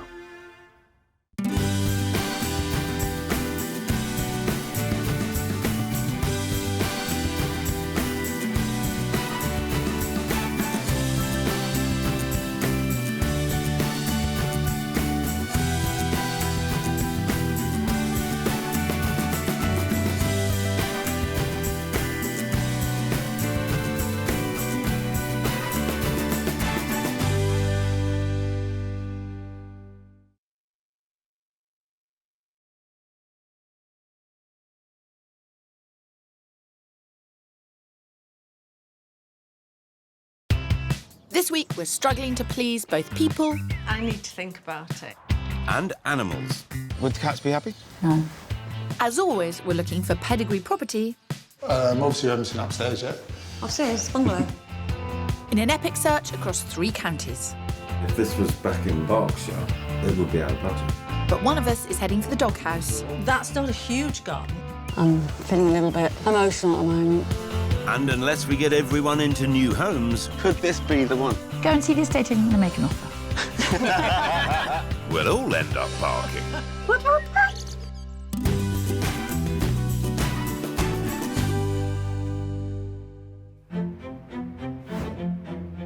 This week, we're stretching across Surrey, Hampshire and Wiltshire. We're hoping to take 2 couples unhappy with their homes to their happy place. Where's your happy place, Phil? Actually, don't ask that. God forbid that I knew. Beautiful England stood next to you. Oh, such a charmer. Moving swiftly on. Hampshire is where most of our 3-county search will take place, and it's a very sought-after county. The average price of a semi-detached house here is almost £270,000. That's 100 grand over the national average. On top of which, the annual property price increase over our search area is also higher than the national average. So it's easy to get scared in this market. Alan, who works in the building trade, and his wife Sue, who's in admin support, have been married over 30 years and have recently returned to the UK after almost a decade on the other side of the world. You know, it's sort of like living a dream, really, isn't it, to a lot of people. We lived in Brisbane for 7 years, then wanted to come home, didn't you, I babe? did. I was homesick too much and I had to come home. They've been back for 9 months and, along with their 2 cats, are currently sharing Sue's sister's 1-bed place in Berkshire. She's been so good to us. We were so lucky that she let us have her house and she was staying in her shed. She converted it into a little bedroom, bless her. What a saintly sister, sleeping in the shed. But her house is a bit small for all of them. It's certainly a far cry from the setup they had in Australia. No swimming pool for a start. Downsizing's going to be difficult. We're not looking to try and find something that matches up to what we had, but something that's similar. Ideally, the things I'd like to be looking for in a new house would be open plan, if possible, and a nice-sized garden. The location's really important. Top for me is because of the cats, because I don't want them wandering off to a main road and being killed. Hard to argue with that one, Phil. Yes, but they viewed around 25 houses since returning to the UK without success. And with Sue's sister having just agreed to sell the house they're living in, this search needs to get serious. I mean, I really need Phil and Kirsty to help us. No pressure. There never is. Over to you, Phil. So you've moved back from Australia 9 months ago. The 2 of you and the cats are in the 1-bedroom Yeah. house, Yes. and your And sister's moved into the shed. Yeah, Well, she she sleeps in the shed. bless her. I know. She's a very lovely She's sister. very, yeah. But meanwhile, you've been house hunting. Yes. Yeah. It's been hard slog. Because we're so specific on location because of the quiet location that we want, and I wanting something that's got some sort of character. That's the problem. So you want an older house in a quiet road. Which Yeah, doesn't which is a seem bit of an oxymoron, isn't it? I started looking at new because that's where the quiet locations are. Yes. But then the problem is small gardens.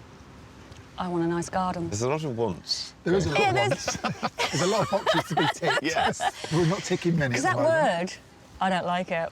You know what I mean, don't I'm you? not going to say You a know word. what I mean? I'm not going That to say. compromise, I don't... You said it.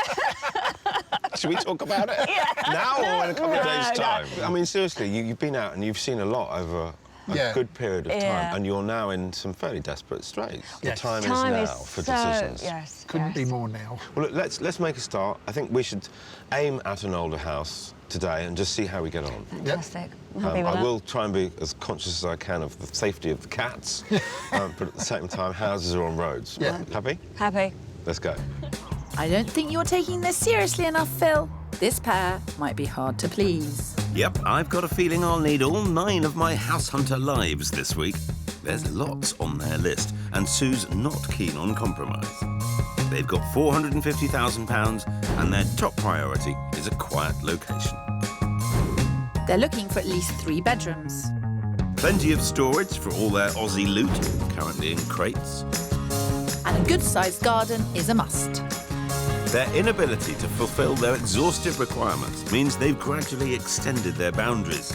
So my massive search area takes in the western boundaries of Surrey and into the Hampshire towns of Long Sutton, Tadley and Oakley. I'm scouring scenic Hampshire too, as well as looking a bit further west in Wiltshire. I'm with retiree Jason and wife Sheila, who's semi-retired and works from home. They met and fell in love a little later in life. 2 of our children were best friends at school, and I had an old computer that I couldn't get to work, and my son said, I'll ask the other boy's dad and he'll come and mend it, and he did.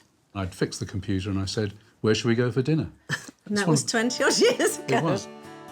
They met in Hampshire, but after retiring, were looking for somewhere new to set up home and made the bold decision to relocate almost 200 miles north.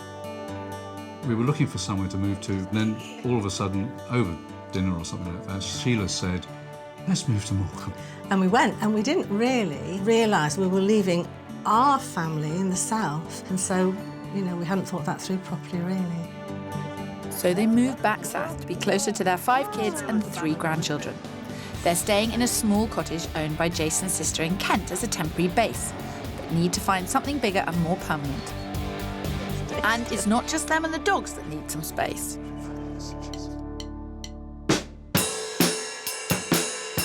I love to play the drums. It's great fun. You can just let yourself go. You couldn't play them if you had neighbours. You couldn't. What can I say? They're drums, They're you drums. know? Yeah. So ideally a detached house, if only for the sanity of the neighbours. When I'm told not to make any more noise, I can go and get the molar railway out, and I don't make any noise whatsoever. They've been looking for 10 months, but there haven't been any suitable houses going begging. The market has changed from being able to consider what you've just seen to making a decision on the spot. And the prices are going up all the time. I mean, I'm hoping that Kirsty will be able to sort of push us more and really, you know, make us make a decision. That's what I'm here for. Oh, so that's what you're here for. You're staying with family in Kent, coming up here to look for houses. Why hasn't it happened? It's all different these days. One house we saw on a Saturday and phoned up on a Sunday to say, yeah, we'll take that. And they said, oh, sorry, it went yesterday. To a certain extent, you've been unlucky. It's ridiculous, but you get this situation. Your budget is 310 max. Yes. Max. What would you say is top of the list? It would certainly be that kitchen, talking to people, and the garden. I don't want a courtyard garden. I do like my garden. Yeah. Green garden. Green garden. So garden, the dogs, and the downstairs space, and then the drums. Yes. I'm concerned that I'll walk into the first house and say, I'll have it. Because we so much want the house. But that's not a problem. You didn't think that about Jason. You know, you didn't think, oh, he's nice, but maybe next week I'll meet someone better. If it feels like the right one, it might be because it is the right one. Yes. So don't be afraid of that. Reminds me of when you and I first met. Yes, but there's never a week I hope for something better. For their maximum budget of £310,000, Sheila and Jason are after a sociable kitchen diner. They want a green garden, not a courtyard garden. Space for Jason's drums and trains is important. And good dog walks nearby is a must. So, 2 couples equally desperate to move soon. and 2 property finders who've got to make it happen. I've just had a very odd conversation with Sue and Alan. Sue said, I will not be using that C word. She meant compromise. She said, I will not say it. Oh, that's ridiculous. It is. Do they want a house They or not? desperately want a house. Well, Really they can't desperately. be that desperate. So, Luckily, I have a very, very nice couple in Sheila and Jason. They are desperate. They've just been a bit outfoxed by the market and they need a bit of hand-holding and they will be compromising and we will be finding a house. they'll be making decisions. And they'll be making decisions. We're the world. Well, let's hope so. I'm kicking off my search in Surrey with Alan and Sue, who are already sounding picky and are after a period house in a peaceful setting for £450,000. And I think I've found one. A little village called Hale, and as you can see, it's very peaceful, it's very quiet, and that's the house. Right. Okay. Looks good so far. Yep. Let's look inside. Come on then. Perhaps we were wrong, Pip. They seem like perfect house hunters so far. Maybe. This is a 3-bed detached house. Granted, it's smaller than the sprawling villa they had in Oz, but it does have the mix of modern and period that I hope will please them both. Upstairs, there's 2 large doubles, one with ensuite and a single bedroom. Downstairs, a sitting room and a dining room. A compact kitchen and a conservatory leading out to a lovely secluded garden. It's on at £419,950, so at 30 grand under budget, it leaves them scope should they wish to do any work. You've got really good entertaining space, because it leads through into the living room. Both got fireplaces, both quite well proportioned. I love the dining room. Yeah. That's perfect, because I found dining, everything would Yeah, fit. yeah. Great in there. They're already moving in, Phil. You're obviously going to have an easy week. So, stable door, but a bit more character for Yes. you. The kitchen, I think, is the weakest part of the house, but it could definitely be improved, opened up. It's too small. We have a big double fridge. Again, it's getting our head round downsizing. But you do know you're going to have to downsize. Yeah, we do know. It's how far downsize we want to go. Now you see what I'm up against, Kirsty. Nothing will compare to that mansion they had down under. It's still quite small, isn't it? We'll have a bit of trouble getting our bed in here. Well, I'm worried all that Australian living might have gone to their head. They are accustomed to big space inside and out, which is going to be extraordinarily tough, if not impossible, in this part of England. It's a shame, though, because it's a nice location. Perfect. Yeah. Here, the cats are happy, the style of the house is good, the location's good, the character's good, the budget's good, but the rooms are just not big enough. I think this is going to get a bit harder than I thought. So how did we get on with the first one? Not big enough. Location's spot on, but the house, not quite. I'm feeling a little bit... Emotional. Emotional at the moment. Why? Because I feel it's not a house out there for us. I think this confirms what we thought, that period properties a little bit small inside for us, maybe. Let's not be downhearted about it. I've only just started. I have actually... Just got one, have you? Just got one. Yeah. Just got one up his sleeve. Let's move on. Okay. I've got an idea. I hope you have got one up your sleeve, Phil, because you're going to need it. This week, we're helping 2 couples in property purgatory. And they're looking to us to take them from house hunting hell to home buying bliss. It's bliss with you, Phil. Every moment is bliss. It is when the sun shines. I know, look, I've got my glasses on. I know. Do I look cool? Coffee's good. Do I look cool? Coffee's good. Do I look cool? Coffee's still really nice. It's certainly leaving a better taste in my mouth than the first viewing did. Alan and his wife Sue have moved back from Oz, but so far haven't got a home. What they do have are a lot of boxes to be ticked, and the idea of downsizing to get their heads around. Not big enough. Location's spot on, but the house, not quite. Meanwhile, Sheila and Jason have moved nearly 300 miles to be closer to their family, but so far haven't found a house. We're starting off in a part of Wiltshire I know they haven't searched in before, and the lovely town of Ludgershall nuzzles into Salisbury Plain, so it's a perfect place for walking the dogs. They've got a very healthy £310,000 to spend. But even with that amount of cash, there's no guarantee they'll get everything they want. It's a very simple house, this. It only has the two compromises, which is the busy road and the smallish garden. So we need to see whether either of those are too much of a problem. Okay. I don't think the road is. The road to isn't, us, yeah. no, So- but I'm already looking down there at the garden Yes, fence. yeah. Looks rather close, but we'll see. Right, in we go. It is not the grass garden they're after, but the house itself certainly gives them all they want. It's detached across 2 floors with an awesome kitchen diner and a spacious sitting room downstairs. Then upstairs, there's 3 ample bedrooms, one with an ensuite bathroom and a family bathroom. Doors from both the sitting room and dining room lead out onto the garden. And there's a garage, so Jason can play his drums without annoying Sheila. It's 15 grand under budget at £295,000. What you've got here is your sort of kitchen. Oh, now this is nice because it's wide. So you don't have to, come round the island. right. And look at all these windows. Yes. It's A lot of very light coming pretty, in it's from all very A lot nice. of light. I knew they'd like the inside, but I'm not so sure about the garden. There we are. Let's address this issue, Sheila. Right, let me see. Oh, right. It's not as bad as I thought. I suppose it's the dogs and It's the dogs, yes. the feeling of space. Yes. But it's not a courtyard, is it? No, but it's not a generous But it's garden. not a garden. It has got the garage. So I can't think of anything to criticise. Give a man his man space and he's happy. But I'm not sure if Sheila's just putting a brave face on the garden. Space for Lots of wardrobes. windows, built-in wardrobes. I feel like a heel. Poor Sheila.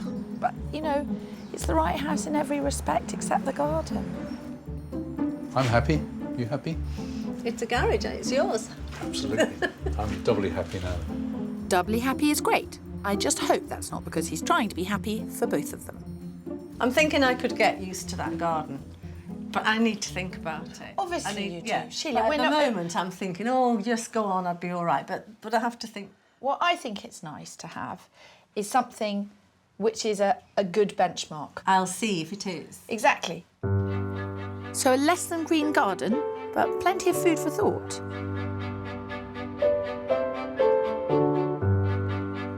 After my first property in Surrey failed to win them over, I'm taking Sue and Alan across the border into Hampshire, to the quiet and picturesque village of Long Sutton.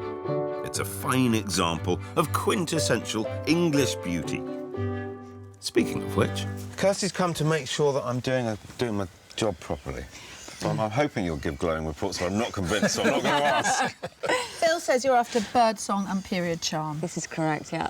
And safety for the cats. Yes. Yes. So I think we should stand here while we see no cars pass down this road whatsoever. Listen to the birds. Birdsong. And the bird song. And Yeah. then turn and look at the roses climbing up the former Oast kiln. And then go and see the estate agent and make an offer.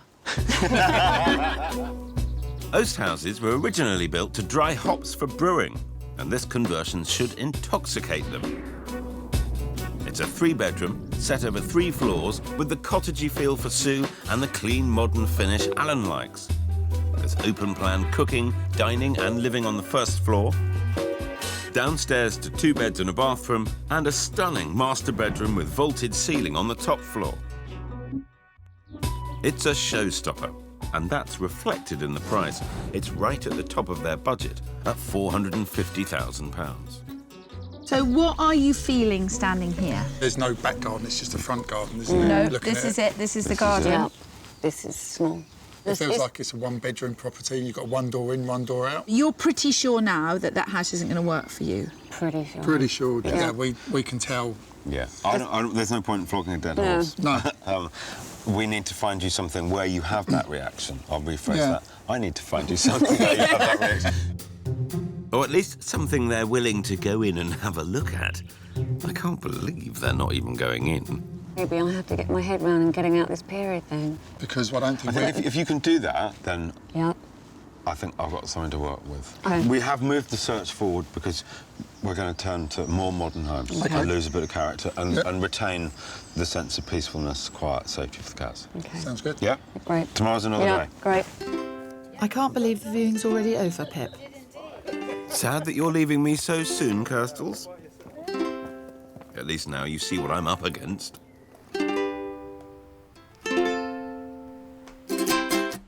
Well, for Sheila and Jason, it's a different problem. They liked the first property, but the garden was a letdown. So that's what I'm looking to fix. Now we're a couple of miles southeast into Hampshire, to the Saxon market town of Andover. It's not got the two compromises, which were the road and the garden. And there's a dog walk opposite. And there's a dog walk opposite, lovely field, and, you know. So this is more the house that the dogs might pick. What's your feeling about the location? Very, very peaceful. Might be just a little bit too quiet. There's a nice blackbird over there, but maybe we could get a little bit lonely. Yes, that's right, yeah. I'm sure the street will be much livelier once your drums are out, Jason. The garden is Sheila's domain, and although this one needs sprucing up, it's bigger than at the first property. It's definitely big enough for the dogs. Oh, You could yeah. put a gate in Yeah, and yeah. between Nice, the garage, yes. yes. There's lots of areas you could make into veggie areas yeah. and Yep. some shrubs. Lot of potential. It is. Good first impression of the garden, better than property one, but will the inside put the place in the lead? It's a 3-bed semi, with 2 decent double bedrooms and a single on the first floor. Downstairs, there's a good-sized living room at more than 150 square feet, and the kitchen and dining room are neutral and airy. There's also space that could be a utility room with outside access, so perfect for cleaning the dogs after a muddy walk. But the real bonus is the price. It's 25 grand under budget at £285,000, leaving cash for any work they'd want to do. My feeling is really that you want to sort of knock through here. What do you think? Oh, yes. Oh, no, that Yes. would make a nice room. Yes, it It would. would make Nice a nice square room. room. Yeah. But you've got the added room there, which could be utility, dog cleaning room. There's a lot of space. This is a big space. House. It's a big house. Yeah, yeah. It's a big house. They certainly like it, but I'm not sensing the enthusiasm they showed at property one. Very comfortable. No, this is nice, and it's got the 2 windows, which make it prettier. Any warmth building in you towards the house? It hasn't achieved the level of number 1 yet. I can see the potential. I can see its potential. It's not exciting me yet. I can see it's lovely. You can make that kitchen diner lovely. This is an ideal size. It's just very quiet. It's good to have a house in the bag and know why we're discounting a second Yes. one. This has been interesting. Yeah, that's, you know, we're learning all the time. It's great to see that peace and quiet's something these rock and roll retirees don't want. Indeed, but hopefully I can find them a house that they do. This week we're across 3 counties looking for homes for 2 couples who've struggled to get back on the property ladder. And if house hunting were a sport, Kirsty'd be in the lead. Of course, but we're nowhere near the finish line yet, Phil. Although retirees Sheila and Jason, who moved to be closer to family, have come out of the blocks well, the garden is still the hurdle in Luggershaw. I don't know. You see, I need to think about it. But with Sue and Alan, who've recently moved back from Australia and have the pressure of impending homelessness, those hurdles seem that much taller. Straight away, it's negative on the garden. Too small, no back door. Their reactions are increasingly hard to predict.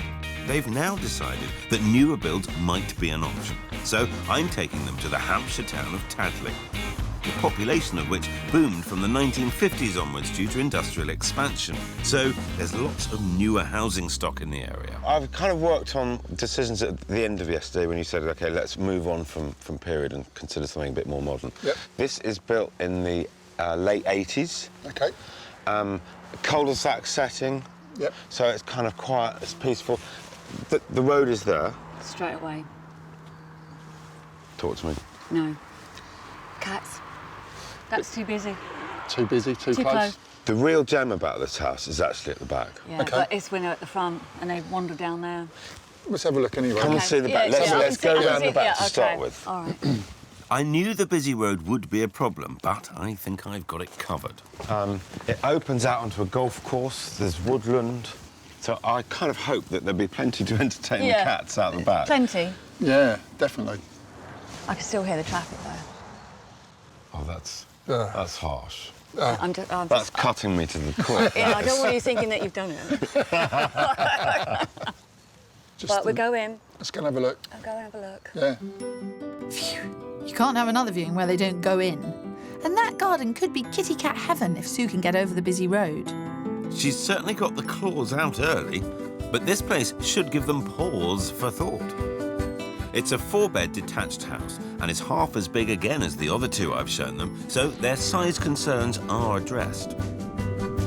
On the ground floor, there's separate kitchen, dining and living rooms and a massive conservatory, fulfilling their hunger for big rooms. Upstairs, the bathroom, 4 bedrooms and master with ensuite. The asking price is right at the top of their budget, at just under $450,000, but that's a lot of house for the money. So in terms of entertaining space, it's all going on down the back of the property here. Yeah, that wall could come down, couldn't it? Make that big open kitchen. And it doesn't view particularly well. It hasn't been tidied up, hasn't been cleaned up. It's not difficult. We're talking about cosmetic work until you start opening up kitchen. We'd have to do the work before we moved in. You couldn't live in it without me duster every 5 minutes, wouldn't I? Should we have a look at some? Yeah, let's see some more. At least Alan's keen to give this place a proper going over. Sue, why don't you have a look upstairs? I'll show Alan right. the kitchen. The theme continues. There's great space through there, but it needs a new kitchen. Yeah, I can see what you're saying about the potential in this place. Yeah, definitely. You just have to get it at the right price. Or I'd have to get it for you at the right price. Alan, with his experience in construction, should see the potential here, but it's not Alan I'm worried about. Student digs, that's what it reminds me of. It needs to be about 400,000 for this one to less work. to me. I'm a bit confused here because they can both see the potential of the house, and Sue's not fussed about the lack of character, and yet I'm not sensing we're anywhere near the finishing line yet. Bit of a problem on my hands.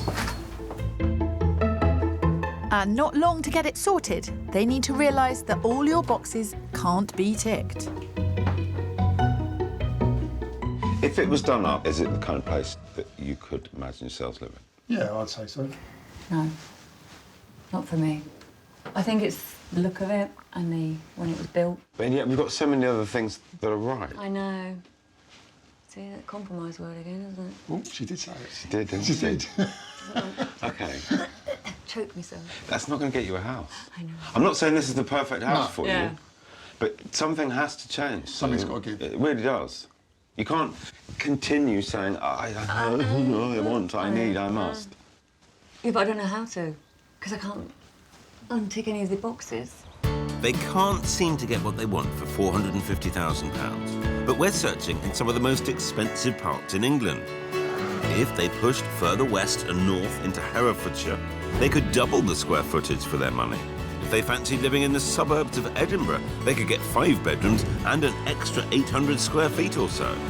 But if they were searching in parts of central London, even their budget would only stretch to a 1-bed flat or a studio. Not enough room to swing a cat, if you even allowed them in the building.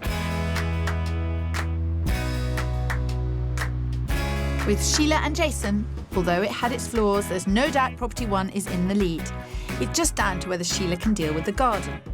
We're now in the village of Kingsclear, close to the area of countryside which inspired the book Watership Down, and I brought my own Bright Eyes along for our final property. What do we feel about Kingsclear?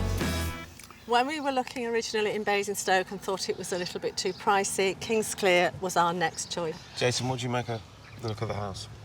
The house is very tidy, nice front garden, useful footpath, dog walks. Now that's a positive first impression. Well, there are plenty of positives here, and not just in the location. This 3-bed semi has excellent living space on the ground floor, with the kitchen opening through to a dining sitting room. It's the kind of open-plan living they're after. Upstairs, there are 3 bedrooms, as well as a separate toilet and bathroom. It's got the garage Jason's after for his trains and drums, and this one arguably has the nicest garden, which should please Sheila. It's priced at £312,000, although it's expected to sell for around £310, which is bang on their top budget. So this is the lounge, and then the kitchen's through there, but you see with the side access. Yeah. So it is smaller than house number 1, but ta-da! I know, it's a nice garden. It's a nice garden. Mm. You're not even here, are you? No. You're just being polite. You see, looking out there, that's not a huge garden. No, still. you're expecting to be more blown away by the garden. I thought it maybe be another 20 foot when you said a big garden. I couldn't put vegetables in there either. No. We've come in and I've immediately thought, well, the sitting area here is big enough that you could have a wall across here and make this into a kitchen diner. Yeah. But I'm still thinking... No, you could. No, keep an open mind. The kitchen diner in that place was absolutely spectacular. Well, what do you know? Seems like overnight, Property 1 has gone from maybe to must-have. So many people say to us they buy the house that gives them the feeling. And you may have had it. This is a great house. Yeah. The thing is, Jason, I'm not going to allow Phil Spencer just to swan in here and swan out again. Go and have a look at the garage, just in case. Go on. Go on, Jason. Go on. I promise I will. Open minds. I like it. Although they now seem hooked on Property 1. This is a great house in one of their favourite villages, and the garage should provide some positives too. The garage is fine. It doesn't have a pitch roof for storage, like I was really impressed with at Ludgershall. Could it work for the trains? I don't know how condensation is in a garage of this type with a corrugated roof. Again, Ludgershall garage. That's the edge. It all points in one direction. Very, very pretty. Lovely picture window. I like that window looking onto the garden. Is lovely. But you are heading back to Ludgershall in your mind, aren't you? Yes. You're almost like... Well, yes, the difference in size and plot. Yes. The other house suited us so much more. So this place definitely has not overtaken Property 1 for Sheila or Jason. So it's a no? It's a no. Well, we mustn't be disappointed because you've already seen something that you quite like. Yes. There's a smart character here, isn't it? Yes. Better dressed than Kirsty is some of these days. Washed his hair as well. You really want to have a chat about hair? Nice house. Very nice but not house. for you. I'm afraid not. No. Oh, no need to be afraid. Not for us, no. We know where we're Kirsty's heading. done her job well already. I always do my job well, thank you, Phil. And life's about balance. So as my search is going so swimmingly... Mine isn't, thanks, Kirsty. Sue and Alan can't seem to see the wood for the trees. It's Last Chance Saloon, and we're in the village of Oakley in Hampshire.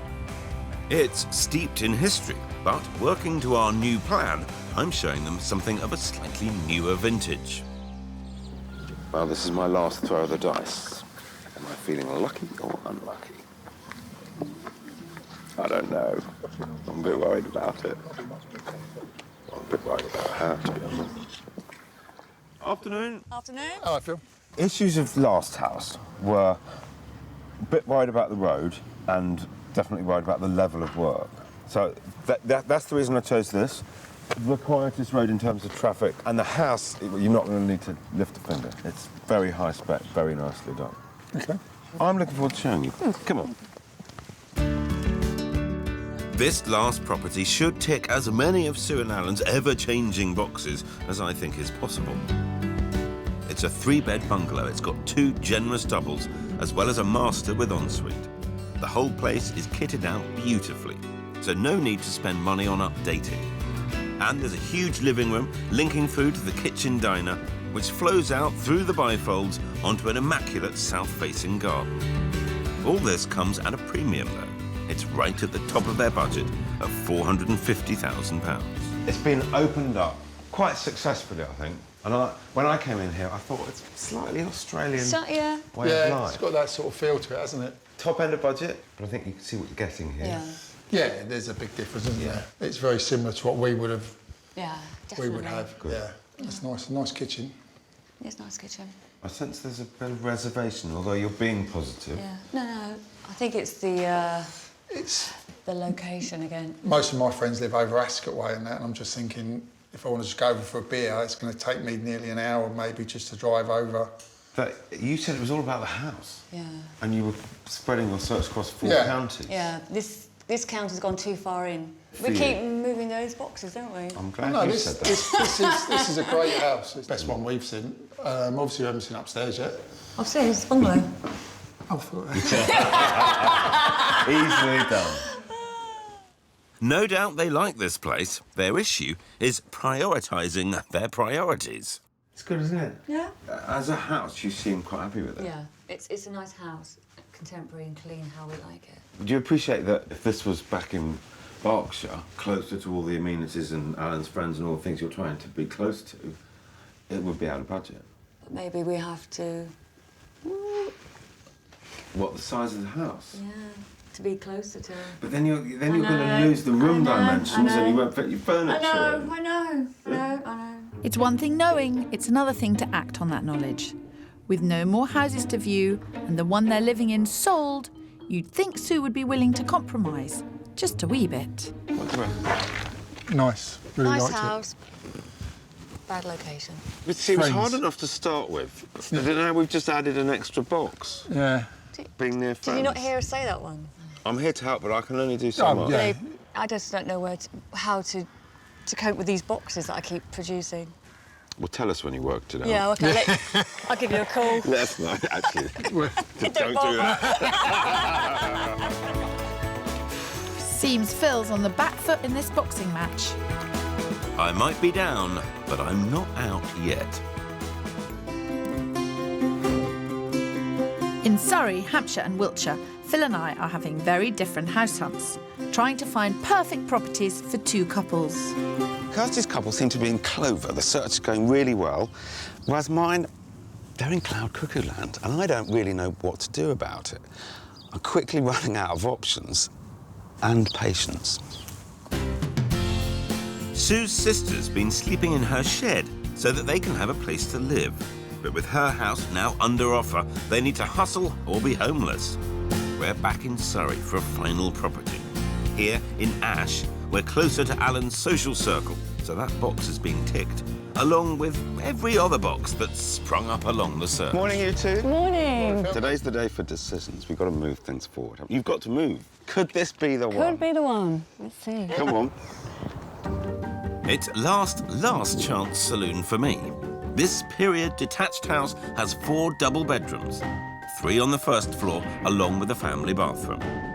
Downstairs, it's been substantially extended, so now has another double bedroom, a huge lounge, a dining room, a family room, and plenty of storage. Out the back, there's an enclosed garden for the cats. So if they can find a box I haven't ticked here, then I really do give up.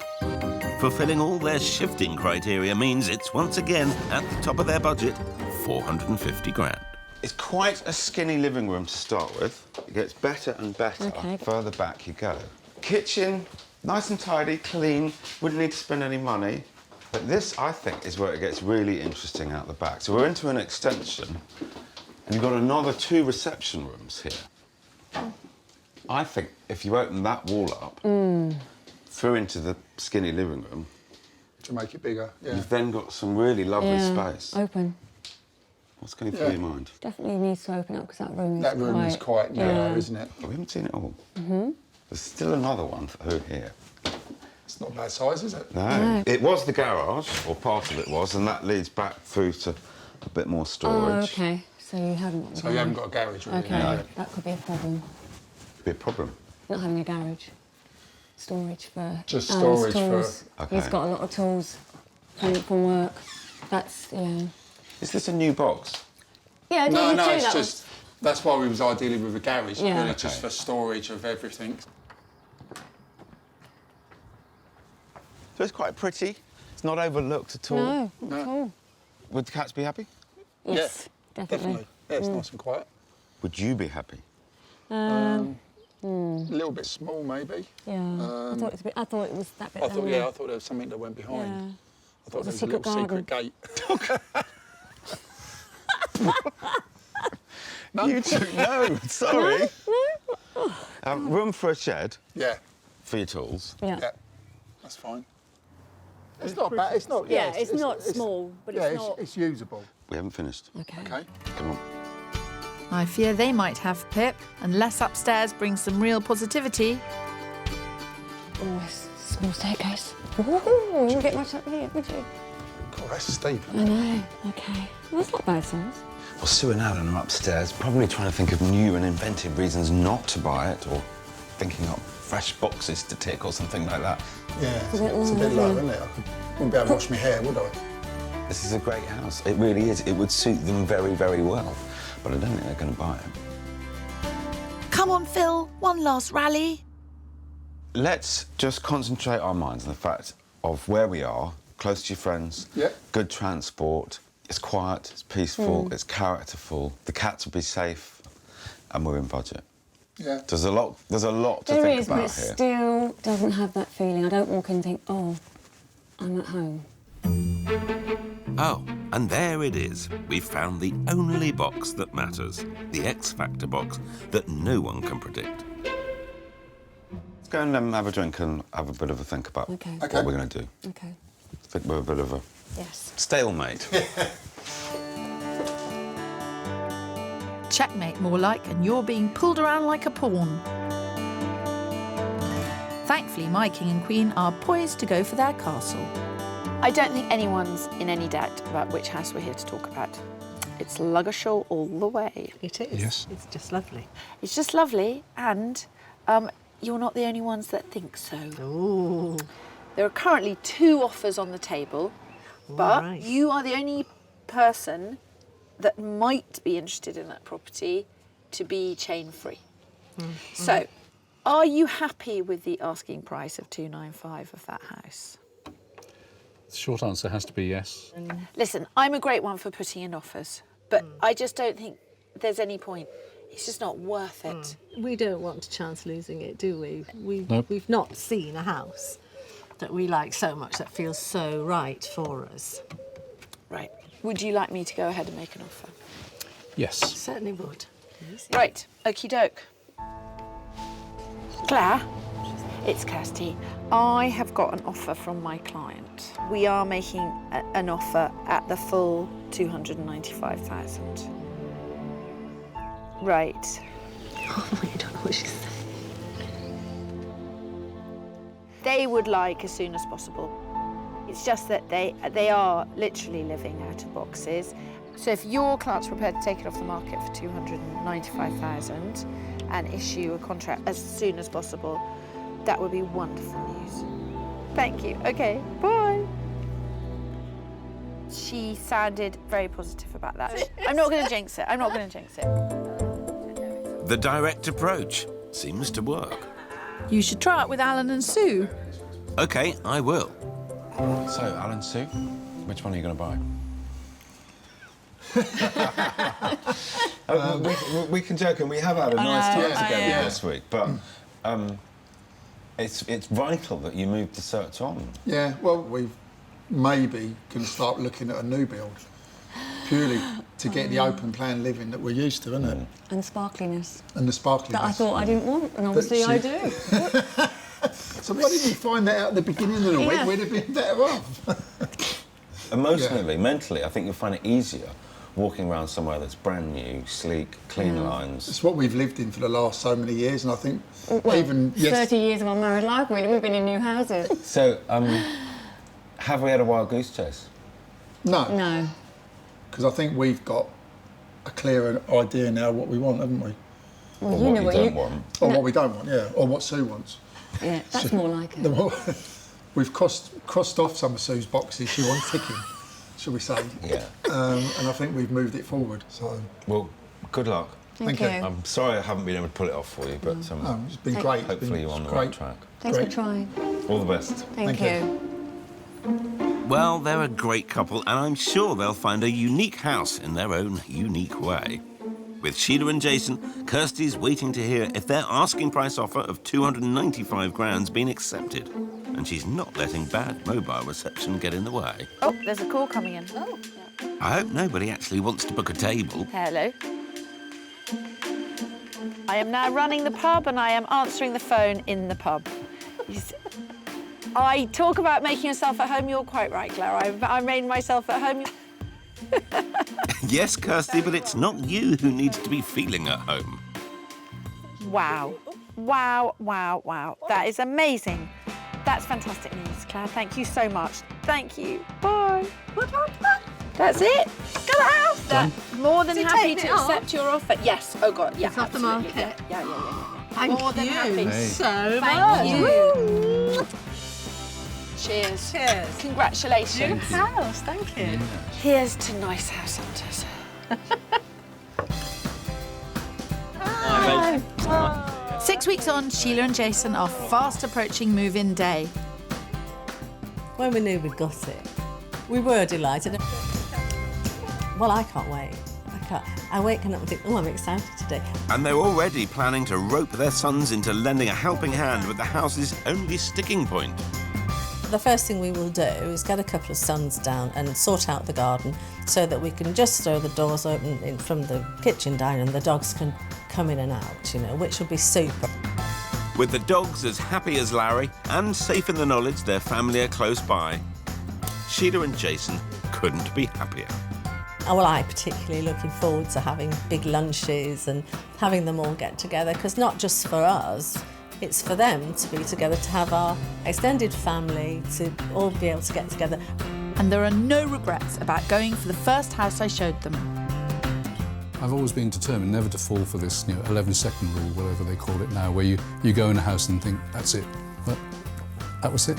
That was it for me. Thank you. When you know, Kirsty.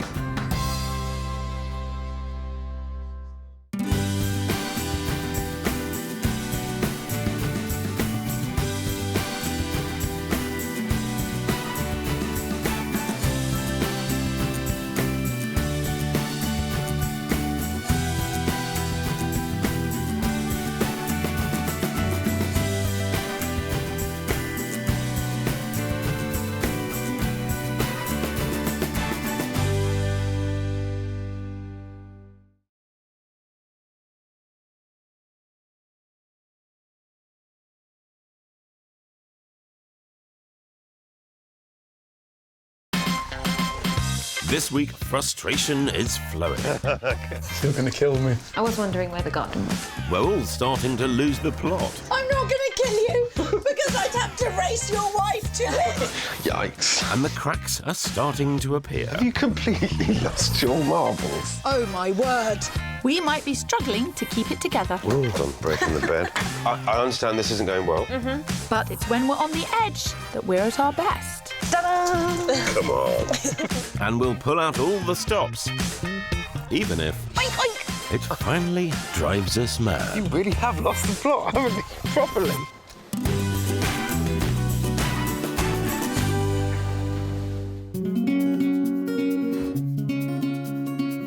This week, we're in bustling Bristol and the Cotswolds with two couples whose search for new homes have fallen flat. Bad luck, indecision and unrealistic expectations mean they failed to get that first foot on the ladder. Which is why they've called us in.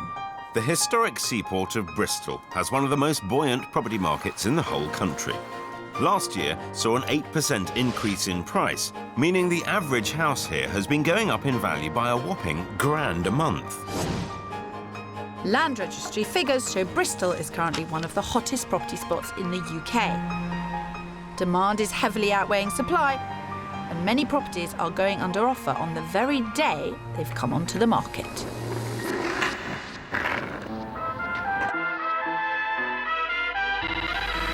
Married couple Ellie and Paul both work in economic and social research in Swindon and are currently living in Cheltenham. Whereas Londoner Ellie would be happy with the bright lights of the capital, country boy Paul would be happier under the starlight of the great outdoors. To compromise, they've fastened on Bristol as the place to give them the best of both worlds for their first home. Cheltenham is lovely, it's a very beautiful town, but it's got its limits, and I think we want to just sort of move to that bigger city feel. There's a few reasons why Bristol's appealing to us. It's got a great multicultural atmosphere, there's lots of restaurants and bars and really good shopping. We've also got some friends there.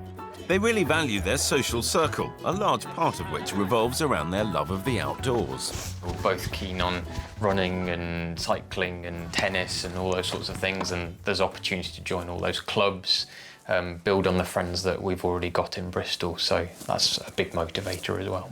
The biggest problem facing Ellie and Paul is trying to find the time to view properties in a city 40 miles away. They've only seen 20 properties in 8 months, and luck just hasn't been with them. We've put in offers on different properties. There were a couple that came up, really lovely terraced house, but there were, I think, 12 different offers and ours wasn't accepted, so it's a little bit of a roller coaster. They've been trying hard, and it's given them plenty of time to imagine what their dream first home's going to look like. Our ideal property, I think, would be an older property with some nice period features to it. You'd love a fireplace as well, wouldn't you, Paul? Yeah. Have a log burner. I would love to have a log burner if we could. Paul does know this, but I'm desperate to get cats as well. So to have the outside space for that would just be really, really nice. OK, if we're getting a cat flat, we have to have a log burner. We can't wait to move in, go and buy some new furniture, establish ourselves a bit and just sort of enjoy a new life in Bristol. Well, that's up to you, Phil. Get them out of their rut and onto the property ladder. So you're living in Cheltenham, working in Swindon, house hunting in Bristol. How do you manage it? With a little bit of difficulty, actually. And you've lost out on a few on the way, which must have been a bit tough. Yeah, and I think we're fighting with lots of other people who are in a similar position to us, first-time buyers, no chain. It is quite fierce out there. During the time that you've been searching, it's gone up about 5%, which has effectively cost you 15 grand. It's really worrying, actually, because we've sort of moved from the lower end of our budget right to the top end of our budget. And this is why we're in a little bit of a hurry to sort of get in there and find something. We're not going to find a house sat here, as nice as it would be. Yes, Phil, the bristling Bristol market waits for no one. Ideally, they want to pay no more than £300,000 for a cosy new home. For that, they want 2 double bedrooms. They're pretty keen on period features. A manageable commute to Swindon's important. And for the lady who wants a cat, outside space is a must. My search is all the tougher as it's focusing on some of the more popular areas of the city. Specifically, Spike Island, Cotham and Redland. And I'm an hour away in the Cotswolds. The market here isn't quite as cutthroat as Bristol's, but it has risen by an impressive 6% in the past year. That means it's no picnic for my set of first-time buyers. I'm with newlyweds Lucy, who works in HR, and Joe, who owns a textiles business. First time we actually met, came on a night out, met Joe, and thought he'd be a wise guy by buying me a shot of water because I said I didn't drink, and I didn't think very much of him, but he grew on me. Married just under a year, they're on a month-to-month lease in their rented flat in Minchinhampton. So that, along with Lucy's desire to start a family, means the pressure's on to find them their first home. I've looked every 24 hours for the past 8 months at every single property that's come on the market. Online, you've seen hundreds, thousands maybe, I don't know, but in the flesh, we've seen under 5. Maybe I'm missing things by not viewing properties that I'm ruling out from Google Street Maps. So we'll see. We shall see. There's no point in searching online if you're not also viewing houses in the flesh. But I'm not sure there are that many houses that match Joe's fantasy home. So the top 3 things I would like in a property is for the house to be sort of a chocolate box style in an area that is also very nice. And I think another must would be a garden for me. I would quite like to take something on that is quite a big project. I appreciate that he likes to take a long time over making sure that his decision is the right one, but we really need to get a move on. I'm almost 30, I'd like to get into a house before the age of 40, but... I think you're fair enough. I think I do have to be whipped into shape slightly. I think that's the job for Phil and Kirsty. Well, if it's a whipping you're after, Joe, Kirsty can take the lead on this one. Thank you, Phil. Enough of that kind of talk. A little bird tells me that you might have seen 300 properties. But you've not physically seen 300 properties, have you?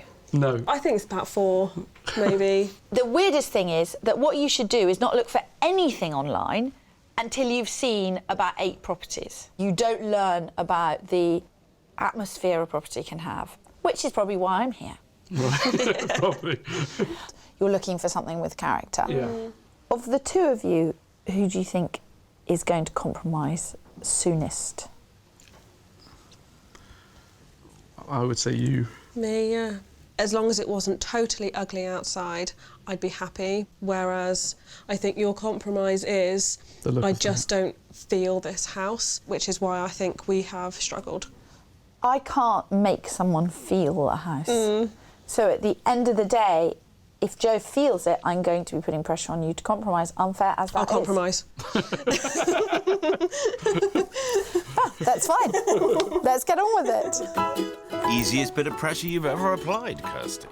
Perhaps, but I suspect that may be all that's easy in this search. Between saving hard and Lucy's dad selling his classic car to boost their fund, they've got a deposit of just under 40 grand. And for their maximum budget of £275,000, they're after a Cotswold chocolate box cottage. They want 2 bedrooms. A garden is a must. As is parking close to the property. So 2 young couples, both seeking to set up their first family homes. It may seem like they won't get much for their budgets of £275,000 and £300,000, but it is relative to where you are in the country. In parts of Aberdeenshire, they could buy a 4-bed detached house, but where Joe's parents live in Richmond in London, well, you might only get a 1-bed flat there. It's all about location, location, location. So you just met them? Yeah. They go all right? No. He's seen 300 properties on the web, only been to see 3 or 4. He's super, super, super, super, super picky. Like, Does he's he want picky. to buy or not? Well, I don't know. I can't get to the bottom of it. Oh, well. You know when we meet couples who kind of talk a good game and they Yeah. say, yeah, we just want this and that and it'll be fine. Yeah. You look them in the eyes and you go, it's not as easy as that, is it? And I think that's where these guys are. They're going to be picky. So do you think your couple are pretending to be easy, but they're Yes. picky? Maybe my guy is pretending to be picky and he's not. This is the Oh, look, Bristol- there's a flying pig. Did you see it? Oh, my God, it's huge! Yes, there's a whole flock of them. Gosh. Oink, oink. You really have lost the plot, haven't you? Properly. 15 years with Phil would do that to a person. I'm kicking off the Bristol search with luckless couple Paul and Ellie, who've already offered on 3 properties here without success. They both work in Swindon, so being close to Temple Meads train station is important for their commute. And here on Spike Island, we're only a mile and a half from their transport hub. Come on in, keep up at the back. Quite a busy road, isn't it? It is a fairly Yeah. popular road. A popular road. Nice save, Phil. Thanks, but inside, I don't think this place needs any help. This 2-bed flat across 2 floors is great value for its size. Upstairs, the open-plan living space suits Paul and Ellie's entertaining needs perfectly. They're also after period features, which this place has in abundance. The show-stopping spiral staircase takes you downstairs to 2 decent-sized bedrooms and a nice bright bathroom. It's on at £290,000, so 10 grand under their ideal budget. Now, the reason I wanted to show you this one is simply because it's the biggest flat that I could get you that's the closest to the station. What it doesn't have, or to any great extent, is a garden. I was wondering where the garden was. That's the rub. Okay, right. For okay, being that's the compromise. £290, Yeah. a nice big flat close to the station. Yeah. Okay. Okay. I quite like the this sort of period feature, the spiral staircase going down. But the busyness of the road and the outside space, I think, is going to be an issue for me. There's limited space for the cats Ellie wants, but at £290,000, this close to the station, you can't have it all. Downstairs to 2 bedrooms and a bathroom. I think my immediate reaction walking in is how dark it was. A small window, and because it's low down, I guess, you're losing a lot of light. I understand this isn't going well. Mm-hmm. I can take that on the chin. But what I would just say is, OK, 960 square feet for £290 is value for money. If there's enough that's wrong with it for Yeah. us, then it doesn't really matter sort of how good value it is. That's fine. It's perfectly understandable. Whoops, I'm breaking the bed. Wasn't me, Gov. I'm doing well, aren't I? Yeah. Popular road, dark flat, but otherwise, Phil. Ooh, I've done it again. Phil seems to be losing his grip. Have a look at the other bedroom, and I'll see you upstairs. Okay, thank you. Not my strongest start. Yikes. It's gone spectacularly badly for a first viewing. I used to think I was quite good at this, but not today. I can take them to lots of other flats, but they're all going to get smaller and further away from the station, which were two of the key things that they absolutely wanted to get right. It's not really got the outside space that we were after, has it? No, a barbecue for two, maybe. Yeah. Phil is playing the blues. Don't mind me, I'm just cheering myself up. It's beautiful. Look at the name on this. Oh, it says Spencer. It is Made beautiful. for you. Yeah, it's meant to be. But clearly this flat wasn't quite meant to be, or not for you anyway. No, maybe not. We came, we saw, we moved on. You certainly didn't conquer Phil, that's for sure. Help. This week, I'm with newlyweds Lucy and Joe, who fancy a country lifestyle in a Cotswold cottage. Whereas my couple, Ellie and Paul, despite having offered on properties, haven't managed to close a deal in this brutal Bristol market. And the first place I showed them certainly didn't win them over. The busyness of the road and the outside space, I think, is going to be an issue. With my couple 65 miles northeast in the Cotswolds, Lucy may be the dream house hunter. She'd compromise on just about anything to get a house and start a family. But Joe is harder to please. They've got £275,000 for their perfect chocolate box cottage. And we're kicking off in one of their favourite Cotswold spots, the village of Amberley. Hello. Hello. How you doing? I've just been mulling things over. What's up?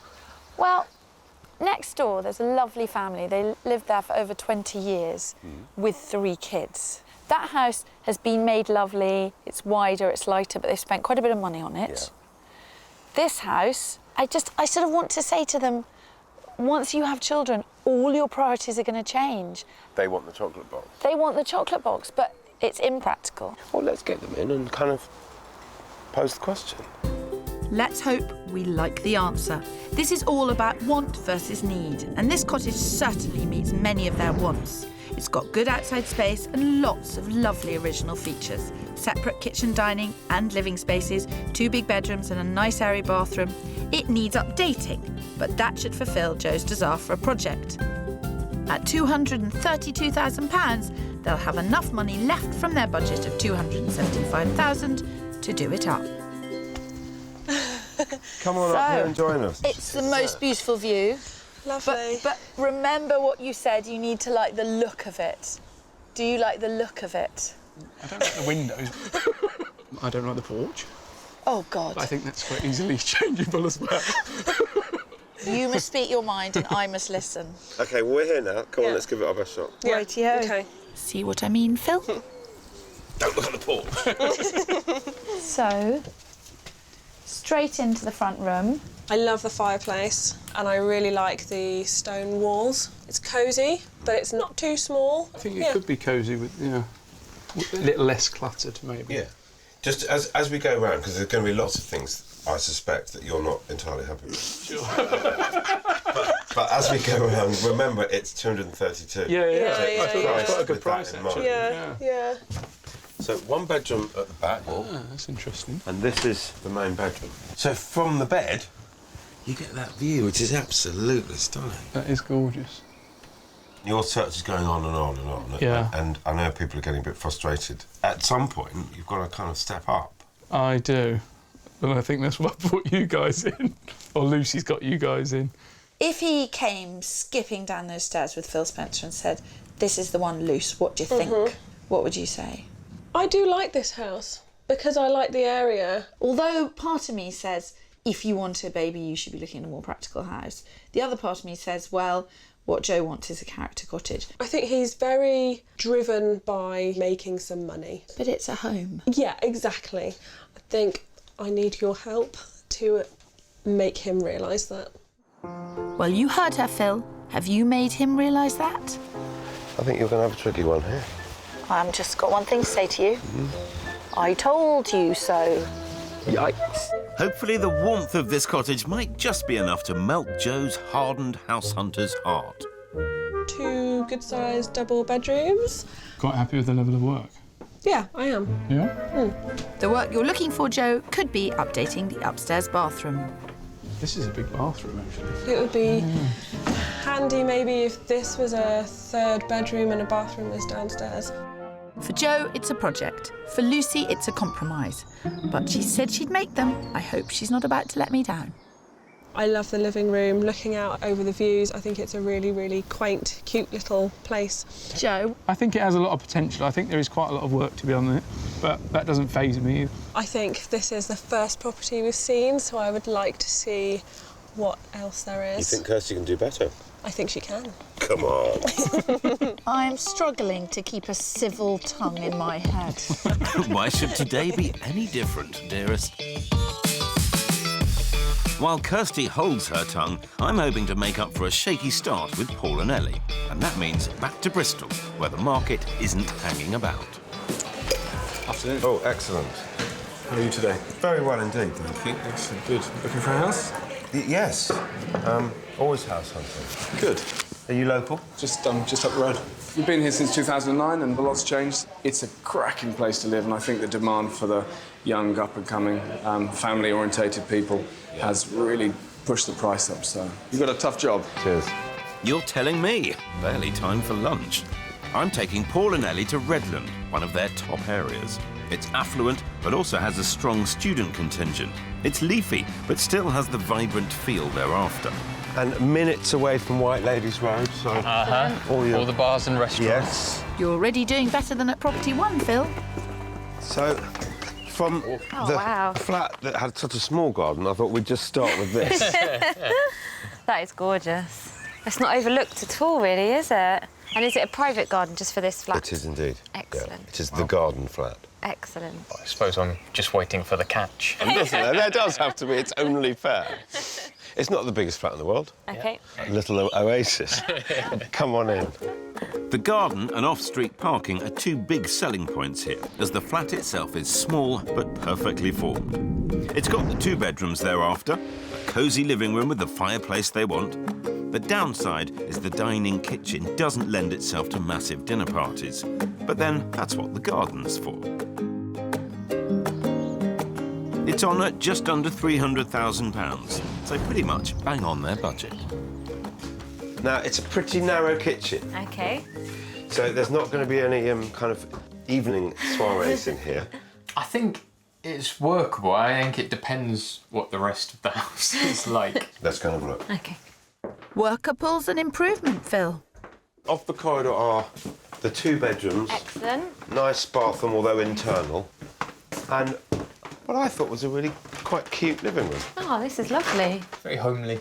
It's got a fireplace that we were looking for. The only thing that's going through my mind at the moment is there is no obvious place for a group of sort of 4, 6 people to gather and have a dinner and that sort of thing. Why don't you guys have a look at the bedrooms, see what you think?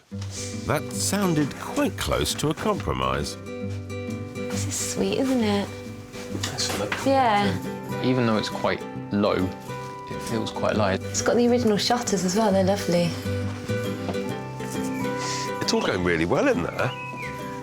When I first met them, I thought they're going to be really fussy and quite tricky to please. Took them to the first house, came out thinking they're going to be really tricky and extremely hard to please, but now brought them here to a flat which is very small. Happy as Larry. It's not the biggest in the world, but it does what we need it to do. Yeah. All it would need is a bit of a lick of paint and it's ready. Yeah, yeah. That's the right attitude. Love the view from the kitchen. Really pretty. Being able to look out onto that garden is really nice. Well, I mean, a good long look round. I'd say that's a good sign, Pip. I think it's a fantastic place. We could have barbecues in the summer, all sorts, lots of entertaining. We just have to think about the space that's available in there, thinking boring stuff like storage space. But, I mean, it definitely ticks quite a few boxes. Great. You like it enough to forgive me for the first one? Nearly. Well, give it some thought overnight. Don't give it too much thought for too long, because there is building interest. But we've got other things to see anyway. There we go. Back on form. Oh, don't count any chickens. This week, I'm with London girl Ellie and country boy Paul, who've decided buzzing Bristol offers them the best of both worlds. But after 6 months of searching, they've called for reinforcements, a.k.a. me. And I'm trying to help newlyweds Lucy and Joe find their first home. Whether I'm succeeding or not is an entirely different matter. With Ellie and Paul, so far there's one prospective property in the running, the garden flat in Redland. Bit of a lick of paint and it's ready. Yeah. In the Cotswolds with Lucy and Joe. They're after a chocolate box cottage. But following the work they'd need to do to the first house, I think they're hoping for something a little sweeter. So I've found a property that I hope will tickle their taste buds. And it's in another of their favourite spots, Evening. This is a funny one, because it's very old-fashioned. You have to access it past 2 other houses. Good things come to those who wait. Ta-da! So you're at the end, so no one's walking past you. And look at this garden. I love the garden. Look at the garden. I mean, it's huge, and it's incredibly sunny until about 2 minutes ago. Joe, how do you feel about the porch? I like that porch. How do you feel about the windows? I like the windows. How do you feel about the garden? I really like the garden. Oh, my word.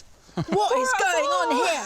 What has Phil done to Joe? I just talk sense to him, Kirsty. One of these days, you'll give it a go.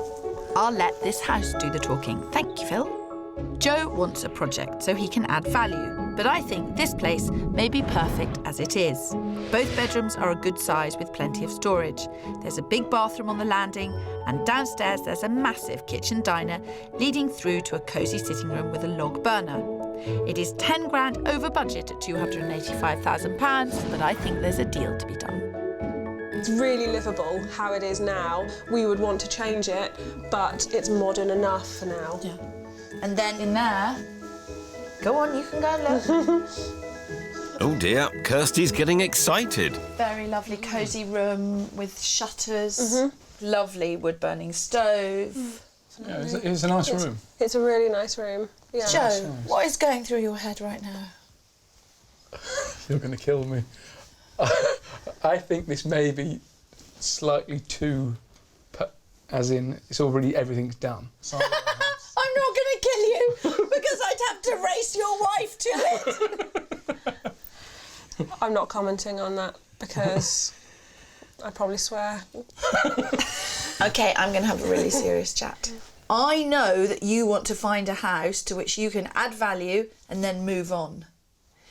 Except that is no longer possible in the way it was previously, unless you are a property developer and that is your job. You aren't a property developer, Joe. No. You know, you may be a hard worker, you may want to do the best for your family and for your kids of the future and everything else. But what you need to do is buy a home and then get on with working.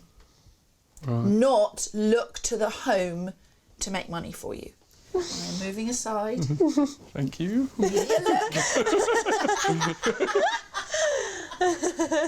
Running. Yes, running for his life. Huh. I've never seen that before. No, this is really cute, actually. A bit of work that needs to be done, maybe? I'm looking for work, aren't I? Yeah. Whatever makes you happy, Joe. It's not saying quite right about this film, but I don't know what it is. What do you mean? Maybe it's the bed linen. I'm not bullying Joe, but I know he thinks that's what you do because that's what his parents did. You buy a house, you do it up, you buy another house, you buy a bigger house, and then you get to your end house. But it's not like that anymore. And he just needs to buy a house for his family. That's a good extension, actually. You can't blame him for looking to the future, but when that's holding up the present, there's a problem. And I think this cottage might solve that problem. It's definitely a contender, I think. Joe? Yes, I agree. I think maybe I had a little bit of a reality check. But yeah, I really like the property from the outside. There's a few different things I would want to change inside, and I do think it has quite good potential. We've got at least one more to see tomorrow, but it's lovely to end the day on such a positive note, something I wouldn't have gambled on at the beginning of the day. Me neither. You said it, Kirsty, and I'm hoping you can bring that wow factor with you as we take Paul and Ellie to their final flat. The the Bristol market is ferocious. They've lost out on 3 properties in the past year, so we need to get them on the ladder before these places get priced out of reach. I'm staying in Redland, near the vibrant White Ladies Road, and for this tennis-loving pair, there's 3 clubs within a 15-minute walk of this property. So I hope we're about to serve an ace. How are you? I'm good, thank you. Happy and sunny Bristol. It's a beautiful day. Looking forward to a beautiful property. He's straight to the point there, Phil. Indeed. Thankfully, I think that's just what we have. This 2-bedroom flat comes with a parking space and a garden. Inside, the space has been used extremely well. The kitchen opens out to a large living room, giving them plenty of the entertaining space thereafter. The bathroom and both double bedrooms are a good size, and the master has fitted wardrobes. And in this dog-eat-dog market, we've hit the bullseye. This place has been kittened out with a cat flap, which is one of Ellie's wants. It's priced at just under £280,000, so it's 20 grand under their ideal budget. Now, this flat's been rented out, so it does need a bit of TLC. This is nice. And that's sort of what we said right from the beginning, is we're happy with cosmetic-y stuff. Yesterday's flat, big garden, small flat. Yeah. This is quite a big flat, smaller garden. Yeah, I'd like to have a look at that. Come on. He knows what he wants, Phil. I hope the garden delivers. Oh, it's got lots of potential.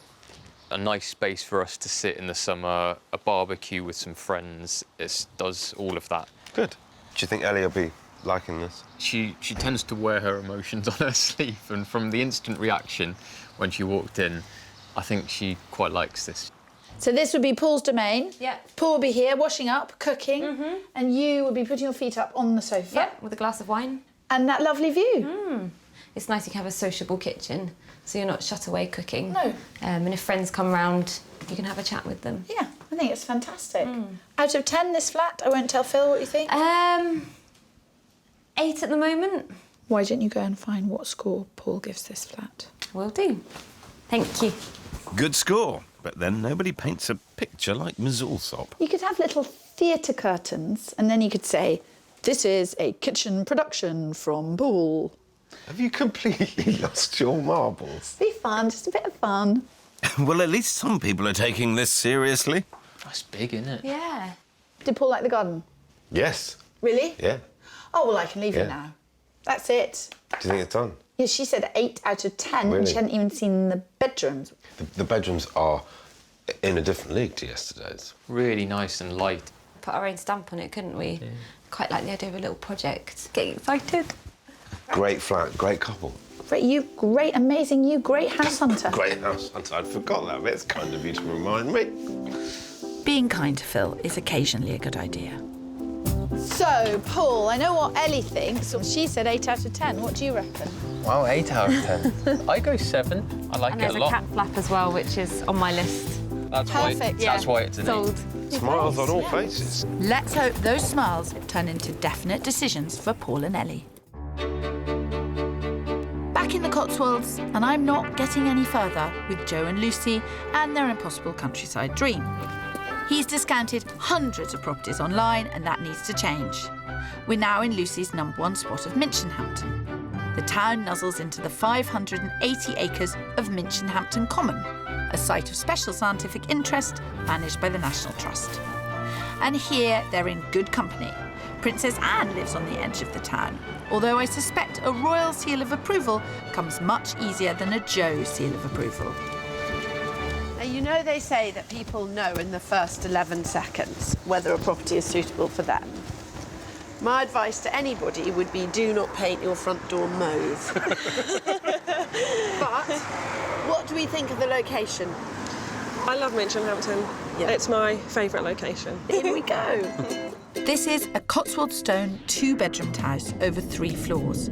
Straight from the street, you're into the sitting room, which flows through into the conservatory and the back garden. The master bedroom and bathroom are on the first floor, and on the top floor there's a huge bedroom with a vaulted ceiling. Although it's right at the top of their budget at £275,000, I'm led to believe there's a little wiggle room on that. I think this is a very generously sized room for these cottages. Definitely. Quite a good space, actually. I didn't think it would be as big as this from outside. Had you seen it online? I Yes. think I've seen this online, yeah. Has it been discounted? Yes. Otherwise, you'd have already seen it. Yeah. OK, moving on. You see, I mean, this is lovely. Open those doors.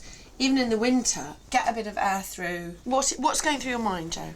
The kitchen's really small. And I just think in comparison to the other properties we've seen, for a similar price. Yes, but this is about being in Minchinhampton.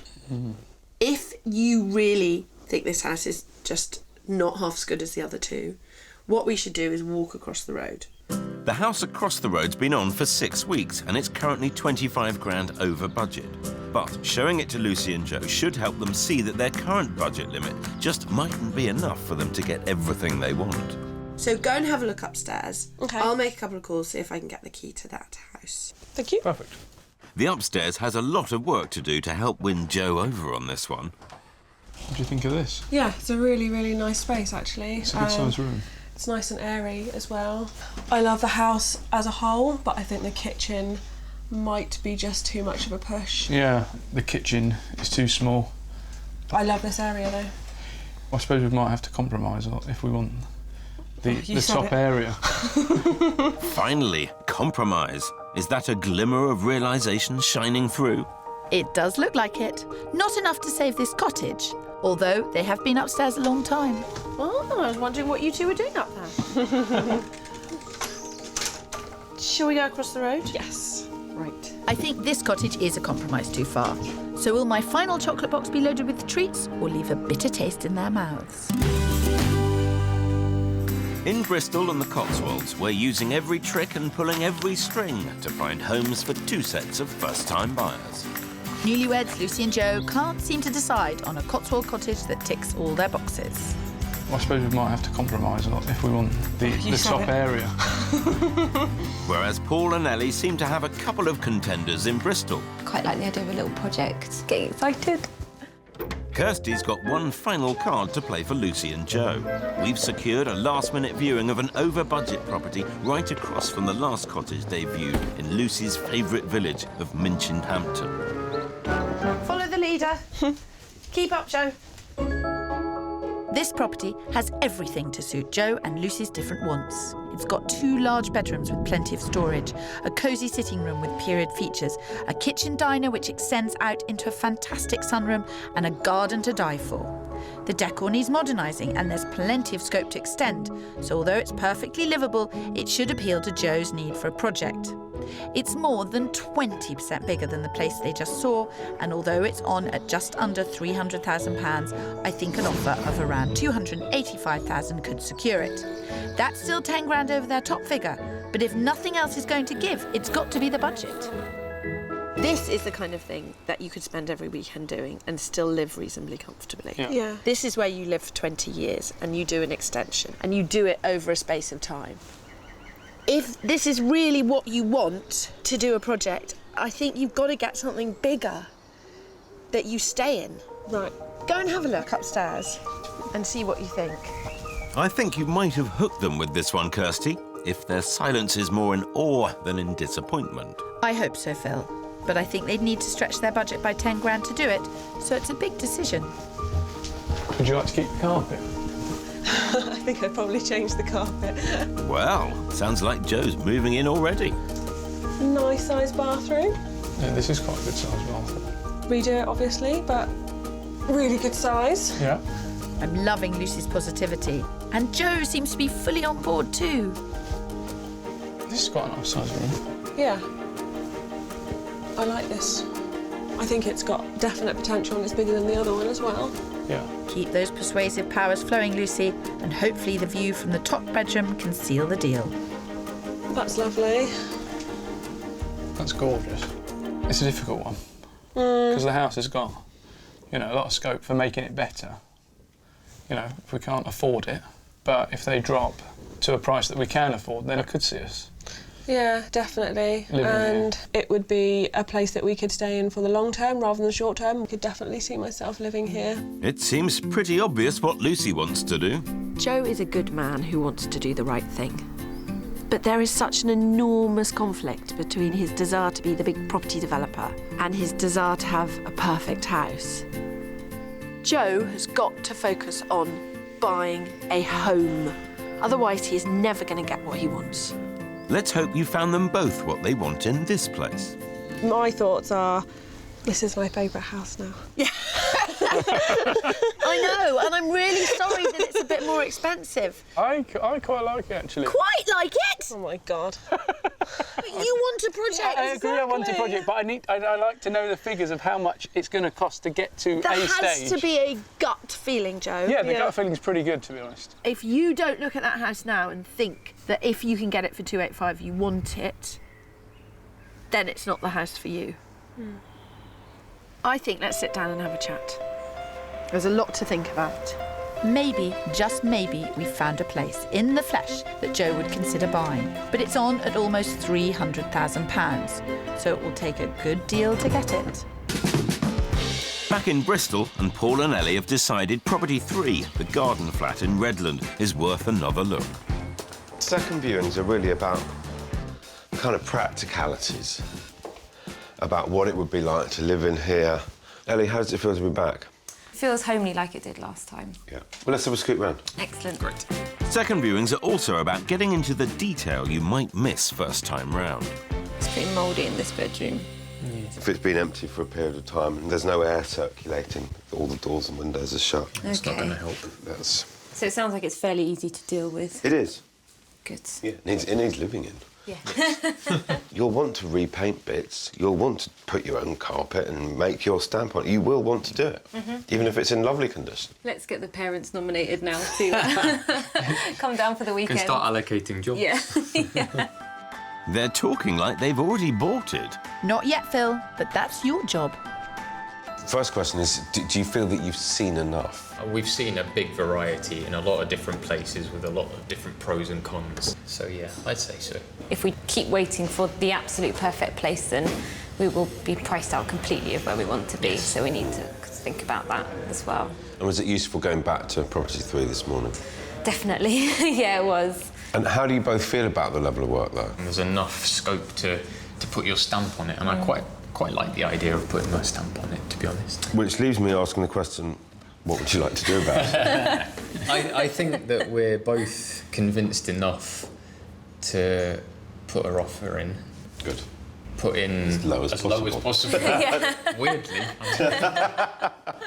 At £279,950, this flat is already 20 grand under Paul and Ellie's budget.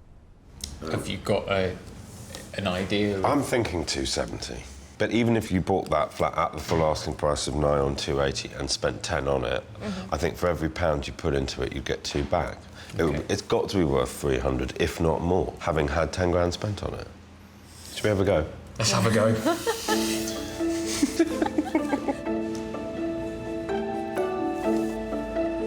Adil, hi, it's Phil. We've just been having a lengthy chat here, and they do very much like that flat. So the offer that I've got for you is for 270,000. First offer and 10 grand under the asking price.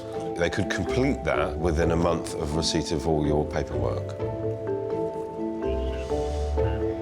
OK. They've been at this point 3 times before, but this time, Phil's in charge. Thanks. Cheers. Bye. Hope that wasn't rude. Being penny wise is never being rude. I think we made a reasonable pitch. I think it's a sensible offer. Yeah. Back in the Cotswolds, I could really do with a house that was under budget. But that Minchinhampton cottage was perfect in every other respect, and it had Joe at hello. 4 houses, 8 months. Yeah. 4 houses, 2 days. Yeah. This is good. This is a better ratio. Definitely. The most useful thing has actually been showing Joe that we need to get out and see more things without having done that. I didn't appreciate that until these few days. Yeah. Have we found a property that you might want to buy at some stage? Well, on the last property, I think we are most interested in. Yeah. I think we need to speak to our mortgage advisor. Because it's over budget. I know it's over budget. But there was a crunch point, which was you want size and potential now. Sure. And the smaller properties just weren't giving you that. No, yeah, that's right. Yeah. I think you found the right house. I really do. I just walked into it and it just felt like home. So I really do feel like it ticks all of our boxes. And I definitely feel it's grabbed me, and I am really interested to, take your mum and dad to it. I think another viewing wouldn't go amiss. I really think it could be somewhere special for us to start a little family. Well done, Joe. That's the way to look for a house. The asking price is 25 grand over their top budget, but when Lucy and Joe have done their sums, I'm hoping we'll be able to put in an offer. Back in Bristol, and things are progressing much quicker than that for Paul and Ellie.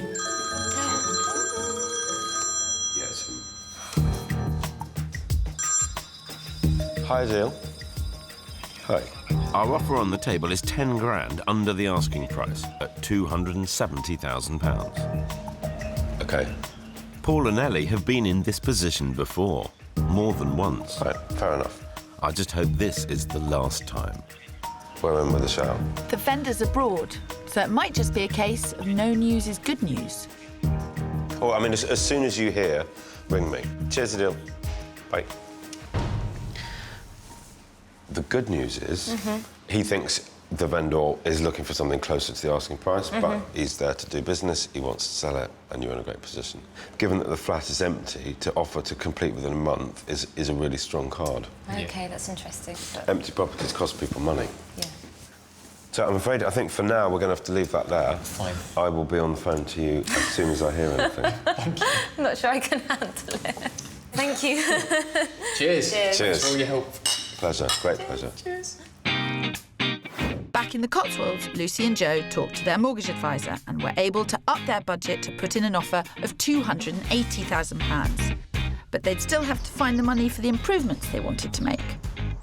After we left Kirsty, we went to go and see the house with my parents, and we decided that we wanted to put an offer in at 280. The offer was rejected, but by that time we had done a little bit more homework and realised that 280 was too much. The Minchinhampton house had a lot going for it, but you should never spend more than you can afford. Since our week with Kirsty, we have looked at a lot more properties in person, because one thing we did find from that experience with her was that I've discounted a lot online. Although we haven't found the perfect house yet, I'm in no doubt that we'll find a property quicker than I would have done before. A vital lesson: you can't house hunt virtually. But in Bristol, with Paul and Ellie, it's a different story. After some offers and counter-offers, we finally agreed the sale price at £275,000. Since Phil secured the house for us, it's progressing really well, and hopefully within a month we should be able to complete. Which gives them time to get everything in place. Just relax. We've been talking to the people in the bathroom shop. Have a little privacy, please. I'm thinking about kitchens, and we just desperately want to be in Bristol. We want to get our hands sort of a bit dirty painting, and it's our first house together as a married couple as well. It's a bit of a new adventure because we've not done any of that together before, so yeah, it's exciting. It's like planning the wedding again, similar sort of spreadsheets going on without the sort of big day at the end. Believe me, Ellie, it will be a big day when you finally get the keys to your first ever marital home. I wish them all the very best.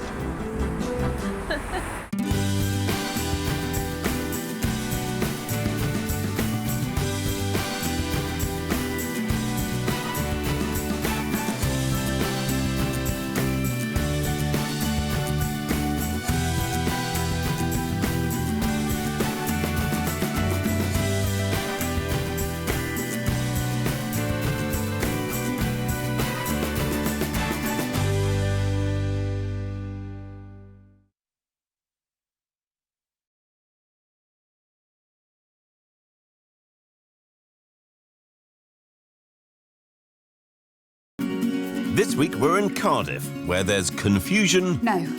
Well... Yes. Yes. ...and chaos. What are we doing here? I'm getting a bit lost. With two couples struggling to meet in the middle. It's big.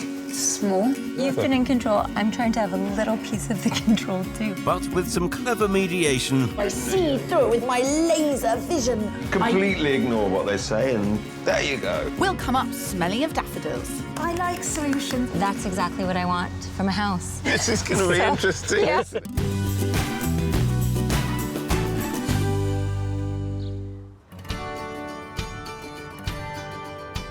This week we're in Cardiff, hitting the city streets and exploring the tranquil valleys of South Glamorgan. But can we find our couples their own nuggets of Welsh gold?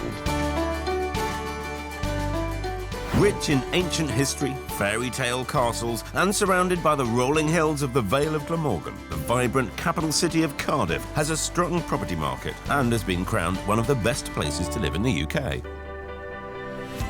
A thriving financial industry with many good schools and world-class universities has brought an influx of students, professionals and families to Cardiff and contributed to the property market rising by nearly 8% last year.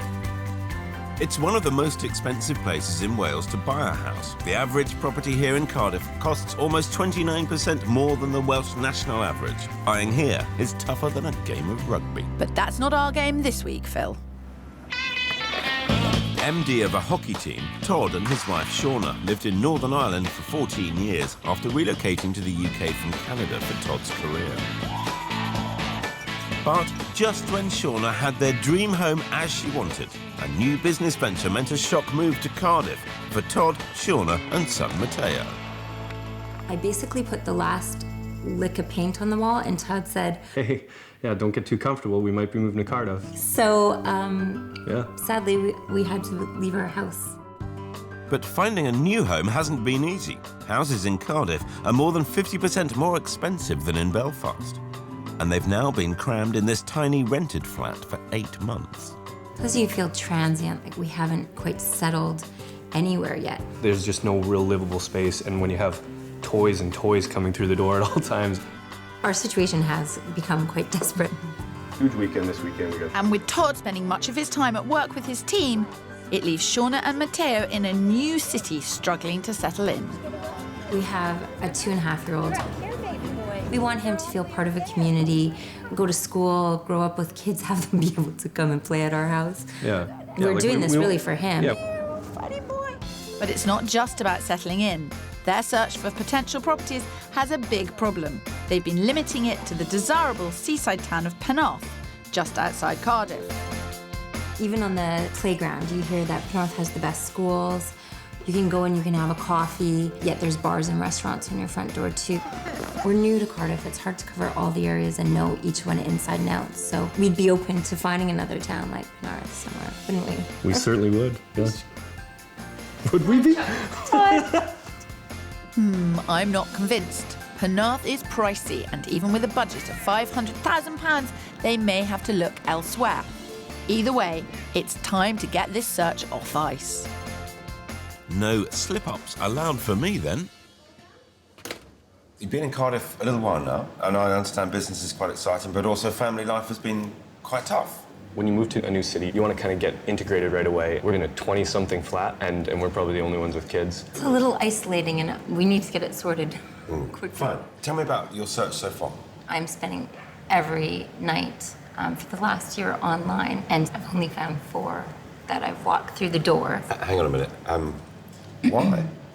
To be honest, there hasn't been much in our price range. I think if we had another £100,000, we would love to live in Penarth, and maybe the house doesn't exist. Like a period property on the right street in the right area for $500,000 just doesn't exist. It sounds to me like you're already telling me what the problem is. You wish you had another £100,000, and if you did, it would be easy. But we don't, yeah. What's your attitude to doing work on a property? I would love a project. I do not want to be involved in the project. What could be easier? My Canadian duo have a good budget of £500,000. They want a period property with a minimum of 4 bedrooms and a good garden for Matteo. It needs to be in a good school catchment and have a project for Shauna. We're concentrating the search mainly around the town centre of Penarth, as close to those dream streets as possible. And I'm hoping to introduce them to some new areas. Our other house hunters are newlyweds Steve and Joe. Steve's originally from London and Joe's from Surrey. They're first-time buyers and longing to put down some roots. They moved to Bristol in search of a fresh start and a family home. We came here once, loved it so much that we decided to move here after we got married, which we did. We both found jobs that we love. Mm-hmm. They're just not based in Bristol. Steve works for a charity, whilst Joe works in insurance and has landed her dream job in Cardiff and is commuting every day, a gruelling 2.5-hour round trip. The last 6 months I've spent going backwards and forwards and working there, I've found that it's a fantastic city. So it's just a natural next step. The move means everything to this couple. With new careers and a wedding under their belt, it's the only thing standing in the way of their next big adventure, starting a family. We've been living in limbo for the last 3 years. We're desperate to get on the housing ladder. We're desperate to start our married life and, you know, have children and buy our home and everything else. We're quite keen to start a family, so we want to be in, not right now, but we want to be in and settled before we start doing that, so it's very... Sorry. Right, get a room, you two. Let's just get them a whole house. Honestly, you two, I need a flow chart. London, Surrey, Bristol, and we are finally settling on an area. Yep. The reason we're moving to Wales is very similar to the reason we moved to Bristol. It was all about not being able to afford a house in Surrey, ready to take the next step in our lives, children, settling down, being able to get more for our money. Now I find a job that I love. I need to be close to it. I want to throw everything into it. In order to have a family and get home to see those babies, you need to be close to work. That's right. Steve, you're a city boy Mm-hmm. and Joe's a country girl. Mm-hmm. Is this going to cause any conflict in your house hunt? I'm equally happy in the city and the country. Joe is happy in the country, but not in the city. Yeah. So out of the two of us, I could compromise, Joe couldn't. So, which is probably the same. Many couples would say the same. Just how it is with us, my dear. That's because I'm nearly always right. But I suspect Joe does need to learn to compromise before this search is over. Steve and Joe have a maximum of £225,000. For this, they want 3 bedrooms and some outside space. It has to be close to good schools and within a 30-minute drive to Joe's work. It's all about that commute, so our search is stretching from Corntown in the west to Whitchurch in the east. At last! Here you go, time to warm you up. It's a tall, double-shot, skinny, super soya. What are you banging around mocha. about? If this isn't a flat white, I'll flatten you. You'll enjoy it. So you've met them? Yeah. Yes. All right. She's in insurance and she's just been on a 2-week course about all the things that go wrong with a house. My couple have openly admitted, to start with, that they're 100 grand short of what they need to get what they want. But they say they're desperate, so I suspect they're deeply fussy. A bit like you and your coffee. I am not fussy about my coffee, but I do hope searching with these out-of-town couples is not too much of a grind. My first property for Shauna and Todd is in the attractive seaside town of Penarth. 5 miles outside of Cardiff, it's popular with families who gravitate here for the good schools, so property prices are high, with an 8% rise last year. First, I'm going to have a little look around and get a taste of the action. After all, house hunting is hungry work. I came in for some Welsh lamb. It's my absolute favourite. I'm hoping you've got some. Yeah, stacks of it. And why is Penarth quite so busy? It seems to be attracting people from all over. It's a nice town centre. Beach is quite nice. It's quite expensive, isn't it? It is very expensive, yeah. Houses around here go past the millions. Everyone wants a bit of it, yeah. Just like that Welsh lamb. And Shauna and Todd are no different, but their budget-busting expectations are holding them back. The house is just through there. Considering their feeling of isolation, I'm showing them a house here. It is a 20-minute walk to town, but has a ready-made community and all the green space they could dream of. First thoughts of the look of the place? I'd change the colour of the door. That's not so... I can deal with that. I'll do it for you. Now I'd like to see that. Do overalls come in designer wear, Phil? I'll borrow a pair of yours, sweetie. I know this is a new build, so lacks the period features they want. But this 3-storey house is large and detached. On the ground floor, there's a spacious reception room and a large kitchen diner that leads to a private yard, great for Matteo. Upstairs, there are 3 bathrooms and 5 good-sized bedrooms. Plenty of space for a family of 3. It's a whole lot of house and 32 grand under budget, just short of £468,000. I do like a big kitchen like this. And the fact that you could have Matteo playing while you're cooking. Yeah. The kitchen's maybe not to my taste. In my last house in Northern Ireland, I had a sleek, modern kitchen, but... Yeah. The house that you sold back in Ireland was about the same age as this, wasn't it? That's right. Although I did gut it completely. OK. Any more modern and we'd be in the future, Shauna. Head upstairs. Not to worry, though. It's under budget, so scope to change. This one is the master bedroom. How are you feeling being in a modern home? For me, I feel like it's a nice, clean, open, airy place, and I could see moving in right away. I still think I'd like more of a project. I was more hoping to smash some walls down, but... OK. Be my guest. Well, Todd seems to like it, but if he doesn't find a project for Shauna, they won't be buying it.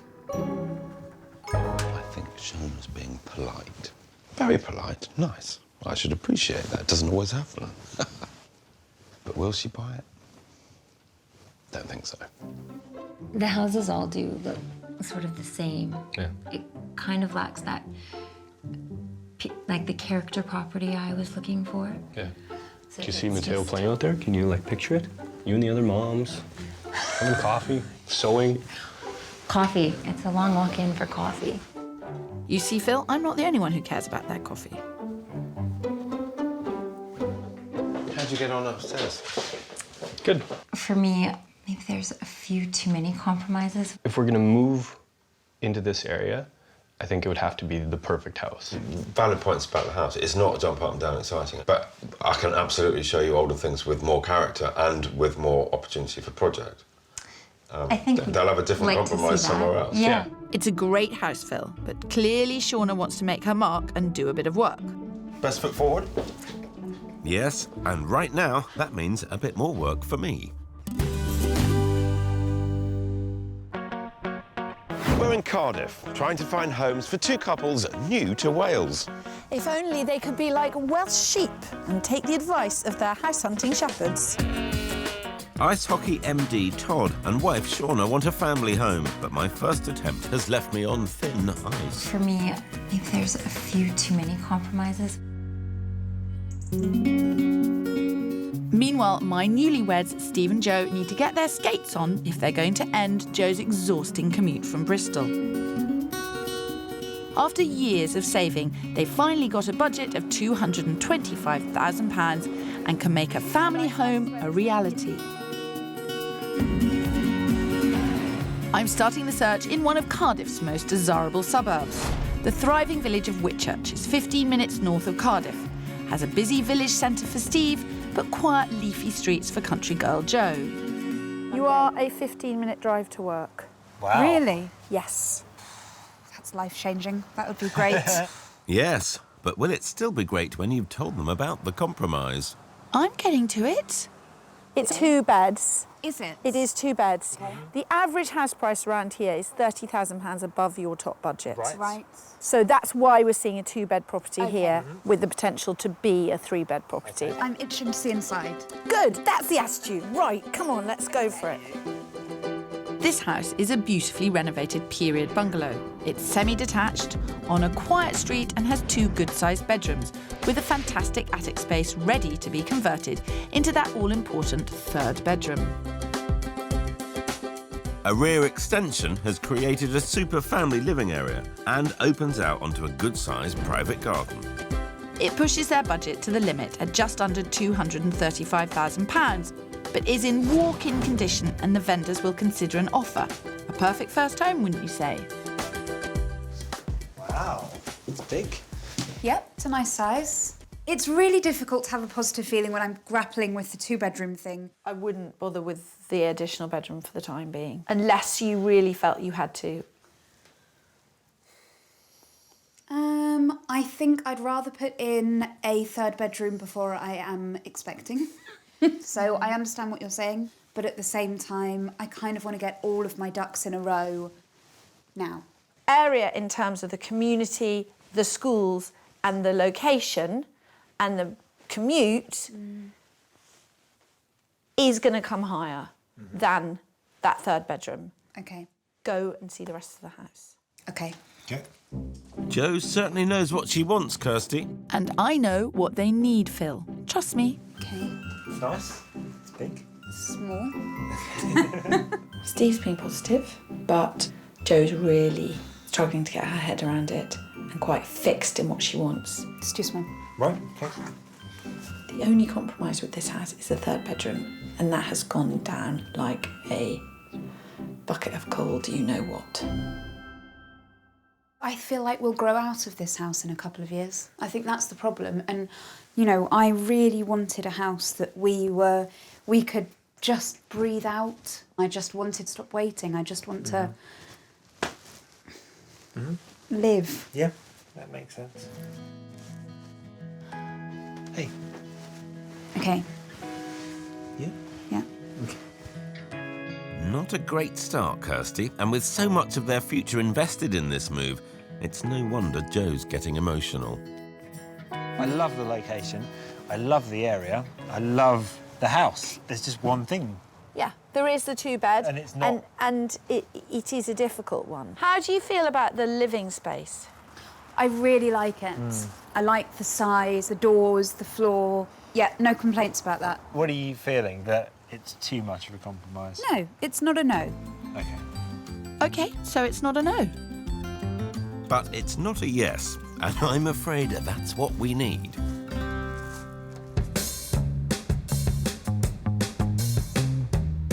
Back with Shauna and Todd, who are desperate to move to the right street in Penarth. Unfortunately for them, so's everyone else. I'm hoping my next property will avert their gaze from those over-budget streets.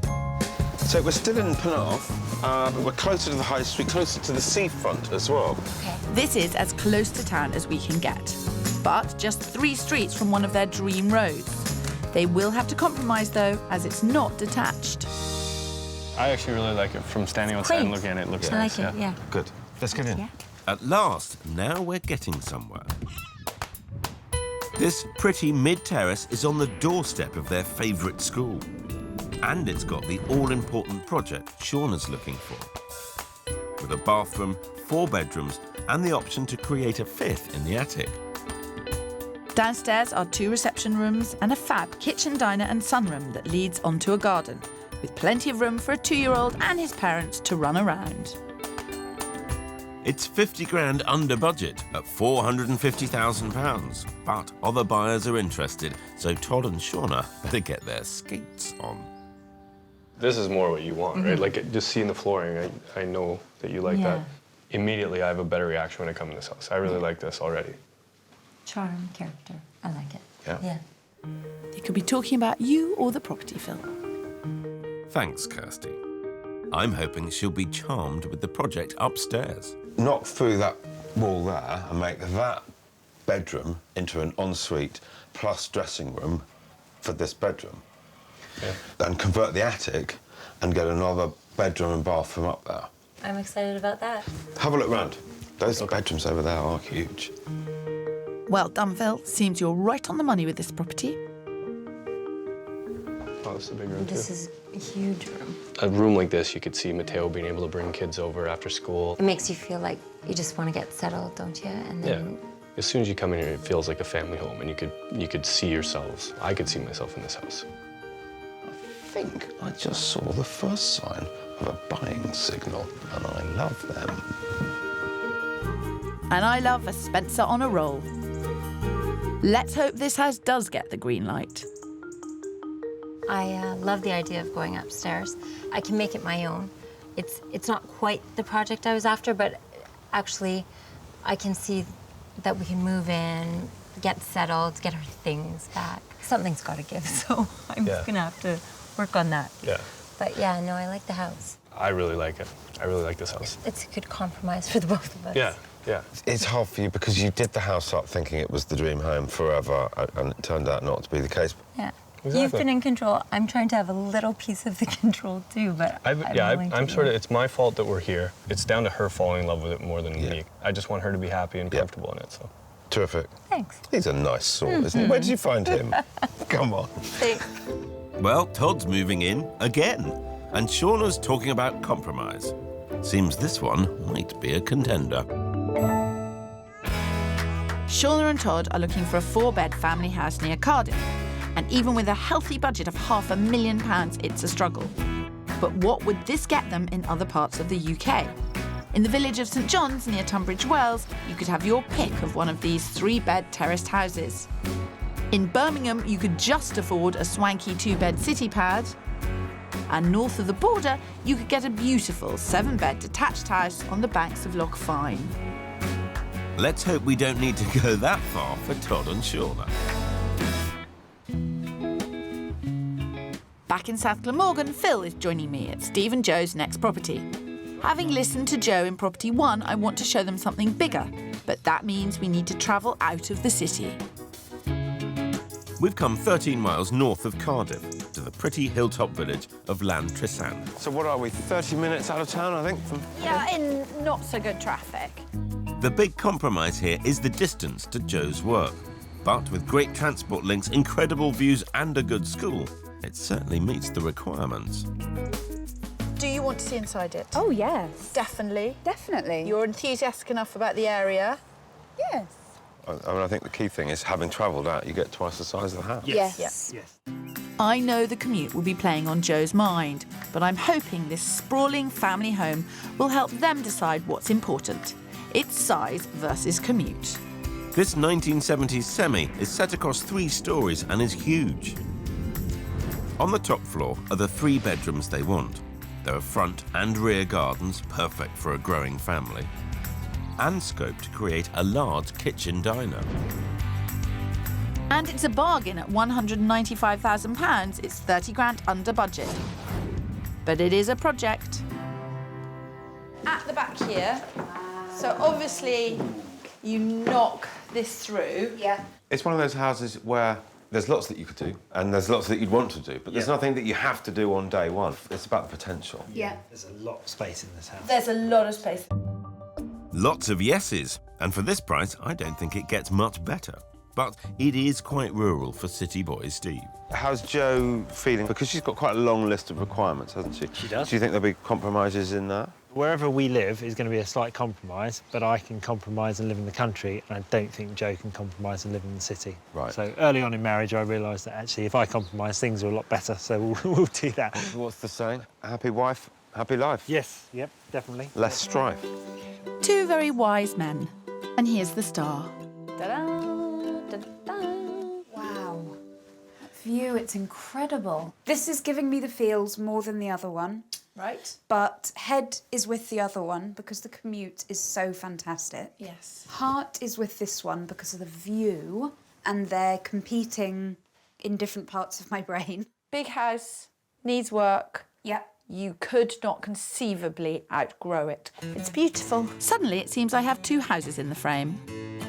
And I didn't expect that. What on earth is going on? I'm celebrating. The atmosphere is warmer, much warmer. It's because you're near the fire. When we went to house number 1, it was like, why are you showing us a 2-bed when we wanted a 3-bed? And I was like, oh, wow. I think now we're in the groove. Look at this space. What Steve said to me, he's perfectly happy being out in the countryside, and I thought that was one of the... Nah, people make these things up. What, just to confuse us? Yes. But you steer straight through it. I do. I see through it with my laser vision. Completely ignore what they say, and there you go. What do you know? After all these years, he's found me out. It's amazing how much more space you can get. It's double. It is double. And it's cheaper. And it's cheaper. This house is proving to be quite a find, Kirsty. Have you had a chance for a bit of a think and a look? I really like it. I do as well. Yeah, I love the space. And there's secret rooms everywhere and there's basements and everything. It's massive. Kirsty's Pull the socks up, hasn't she? No, it is not pulling my socks up, Phil. It is a different She's not wearing style any. of house. The first house was a good house, Phil. Hey? In a different way. It's not out. It's not out yet. Yeah, did you hear that? Ooh. Seems you do have laser vision, Kirstles. Steve's moving to the country and Joe's compromising on commute. And now even Property One's back in the running. Well, that was a lovely house. Well done, Super House Hunter. All in a day's work, Phil. I'll lend you my costume if you like. This week we're in Cardiff, on a hunt for a couple of miracles. Sometimes the right house in the right location is like the Holy Grail, and they haven't had much luck finding that yet. And for my couple, finding the perfect property in pricey Penarth is a bit like turning water into wine. Well, wouldn't that be a fine thing to be able to do? I can see you're trying, Phil, but it's still the sea. My newlyweds Steve and Joe instantly fell in love with Property 2 in Land Rover, and after some consideration from Joe, Property 1 is also in the mix. It's not out yet. Yeah, did you hear that? Ooh. In the Vale of Glamorgan, Todd and Shauna liked Property 2, but it's clear Shauna wants more of a project. This next Penarth house has just that, plus it's in the right school catchment. Only thing is, it's a 20-minute walk to town. Kirsty's coming along to even out the numbers and see if we can move this search forward. Shauna, you said yesterday that you'd be up for a bit more of a project. Absolutely. This is, again, a very big period house, but it's a semi. It looks like it's a promising character property, so I'm excited to see it. It's got loads of lovely things in it, absolutely beautiful things, but Busy, it's full. It's busy. You've got the experience and talent to see beyond that, so that's not a problem. I'm rather As for taken you, with Todd. this house. Yeah. Never mind. Oh, Todd, you're there. I'm not handy, I don't.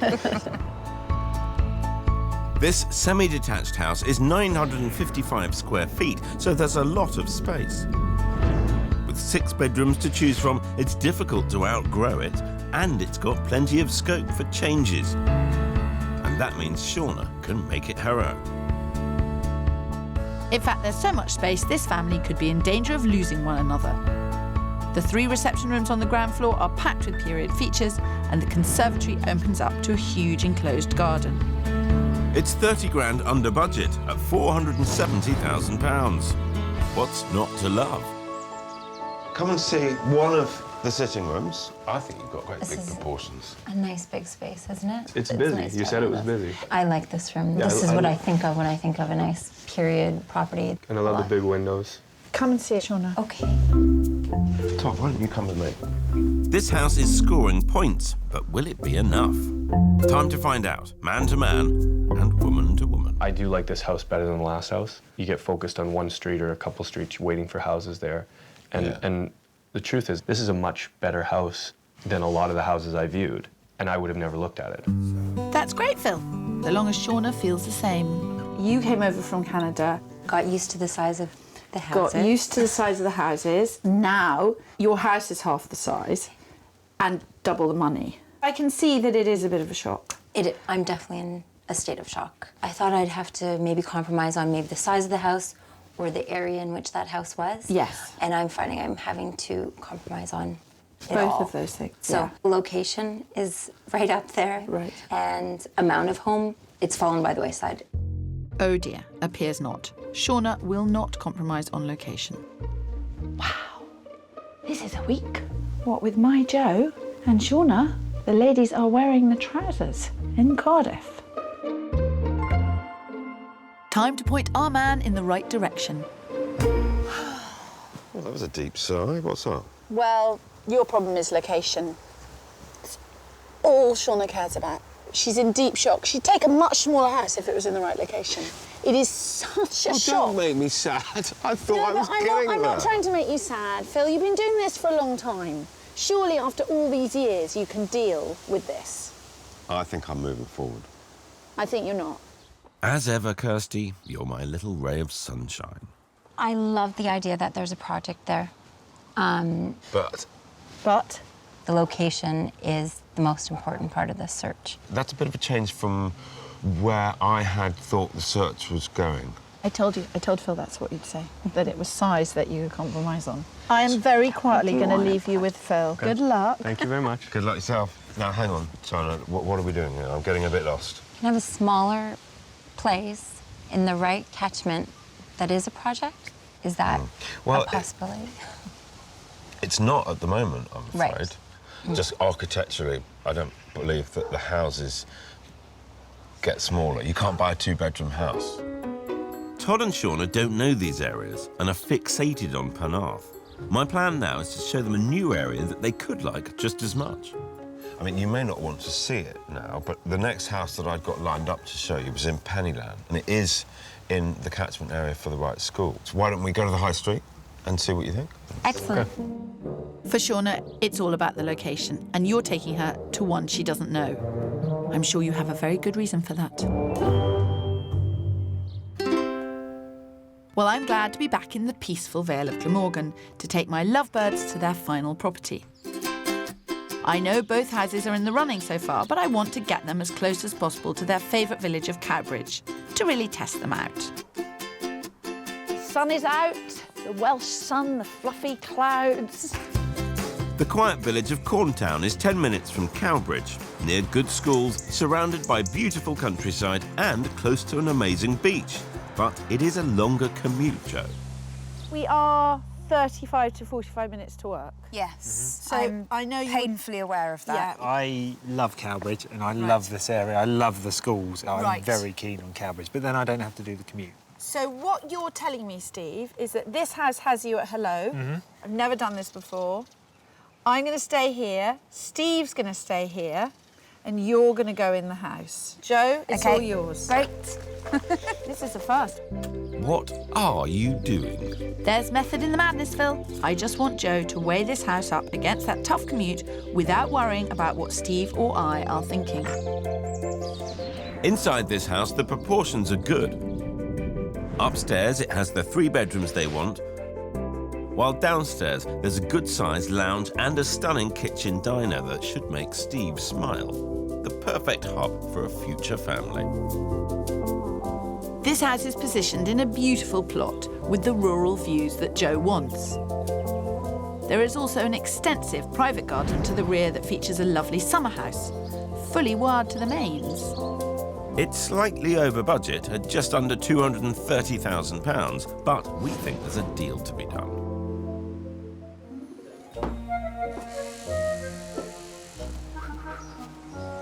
You two enjoying the sun?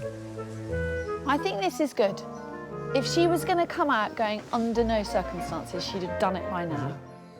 If nothing else, it indicates a vague fondness for you that she's taking this house seriously. I'm going to inscribe that somewhere. Yeah. Don't think Joe's ruling it out, but will she let Steve go in? You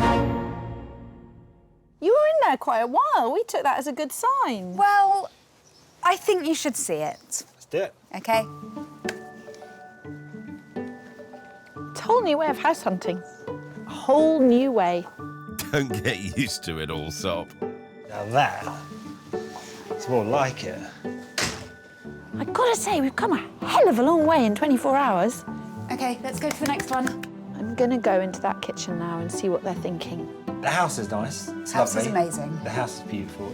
Commute's an issue. Worst case scenario, in rush hour, I'm looking at 45 minutes. So Joe might like the house, but it's all going to come back to that commute. Whew, that's a lot, you know. I haven't got any more houses. I don't think we need any more. I think that's enough. I'm done.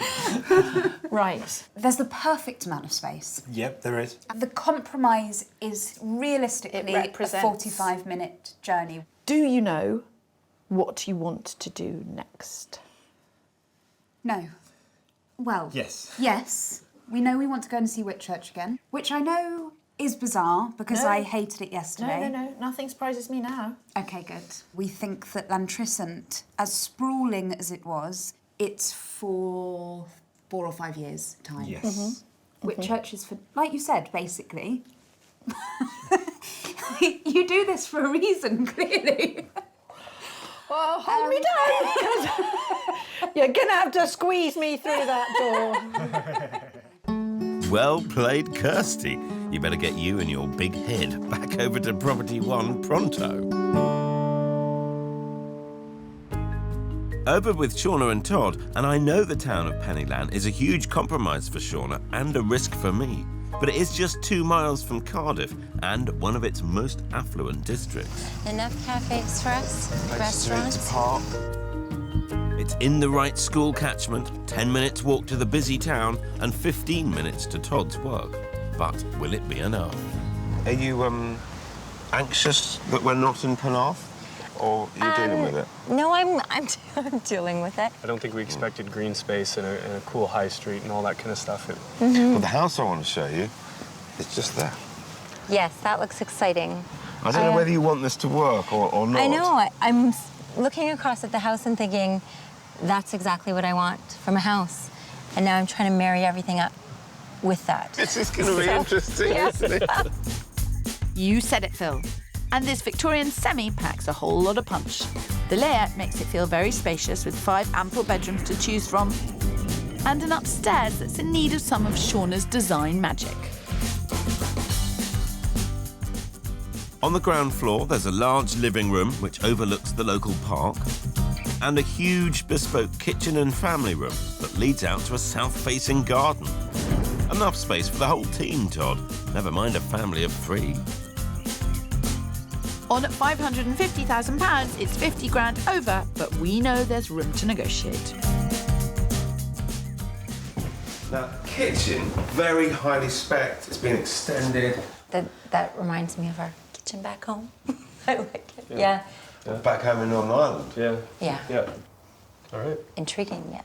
We better see some more. Okay, sounds good. Thank you. Good start, Phil. And if Shauna's not been put off by the location, I don't think she'll find much to object to in the house. So this is used as the master bedroom at the moment, and they've half built an ensuite. They're not quite finished the job. Right, okay. So there's a lot that you can do.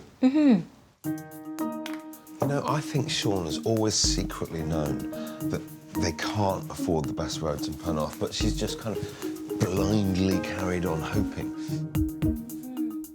This place, I think, would suit them incredibly well. It's just taking quite a long time for particularly Shauna to loosen her grasp on Penarth. I like the house. You could watch Matteo from the front window and watch him playing in the park, you know? I mean, like, Penarth has the water right there, which is nice. This is the right house. I know we can't get this kind of house in Penarth where we've been looking. And the school's one of the best in the city, so I like it. Yeah. Good old Todd has liked all the houses so far, but he decided on Cardiff, so clearly Shauna's deciding on the house. Have you had a chance to have a proper look round? Yeah. Yeah, there's no doubt we like the house. Now we need to go home and have a good chat about the area. The house is exactly what the houses we were looking at that we couldn't afford in Penarth. Yeah. That really is what I wanted you to come down here and find out for yourselves. Just a bit of news on house number 2. I said that there was one offer on the table. I think a deal will be done on that house tomorrow. We are planning on having a drive-by there again tonight. Well done, Phil. You've given them plenty to think about. Tomorrow's an important day. Okay. Yep, 2 houses in the frame for me, and I suspect 1 sleepless night ahead for them. Back in Cardiff, and there's 2 houses in the running for Todd and Shauna. They like property 2 in Penarth, and it seems we found their dream home in property 4 in Pennyland. But it's down to Shauna loving that location. And over with me, Steve's thought about things overnight and decided his favourite is property 3 in Corntown. Whilst Jo now has her heart set on property 1 in Whitchurch. I can't tell how this is going to go. How does it feel being back? I feel relaxed. It's a nice-looking house. It is a nice street, and it doesn't feel bad to be back here. I still feel like you're trying to convince yourself of this. Out of the 2, I'm happy to say that I'm leaning more towards Corntown. Corntown, but, you know, I like a big kitchen. Let's go in. Well, Jo warmed to it after the first viewing, so there's hope for Steve. It is very calm, isn't it? It is. But it just occurs to me, you could knock down quite a section of this to open up this space. I'm wondering if you might get a bit more lighting as well. It would be a really good solution to what Steve said as he was coming in. I like big kitchens. I do. Yeah. I like solutions, which means we can both have what we want. I do. I like locking down walls. Wow, what a change of heart for both of them. I think my biggest concerns when we saw the house yesterday were the size of the bedrooms. I've had time to sit back and think about where we are now, and this more than fulfills that requirement. And now I feel a lot better than I did when I was on the drive-in. Yeah? Yeah, no, I do. I like it. I can see us living here. Was it speaking to my mum? Well done, Mum. Whitchurch it is. At £235,000, it's nearly 10 grand over their budget. But it has been on the market for 3 months and the sellers want to move. What do you want to do? We've got 225. That's what we want to go in with. Ready? Yeah, let's do it. They're going straight in at nearly 10 grand under the asking price. My client's top budget is £225,000 and they are putting every penny of that into this purchase. We know that we're well below the asking price, but what we are is chain-free, organised and motivated and able to move. Yeah. Fingers crossed. Bye. It didn't sound good. No, it did. She said, what will interest my client about this offer is your commitment to buy. So, you know. Naomi, wait. It may be 10 grand under, but I think we're in with a chance. Back with Shauna and Todd, and overnight they've worked out what compromises they're willing to make to move their search forward. The house in Pennyland, we really like the house. And I know the area is up and coming, but as soon as we got back into Penarth, we both were kind of like, this is where we want to live. It's the location for us. We talked a lot last night about the second house she showed us. You know, we kept saying, well, maybe we could buy this and put a little time and effort into it and then sell it in 2 or 3 years. But like, you know, I did the math and we just thought we could probably wait a year and save a bit more money, up our budget, and then have more of a down payment to put in. So you've chosen the street and then you won't be quite so fussy about the house. I'll not be fussy at all at this point. Really? Well, Quick, write it down and she can sign it. Here we go. If you can sort the finances out and you find a property, just go with it and go with it quickly. Yeah. At least now they're clear about what's important. They can move fast when they see it, and I think that's key to them finally securing a home. So for now, no new home for Shauna and Todd. It may be the same story for Steve and Joe. Our first offer has been rejected. They've managed to up it by £2,500, but can go no further.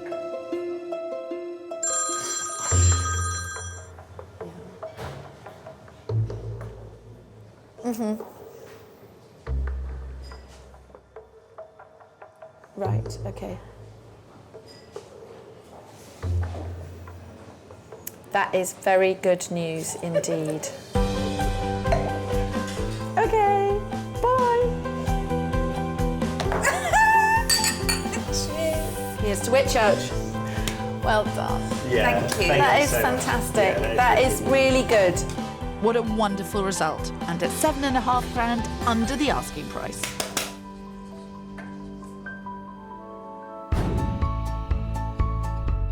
Despite deciding to wait and save, Sean and Todd kept one eye on the market, and it's a good job they did.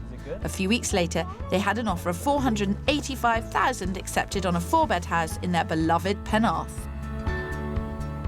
One of the interesting things that we picked up from Phil was focus on the area and don't worry so much about the house. We didn't get the big Victorian house, but we got a detached house. It's probably more of a project, so Sean is probably excited about that. I'm excited because it's probably such a project that we won't have to live there while we're doing it. And so I think we all got what we wanted. So by compromising on the style of the property, Shauna and Todd have ended up just where they wanted to be. And the family hopes to wave goodbye to the rented apartment in 3 months' time, once all the work is done. you know, this is the last house for a long, long time. So for me and for Shauna, that's really what we want. Oh, I love a happy ending. Meanwhile, Steve and Joe have exchanged on the house in Whitchurch, and they're about to complete and move in any day.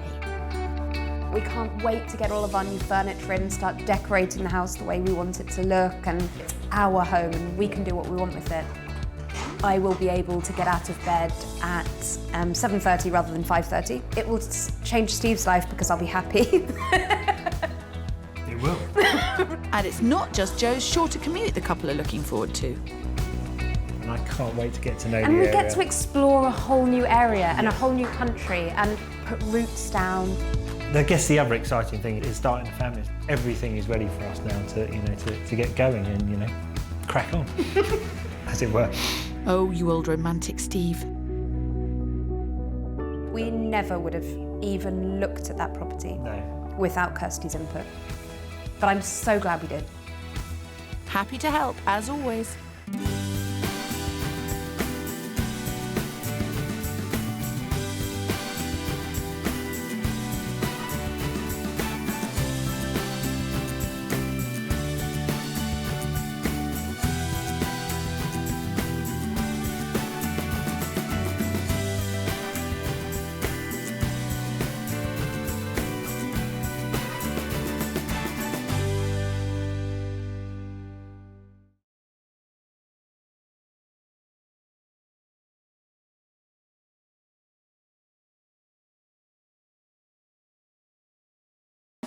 This week, we're catching up with one house hunter who was struggling to make any headway in Hertfordshire. Oh. And a couple who were floored by the manic London property market. I just haven't got that feeling. This is the house for you. But despite our frustrations, I wouldn't use this as an office. we're back to find out if there's been happy endings all round. I absolutely love this place and I'm here to stay. I don't think we would have got something without you. Yay!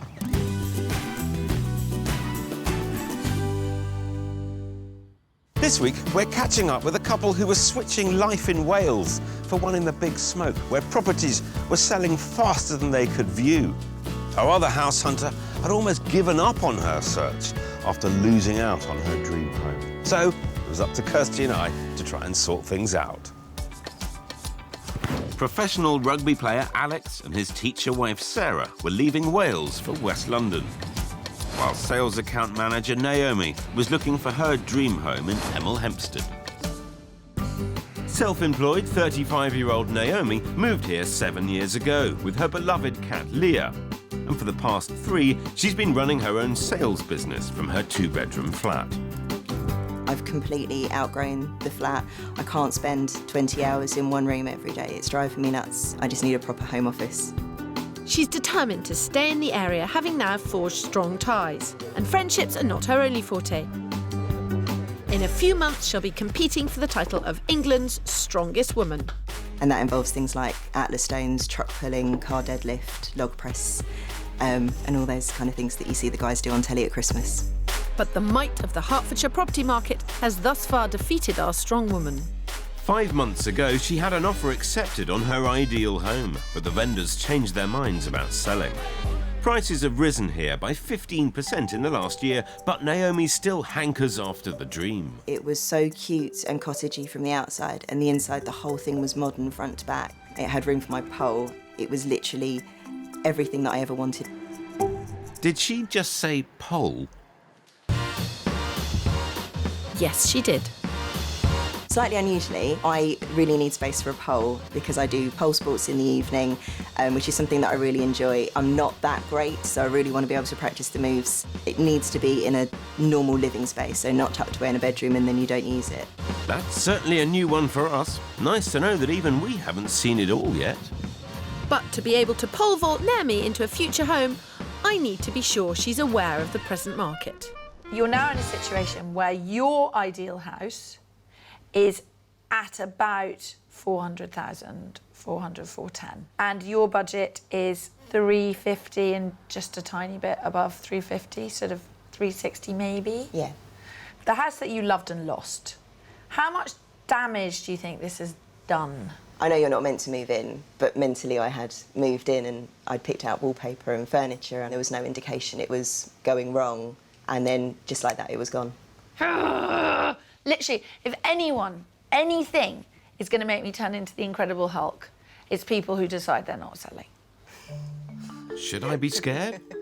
Don't worry, Phil. Green's not really my colour. Battling a lost dream is always a tough one. Surely a strong woman and the Incredible Hulk can muscle their way into the right property. Naomi has set her budget at £350,000, with some slight wiggle room upwards. Ideally, she wants a living area large enough to accommodate regular pole dancing practice. And 2 bedrooms and a separate office for her business. External character is important, and she'd prefer not to have to do work, giving me quite the search to contend with. I'd even call it a polar expedition, Kirsty, but I'm sure you can handle it.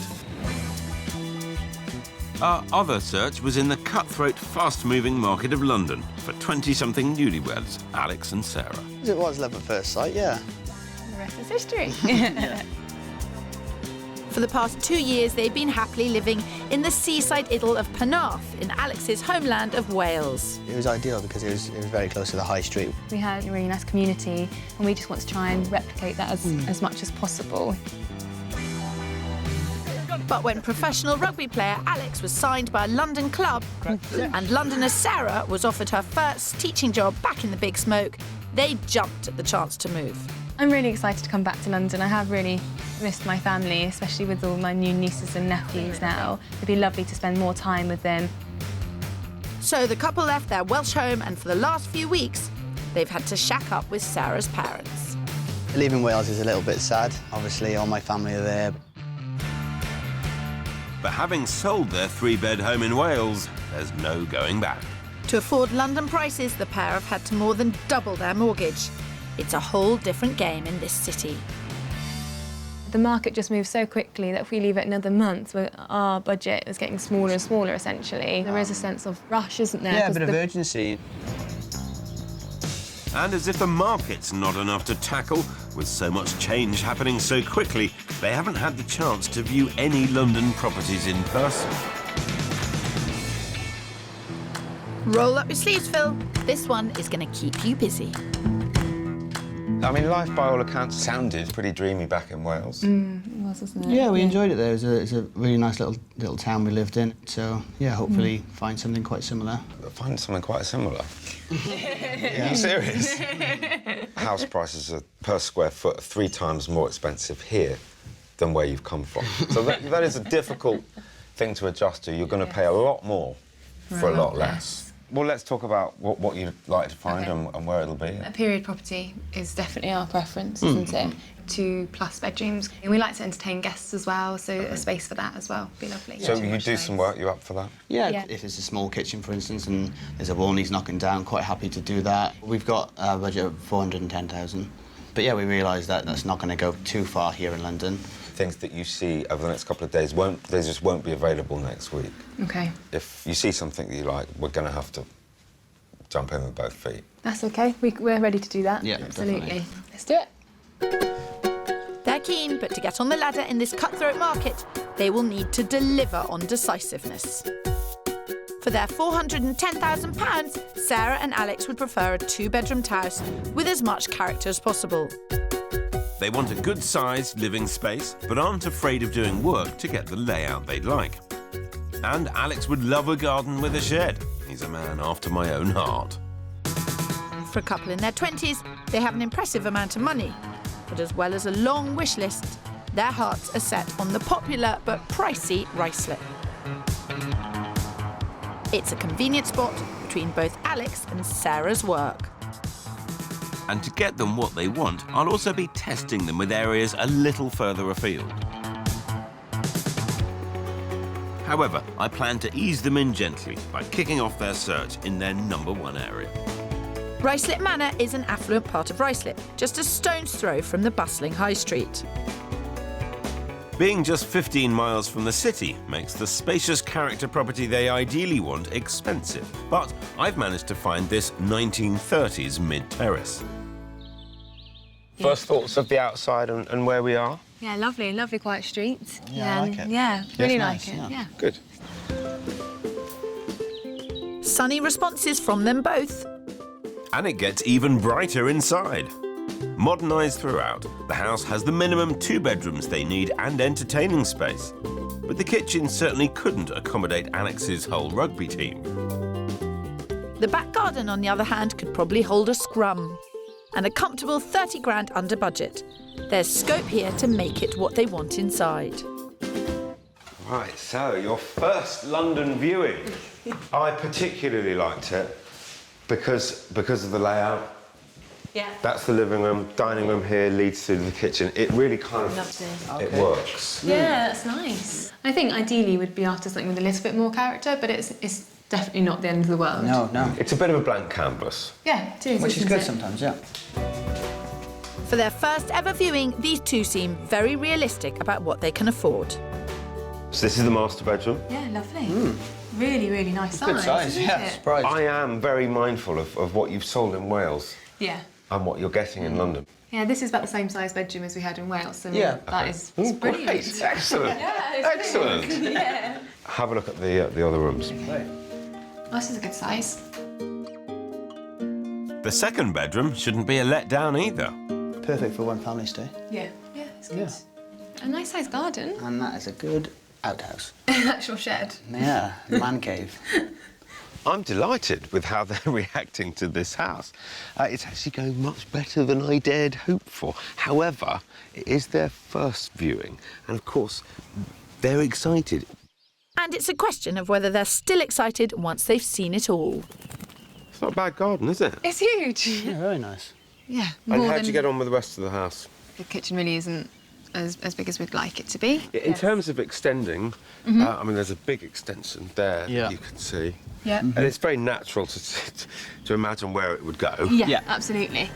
Close, but no cigar fill. The compact kitchen has left them hungry for more space. And to get that, I need to take them out of their beloved rice slip. Wish me luck.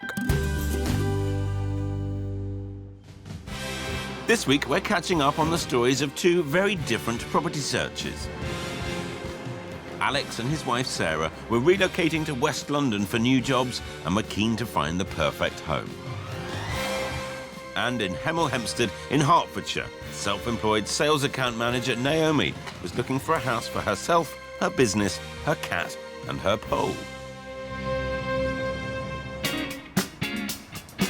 The average cost of property in Hemel Hempstead is close to £300,000, which is well within Naomi's budget of £350,000.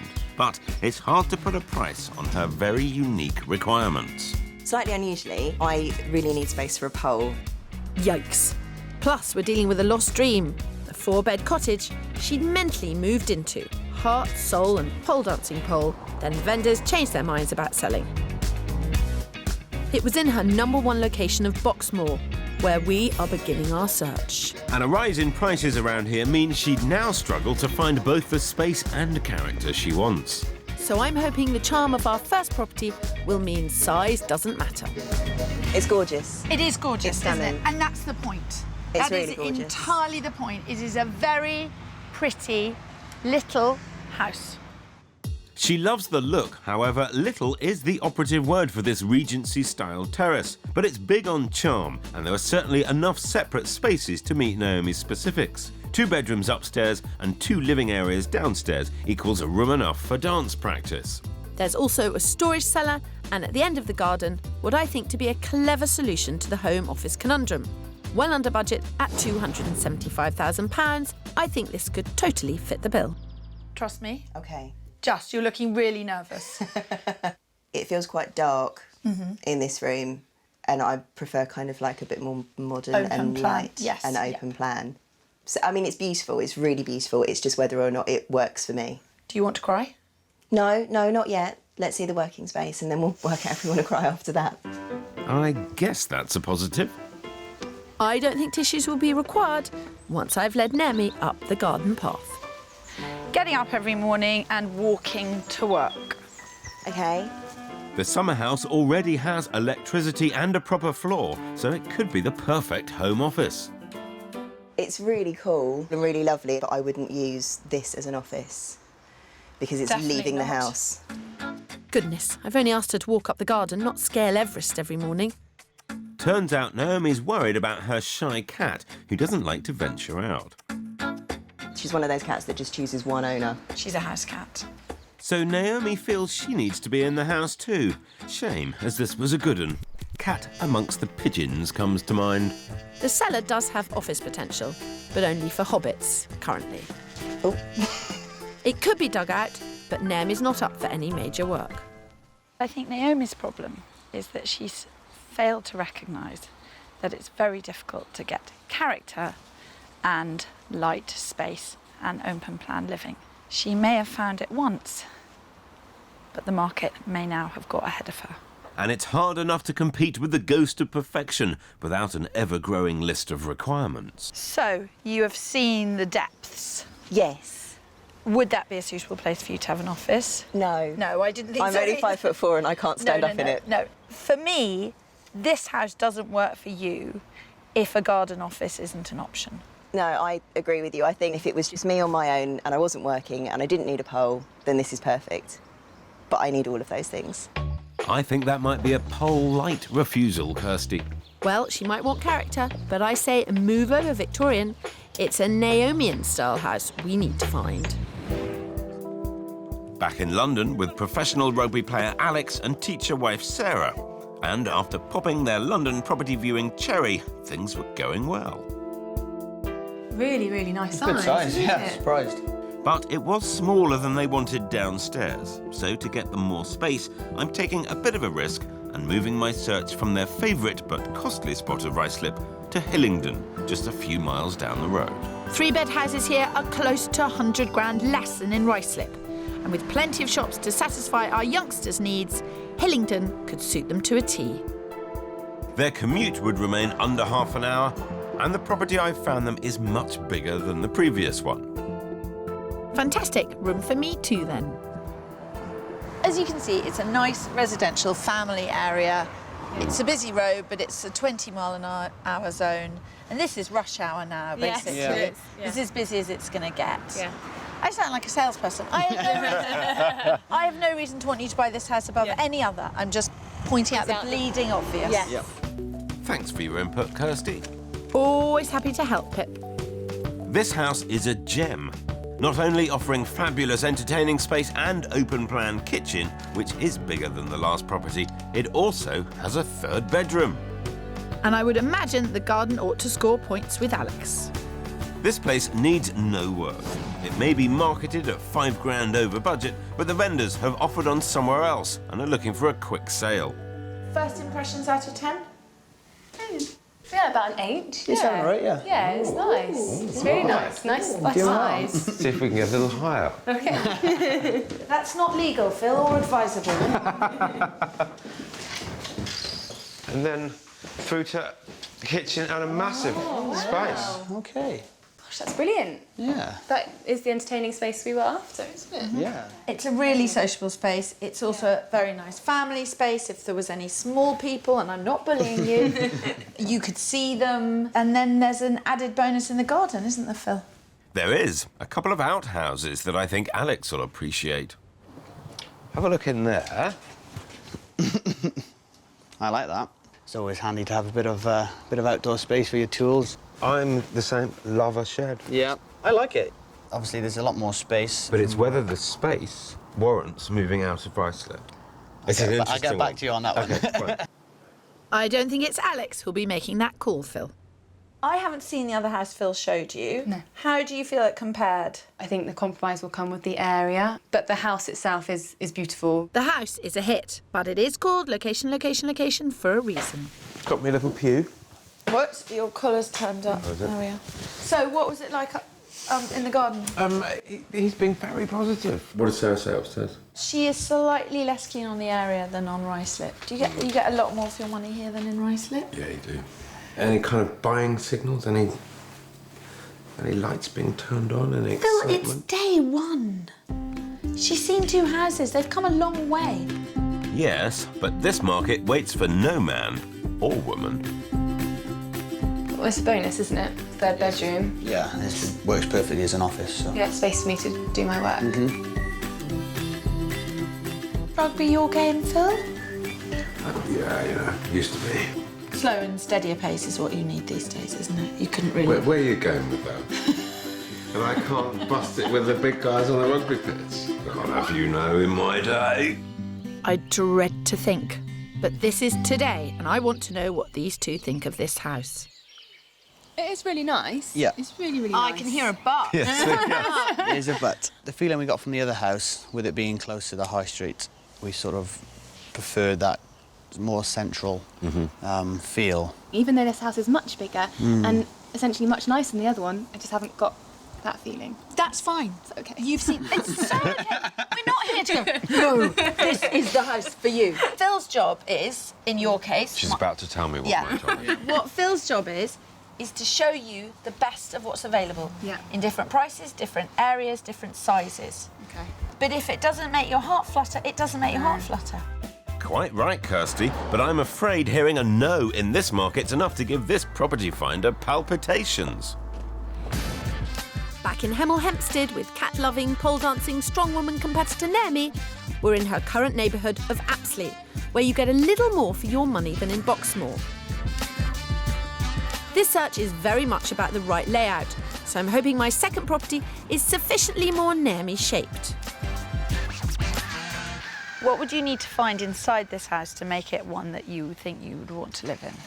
Just all the space, really. I'm not saying a word, except that I'm as pleased as punch about this house. The property's just been relisted after an overseas buyer recently pulled out of the sale. And there's already 3 offers on the table.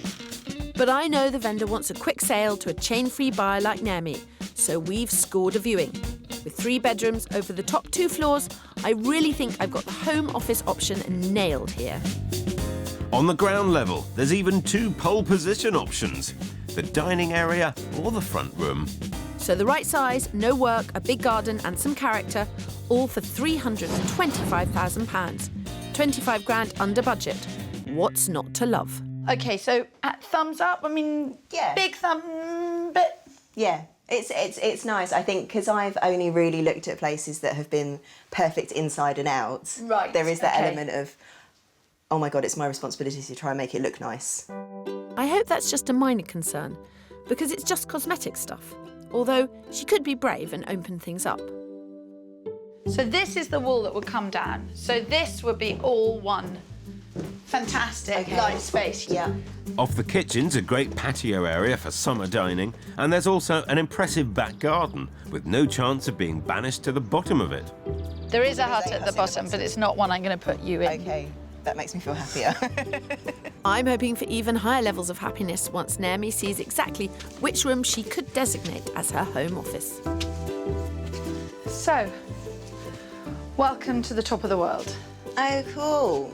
The loft conversion gives her the ideal cat-accessible home office, complete with its own bathroom. This home offers the lot. So why am I getting a not convinced vibe from Naomi? I've seen houses on this street that have been done much nicer with similar space below 300. Would you pay $330 for this? No. I think the space is brilliant. Yeah. And I do think that you could move in and do stuff to it. Yeah. But it does seem to be kind of like a bit of a hard slog and not having that wow feeling to maybe try to get it there. So what you're looking for is something in much more finished state than this to give you that wow feeling? I think ideally, yeah. If this house doesn't match up, Naomi's clearly chasing an idea of perfection which, in a rising market, may be beyond her means. I'm a bit flummoxed by that. I don't know what to say. I think this house is in really quite good nick and doesn't need much work at all. So that's a bit of a shock. Is it me or is it her? Either way, if it don't fit, we can't force it. But if I'm to stand any chance of finding her a home, something's got to give on that very fixed wish list. And even then, Naomi may have to stretch her budget, or there'll be no dancing, pole or otherwise. Onwards and upwards.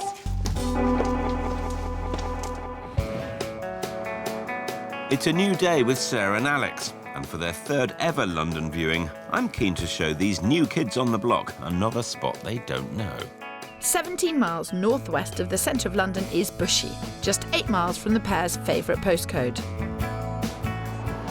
A popular location, it offers a similar independent high street to what Alex and Sarah had in Wales, though I am pushing Alex's commute to a 40-minute drive. But for the couple who adore period properties, here they can afford this beautiful Victorian semi. It's kind of village life. It is, yeah, it seems that way. Yeah. Nice atmosphere. First thoughts of the house? Very different to yesterday's. It's beautiful. Quite cute looking. Wait till you get inside. There are original period features galore in this two-bed house. It also has a garden with a dinky shed for Alex's tools.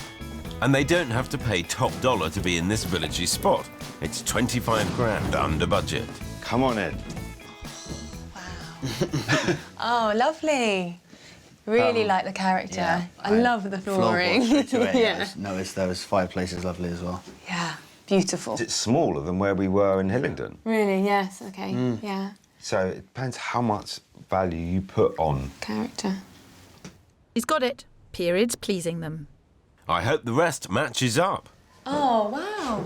Brilliant. Wow, yeah. Again, a really nice Very good size. room. And you don't seem to have been fazed by the distance, the commute. No, it's a little bit so. further for me, but that's not an issue. I don't really travel in peak times. It's on the market at 385.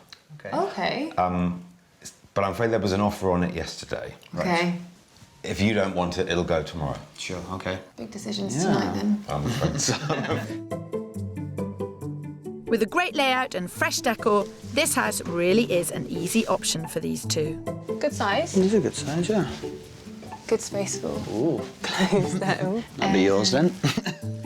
He's a keeper, Sarah. I like it. I like it a lot, yeah. Do you like it more than the Ruislip one? The downstairs I do. It's a dilemma. Do they take a chance on an unknown area to gain character? How'd you get on? We really like it. We're very confused, yeah. Where's the confusion? Between this one and the Ruislip house. Right. The potential of the Ruislip house. Yeah. If you took that house and this house right now, forget about the location, I think we'd say this house. Yep. But if we imagine in our heads what the Ruislip one could look like, then that one starts to take over, doesn't it? Because you could put character and interest into that. That's exactly it. What I'm trying to do is show you different options just to make you think. You're definitely making us think. Yeah, you're doing that all right. Props to you, Phil. This Bushey house is in the running. I just hope their confusion won't mean this or the Ruislip house slip through their fingers.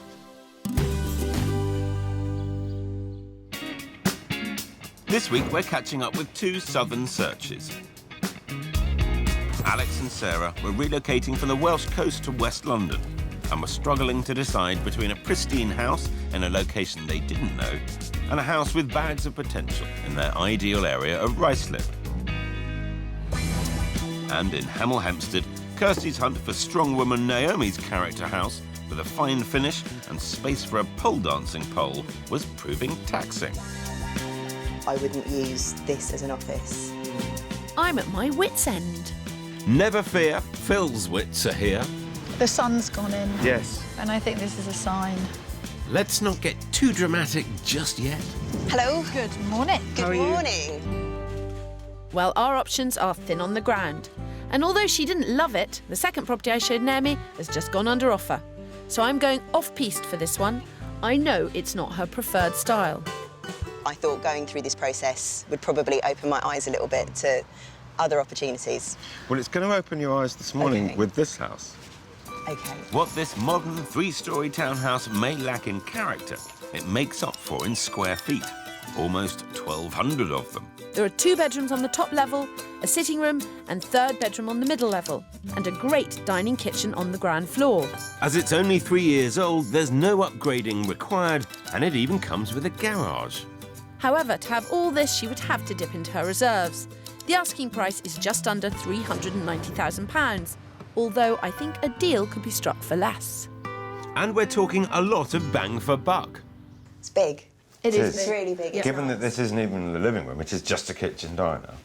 Yeah, it's fantastic. It's really big. There's space for my pole, space for table and chairs. Well, the place works for the pole, but does that mean it works for Naomi? Onwards and upwards. On the next level is the second sitting room. I'm really hoping Naomi can see herself sitting here. It's quite sort of very blatantly characterless, but then maybe there's some clever things you can do with decorating it to try and sort of breathe some life into it. That dancing pole will certainly add some pizzazz. And the bedroom next to the sitting room would make the perfect office. Work your magic there, please, Phil. I think it would be extraordinarily difficult to find a dedicated office space downstairs within a character property at your budget. Yeah, I mean, I wouldn't have looked at a townhouse before, mainly because they are quite new. But it could work quite nicely for me in terms of space and layout and closing doors to things. I think I've done quite well in warming Naomi up to the positives, but this search has clearly been Naomi feat for you, Kirsty. Even if someone starts off looking for character, eventually the requirement for space outplays character, outplays the desire for character. Yeah. Oh, come on! I know. Cheer up a bit. I like people to do work, to add value, to, you know me. You're just struggling with the pole. No, I'm not. I think it's a terrific idea and should be encouraged. It should be in all homes.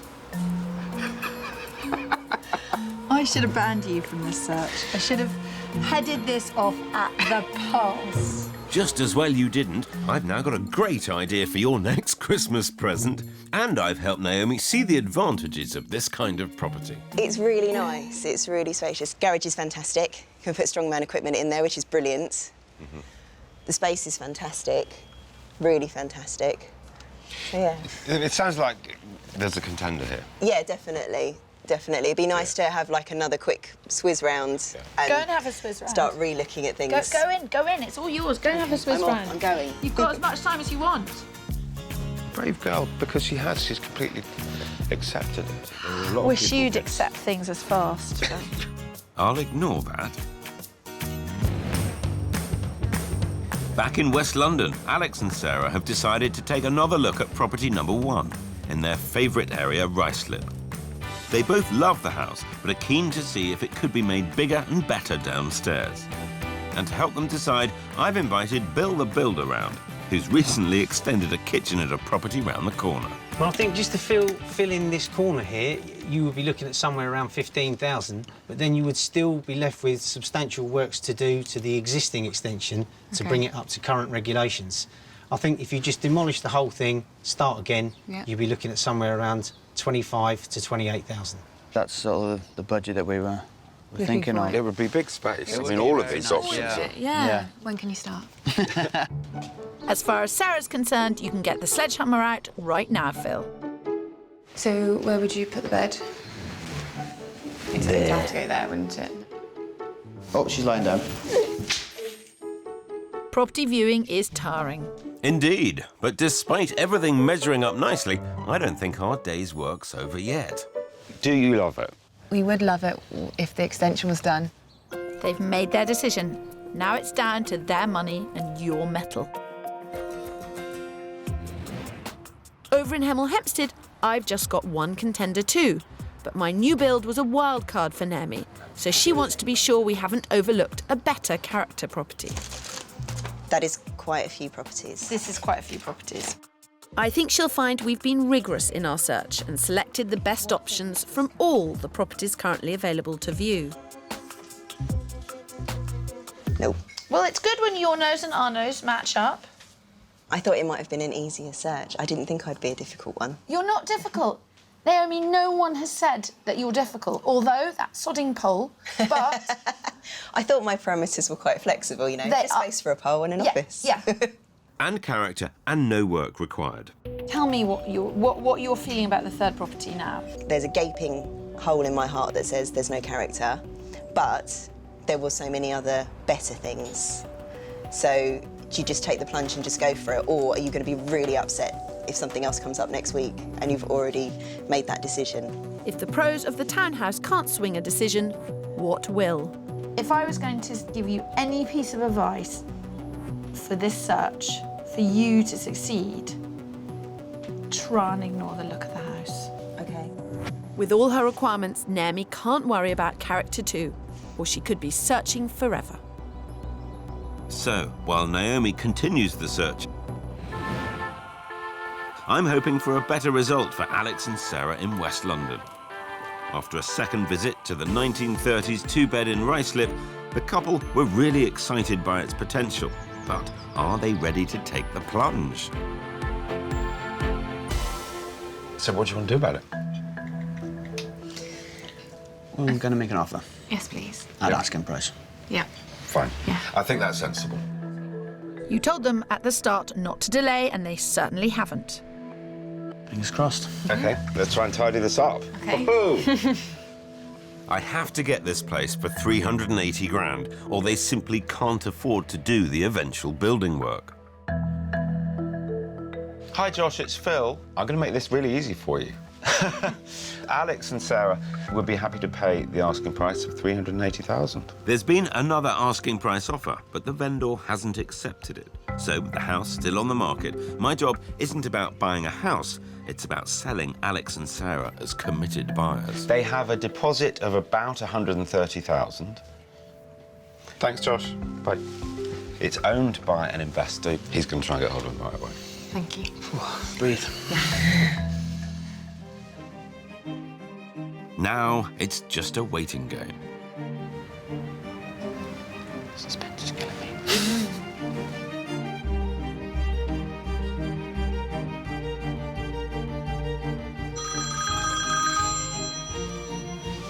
Here we go.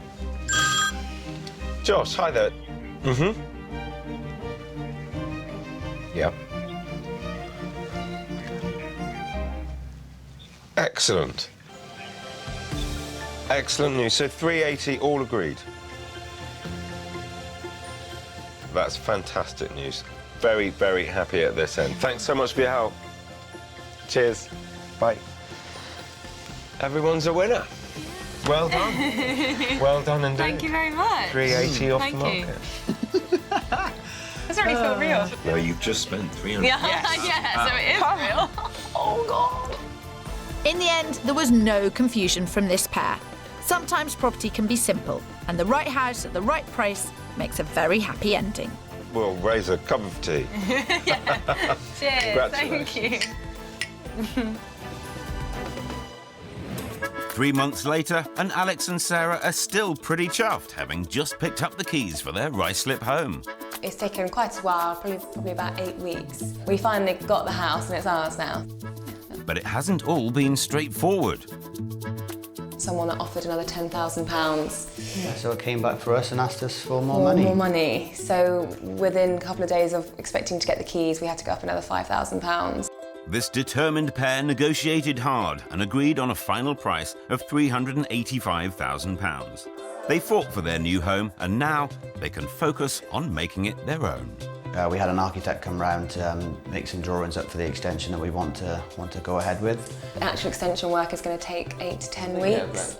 We're happy to wait so we get the house right before we move in. And I'm sure it'll all be worth waiting for. Phil was brilliant. Yeah, really some good on advice task. as well. Yeah, good advice. Yeah, previously being a surveyor, he was really able to help us with the regulations for the extension and things like that. Yeah. Get back, Kirsty, a man of many talents, and I'm looking forward to seeing how that extension turns out. Naomi chose not to take the plunge on the townhouse, but did take Kirsty's advice on board and carried on her very specific search with fresh eyes. Kirsty did really help me, 100%. I think she gave me that confidence to just say, do you know what, if you find it and you love it, just buy it. Now, almost a year on, did saleswoman Naomi find that perfect place for her business, her cat, and of course, her pole? Well, with Kirsty's words ringing in her ears, Naomi decided to take the plunge on a property in her favourite area, Boxmoor. But she had to push her budget to do it. I found this property online and it was literally just the most amazing house ever. It was slightly out of my price range. It was on at 380, which was so far out of what I could afford. I was told there was another party and I went up as far as 370. They put in a higher offer and the house was gone. So I just kind of shelved it and didn't really think about it again. But having lost out on her dream home before our search, Naomi was definitely due a break. And in a twist of fate, she received a call from the vendors a few weeks later to say the sale had fallen through. After resubmitting her top offer of £370,000, she became the very proud owner of this beautiful two-bed mid-terraced house. It's really funny because a lot of friends told me that when that last one went wrong that this one was going to be better, and I just didn't believe them for a second, but actually this house is so much nicer than the first one. Split over 4 floors, this place has more space than Naomi could have wished for. It has the 2 bedrooms she was after, both doubles, an office space, and the added bonus of a roof terrace. The character is inside and out. You've got the high ceilings, you've got the wood-burning stove, just all these kind of cutesy, quirky little things. I'm just an incredibly lucky girl. Well, in property, I believe you make your own luck. Naomi held out and got the place she wanted, and I'd say this house really is poles apart from all of the others. And talking of poles... It's great having it right bang in the living room because it means every time you walk past it, you can kind of do a little pull-up or do a little move or have a little spin round it. As well as getting herself in a spin, Naomi also bagged herself the perfect office space to run her business from. Hello, Naomi speaking. It's funny, I feel more professional because I'm actually in a designated working environment rather than being in a living room. I can close the door on it, I don't have to look at laptops and I don't have to look at my catalogues in the evening. Leaving more time for training. Naomi's picked up first prize at a Strong Woman competition and is gearing up for more events this year. It's all come together for Naomi, but what about her furry friend Leah? She's living the dream. She's ripping up carpets, she's stalking the neighbours' cats, she's loving every minute of it. This house has actually really changed my life. I feel so much calmer, I feel much more positive. I absolutely love this place and I'm here to stay. I'm delighted for her that she finally found her dream home and is so happy here. And I can't wait to see how Sarah and Alex are settling into London life.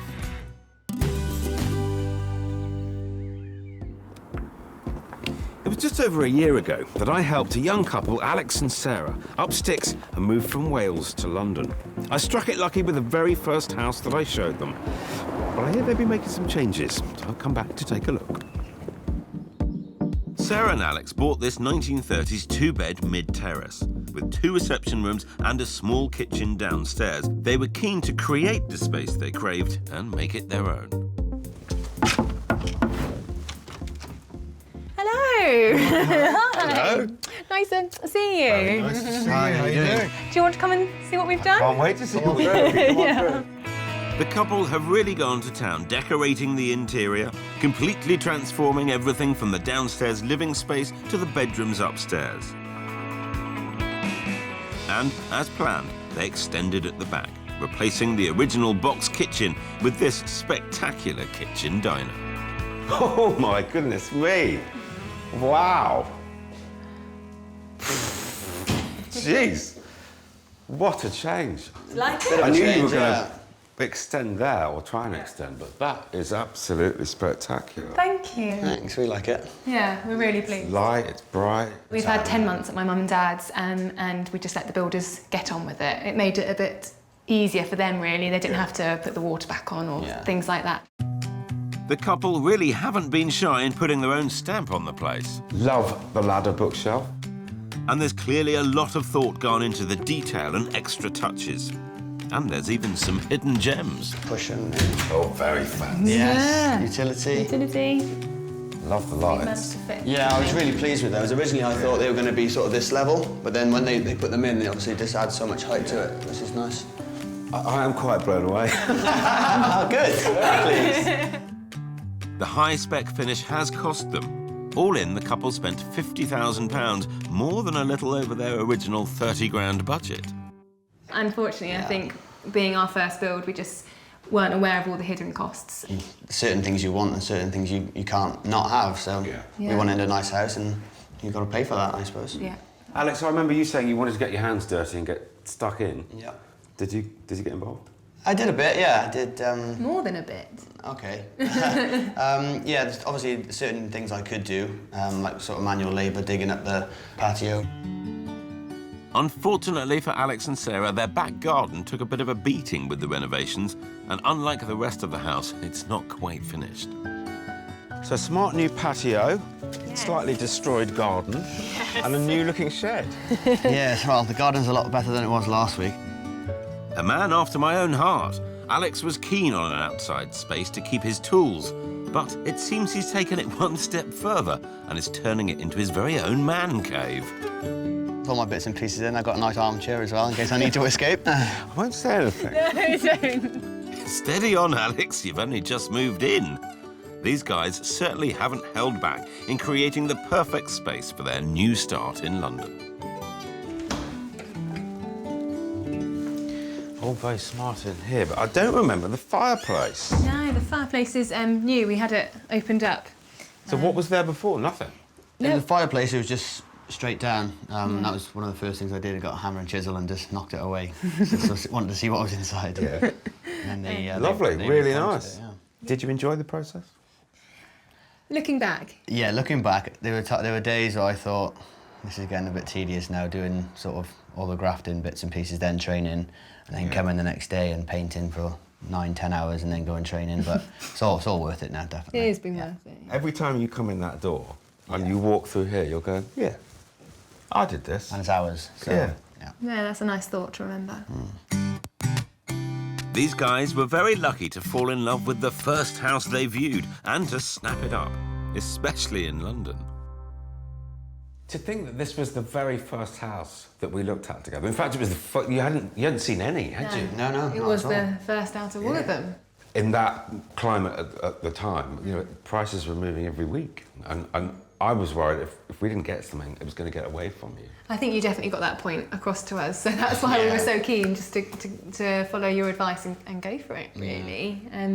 But I don't think we would have got something without you, so thank you. Tell me about London life. How's that been, Alex?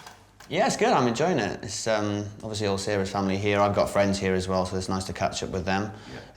All the guys at the club have been great, so it's it's been great. It's been very much the right move. Yes, I definitely agree with that. Yeah. And can I take it that it's home for a while? I hope so. Yeah. Hopefully about 5 years, and obviously we'll see what happens. Yeah. Well, here's to you both. Many congratulations. Very nice to see you both in this lovely kitchen. Thank you. I'm jealous. Go out, move in. You can.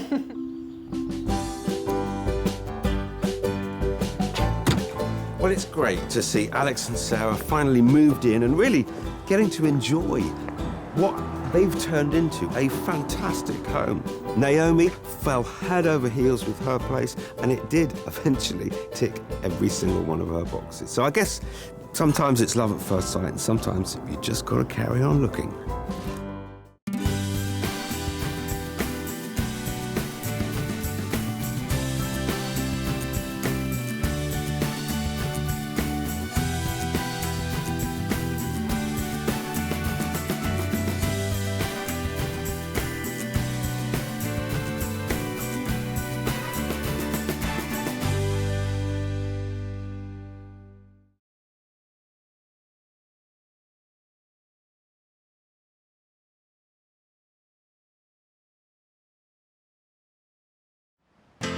We're back You're wonderful. on another quest to unite house hunters with dream homes. It's going to be tough. Sorry. Don't worry, I'll look after you. Ta-da! At times, our goal may seem impossible. John looks horrified. I just expected more. It could be Buckingham Palace inside. Doesn't matter. But as long as we keep our cool, Careful, Phil's going to get tough with you. Oh! We'll triumph in the end. Let's buy it. Girl power, you can call me Posh Spice. sometimes everything seems to be going swimmingly. Pretty perfect, I think, out here. OK, I'll take it. Early bath for Phil. But in this job, that rarely lasts long. There's a lot of rough edges. Really? Yes. My gut feeling is no. As love quickly turns to hate. I won't buy this house. And early promise turns to crushing disappointment. Oh, God, is this quiet? Is this out? Yeah. It is for me. So we've got to deal with evolving criteria. Bit of a game changer, I think, this property. Which suggests utter balls up on our part. And finally find our house hunters a foothold on that property ladder. I really love it. This is exactly what we're looking for. It's not my ideal. It's a tightrope walk.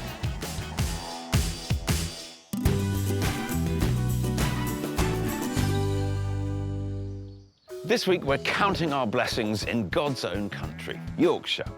I'm with a risk-averse economist who's looking for a home with a view. And I'm aiding a couple of first-time buyers struggling to make a leap of faith in Leeds. I'd leap with you, Phil. Oh, lovely.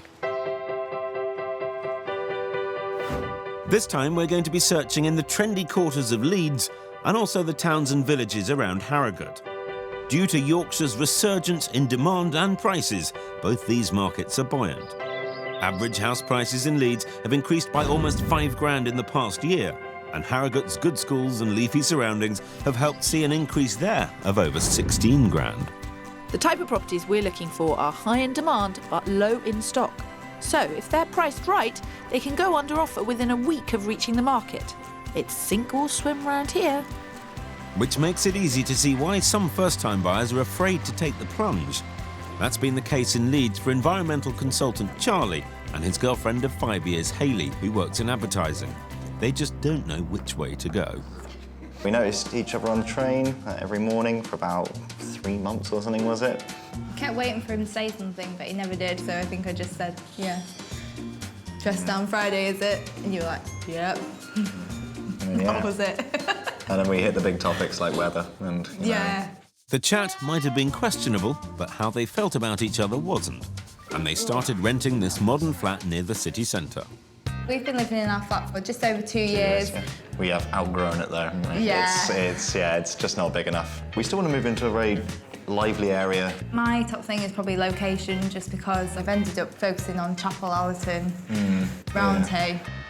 With joint savings of £28,000, Charlie and Hayley's top budget is £220,000. They expect quite a lot for their money, but are at least on the same page when it comes to the property.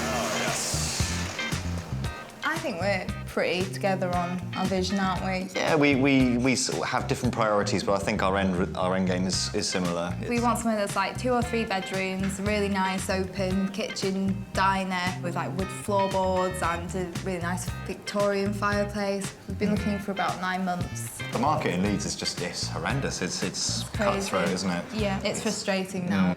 Finding the right house seems to be even more of a challenge than plucking up the courage to talk to each other on the train.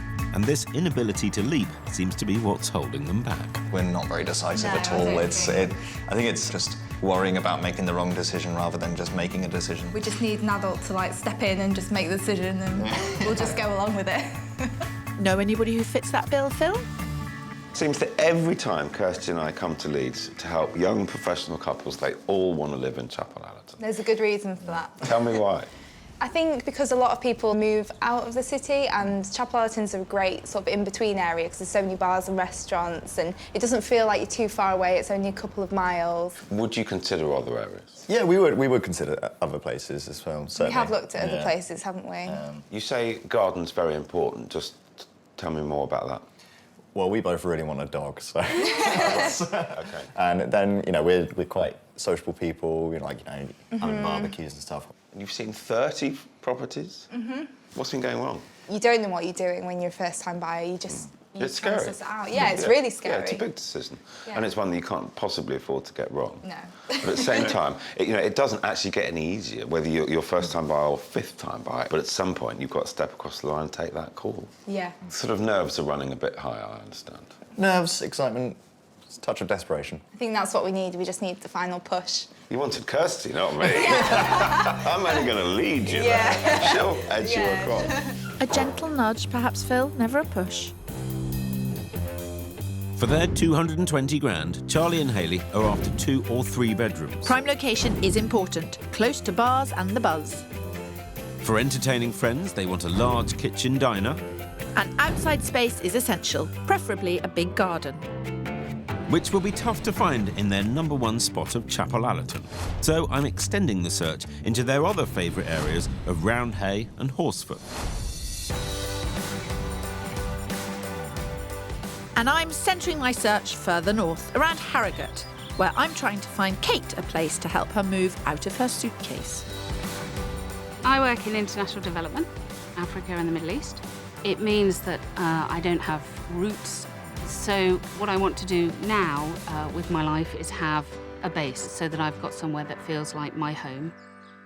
So Kate wants to get the work-life balance right, which means more emphasis on pursuing her passions. I love wildlife photography, and every year I go to a lovely little town in northern Iceland called Húsavík and look for whales. And I'm doing that now simply because if I leave it until I retire, I might be too old or not have the vision. Kate has a rare medical condition that, if not cared for, could affect her future. I picked up a medical condition in Uganda, which means that I can't go to hot and humid places. Doctors have told me I might lose my sight. With work often taking her to this type of climate, Kate decided it was time for a change, and finding a home in Yorkshire is a big part of that. I'm excited about this new chapter in my life. My dream is to have the Yorkshire Dales and moors on the doorstep, and I want to be able to set up my home office properly. I want to be able to get my decent broadband speed and all the rest of it before, in the summertime, I go off to Iceland again. Are we going to be seeing you in Reykjavik this week, Kirsty? I'd love to, Phil, but we need to concentrate on the here and now. So, 2 beds, up to £200,000, with a view, but with good access to local amenities. Is there anything I'm not including in that list? I don't want to be too rural. Yeah. I'm aware that I'm going to have to compromise on view, but something green to look at would be very nice. And the house with the little double yellow line would be no. Yeah. Yeses would be pretty, characterful, cutesy, ready to move into, with a kitchen you can sit in with the door open looking out on a garden. Right. How much work are you prepared to do? Not a lot. Not a lot. No. I can get somebody in and I can tell them what I want, so that's fine. But I do also understand that in order to have no maintenance, I should be buying one of these modern egg box houses. Which you don't want. Which I don't want. Rightio, well, we can help with that. Thank you. Finish your coffee, I'll finish my tea, and we'll get on with it.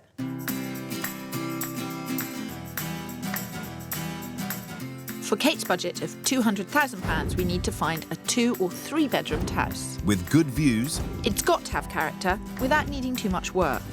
And there must be space for Kate's home office. So I've got to race to find somewhere where old is matched with new.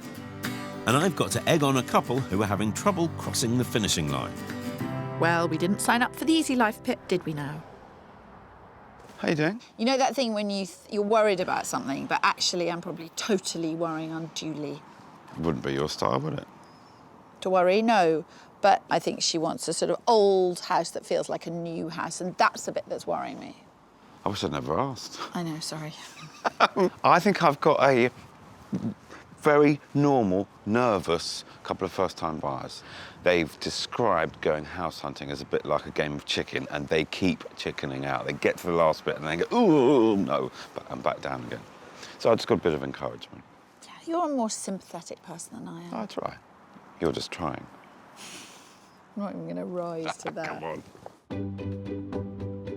In Leeds, Charlie and Hayley are after at least 2 bedrooms, an open-plan kitchen diner and a garden. Amazingly, I've found such a thing, and in their #1 spot of Chapel Allerton. You know, the heart of Chapel Allerton. It's kind of just where you want it to be, isn't it? Yeah, exactly. Perfect start, Pip. I hope so, but there is one catch with this property, and it's the price.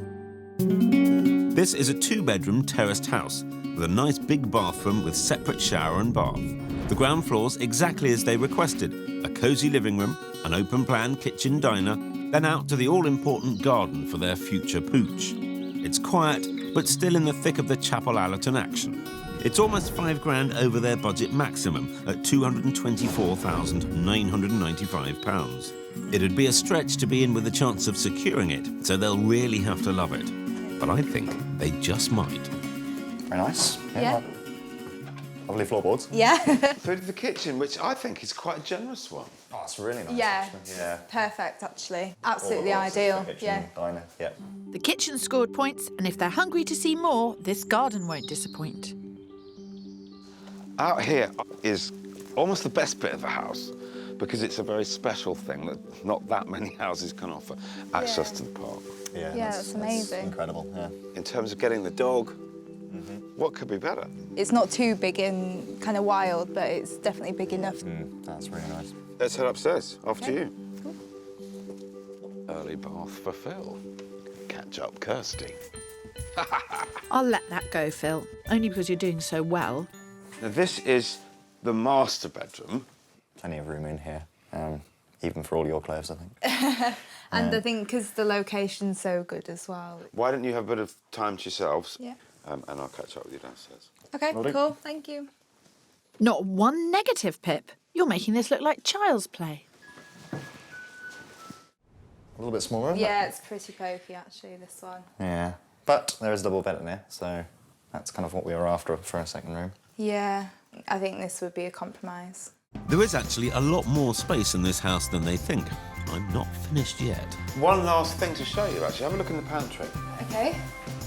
Oh, basement as well. Go on, have a look. Yeah. This could be a game changer. What do you reckon? Home gym. Oh my God. Yeah, really good amount of space. Putty in my hands. I feel like a sauna in there, isn't it? Well, yeah, not so hard, this house hunting lark. Takes them 8 months, takes me about an hour and a half. What do you reckon down there? Yeah, it was big amount of space actually, and really useful for us because Charlie's got a lot of gym equipment. You're both being very positive about this, but I'm not seeing a lot of kind of love. I could see what I want to do to it, but I can't see us affording it when we're already going to have to stretch our budget to get it. But to be honest, I was thinking for the budget that was quite fine, but then with that down there, that's a whole lot more space, which we didn't even know was there, so. I'm going to be able to show you bigger houses at less money, and then it'll be interesting to reflect on actually whether you want to live right here, top of budget, in this size. Yeah, sounds good. Come on then. I think this one's in the running, but with their money able to go further elsewhere, they'll need to decide if bigger is better.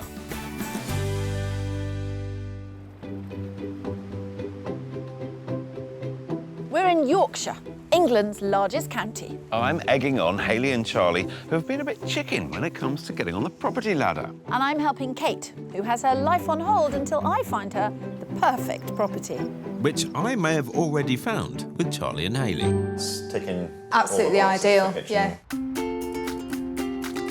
Kate's medical condition has propelled her into making a massive life change.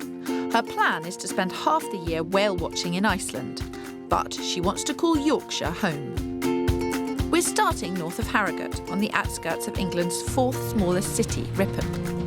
With a population of around 16,000, it may call itself a city, but it has the feel of a market town, which I think Kate will like.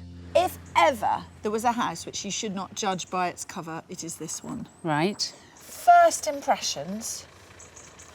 I think it looks rather nice. Oh. A much more positive reaction than you expected, Kirsty. Well, inside it's even better. This 3-storey, 2-bedroom terraced house has recently been renovated, so no need for Kate to lift a finger. The lower ground floor's got a modern open kitchen diner. Above that, there are 2 reception rooms, then the 2 bedrooms and bathroom are on the top floor. Kate wanted her kitchen to open to a mature garden, so this setup suits perfectly. The price is pretty perfect too, over 30 grand under budget, £167,500. This house has the lovely asset of 2 reception rooms. I like the fireplace. I like the floorboards. Have a look at that view, because that is one of the major points of the house. Oh, that's lovely. Beautiful trees, characterful. And green. And green. It's beautiful. Pretty positive so far. I feel this is rather a treat, this room. Ooh, I like it. It's a basement. That's what gives you the 2 reception rooms, you see. It's rather nicer than I thought I would get. Oh, good. I'm worried that you've stretched my budget a wee bit so that I'm uncomfortable. 167,500. OK, I'll take it. We like that. Go and have a look up the stairs. I will be reclining in the garden. OK. You see, you get 2 women together just getting on with it. See you in a second. OK. Girl power, you can call me Posh Spice. This search is certainly heating up nicely. Bedrooms rarely kill a house. If you've said, I'll take it, having seen the kitchen and the sitting room, you're probably going to take it. Or am I being overconfident? South-facing garden. Very nice. What do you feel? I like that it's all surrounded by other gardens and trees, and the fact that you can sit in the kitchen with the door open to it is perfect. It's very nice. How are you feeling about the house now? For me, there's a lot of rough edges that need... Really? Less roughing, yes. Really? Yes. Now, that's interesting that you should say that, because for a cottage or an older house, it seems to me to have very few rough edges. OK.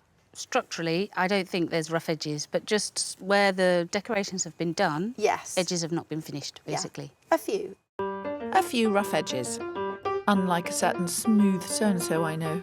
Gee whiz. Thanks, Kirsty. Charlie, and especially Hayley, are all about location. So after the Chapel Allerton property set such a high standard, I've got my work cut out to better it. So I've enlisted the help of the First Lady of Property as we move our search west to the historic town of Horsforth. We started our search long ago around here, so... Horsforth. Yeah. Horsforth, good. Yeah. It's a good area, although it doesn't quite have the buzz of Chapel Allerton.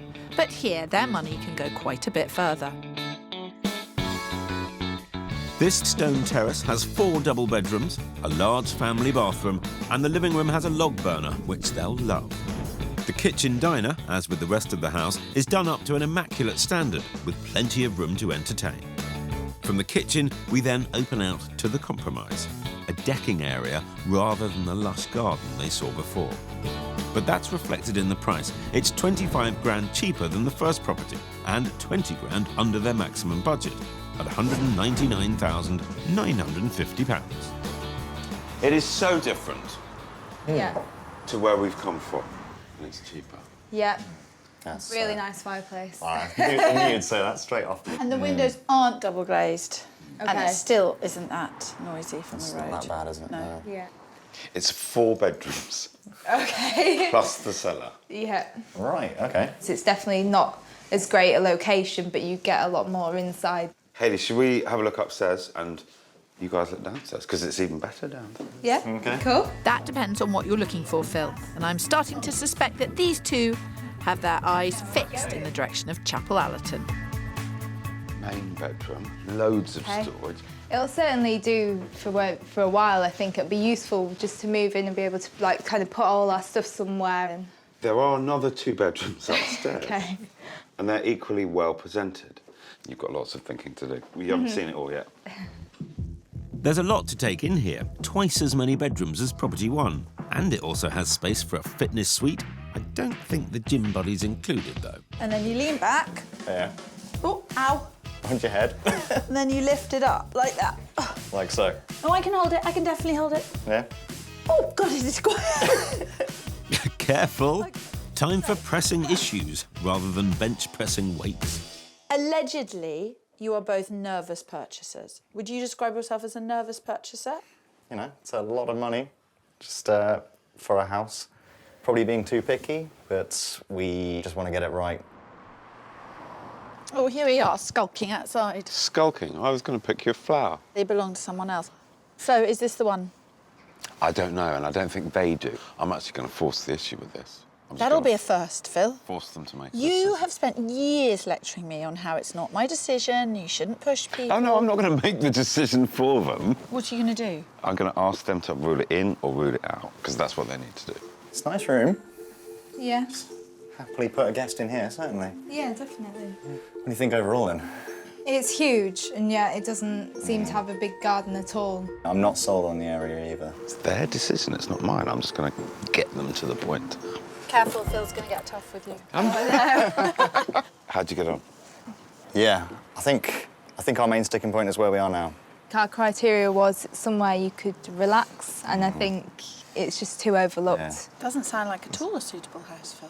The reason why she said I was going to be tough with you was you wanted me to help you make decisions. Is this ruled out? It's 25 grand cheaper. It's a lot bigger. Sherlock Holmes is struggling to know whether you're ruling it in or ruling it out. It's not what we want, so it doesn't matter on the price. If anything, it makes us lean more towards the first house. Yeah. You've made a decision. Congratulations. We're in a good place. Seems like these so-called chickens might already have a bird in the hand. Yes, but with other interest, I just hope it doesn't fly away.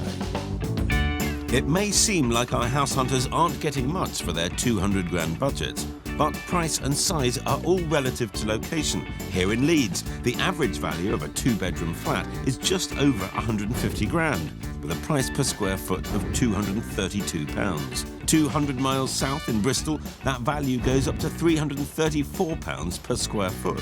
Whereas 300 miles north in Scotland, and even with its famed scenery, the village of Edinburgh commands a much lower price than Leeds. Amazingly, only £100 per square foot. So where you want to live has a massive impact on how much space you'll get for your money. Well, for Kate's search, we're now moving to the historic spa town of Knaresborough, still in the borough of Harrogate. Kate is making some big life changes. We need to find her a new home so she can spend 6 months here and 6 in Iceland. It's an unusual remit, so I'm bringing Phil along to help out. This place is full of second-hand shops. Kirsty will be in heaven. Especially when there's one of those. Many a true word said in jest. Watch out, Phil. Morning, you two. Morning, Phil. Welcome. Nice round here, isn't it? It's very nice round here. Kirsty's in heaven. I'm in heaven. Notice she's shopping, not house shopping. I am house shopping. I was just waiting for you, as per. What do we think about this? I think it's very pretty from the outside. Very pretty. It's got a double yellow line. I must admit, I don't like that. So Kate wants old-school charm, but with modern parking. Not an easy balance to strike. Well, we'll see if Kate can park that prejudice and focus on the positives. This terraced 2-bedroom cottage was renovated 6 years ago and done very tastefully. On the ground floor, there's a country-feel kitchen and a spacious sitting room with a log burner. On the first floor is the master bedroom, which also has a fire, and a stylish family bathroom. Up in the eaves is a large second bedroom. Out from the kitchen is a utility room and store and this lovely enclosed rear garden. The sought-after location does add a premium to the price, but this is still 10 grand under budget. So, front room, it's in good nick, recently refurbed. It's got a good feeling all the way. I like the ceiling height, and I like the burning thing. I think is wonderful. This house has got to overcome the fact that it's on a double yellow line. Yes. Does coming in, do you start to see that happening? Not yet. Not yet. Okie doke. Hope you've got another idea cooking, Kirsty. Actually, I'm not so sure. What? Super small kitchen. Too small? Yeah. So you've come in here and you've gone, small kitchen, and in there you said it needs something more to overcome the double yellow line. So I don't want to be hasty, but it doesn't look like that's happening. No. I feel for Kate. She's building a whole new life around this house, but in the end, she'll have to compromise on something. I feel there's a bit of a conflict between the desire to be in Iceland and do the whale watching and to have a more relaxed life and the need for a bigger house. She wants to get herself out of the situation she's in, which is suitcases and bed and breakfast. Then she's going to have to find a house. House number 3 might absolutely do the trick and it might be champagne corks popping. But not holding out that much hope. Kate's at a massive crossroads in life, but if she wants 6 months Icelandic Wales and 6 months Yorkshire Dales, then decisions do have to be made. This week, I'm with Hayley and Charlie, who have had trouble being decisive in a market that doesn't leave any time for dawdling, which means I better get on with it. And I'm searching around Harrogate with Kate. Her medical condition has led her to make major changes in her life. She now wants to split her time between Yorkshire and Iceland. She was impressed by the first place I showed her, but flat out refused to entertain my second property. Super small kitchen. Too small? Yeah. It's swings and roundabouts with Charlie and Hayley too. It's huge, and yet it doesn't seem to have a big garden at all. Yeah, I'm not sold on the area either. So I'm hoping the size and the proximity of this place to their favourite spot might do the trick. So we're in Potter Newton. Okay.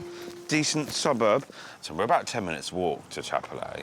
Just give me your thoughts. But yeah, it is only a 10-minute walk, so that's fine. You know, we're not... I think we're definitely open to looking at it, aren't we? They admit their problem has been first-time buyer fear. They've been too afraid to make decisions, and that has to change. This is a 3-bedroom semi, mostly done up to a high standard. The living area is a single room which stretches the width of the house, meaning lots of light. The compromise is the kitchen, but I'll explain to them how that could be remedied. They want a good garden, and this place certainly has that. It's huge. Upstairs, there are 2 potential master bedrooms and a bonus 3rd, as well as a separate bathroom and toilet. We're close to Chapel Allerton, it's very spacious, and this is priced 10 grand under their max, and offers over £210,000. So, we have our biggest house that I'm going to show you by some margin.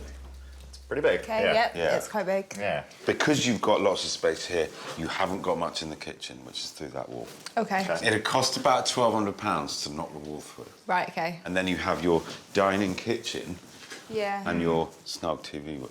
Mm. You've got options, you've got flexibility, but it's in good nick. Are you scared of the work? Well, it's not scared of the work. scared. It's whether it's worth it in the end. I think, you know, whether it adds to the property or takes away from it. It would add to the property, no shadow of a doubt. Yeah. Okay. So the weak part of the house suddenly becomes the greatest asset of the house. Right. So you buy something that has a weak thing, you turn it into a strong thing, you make money. My gut feeling is no. Let me at least show you the garden. Okay. Because it's amazing. Cool.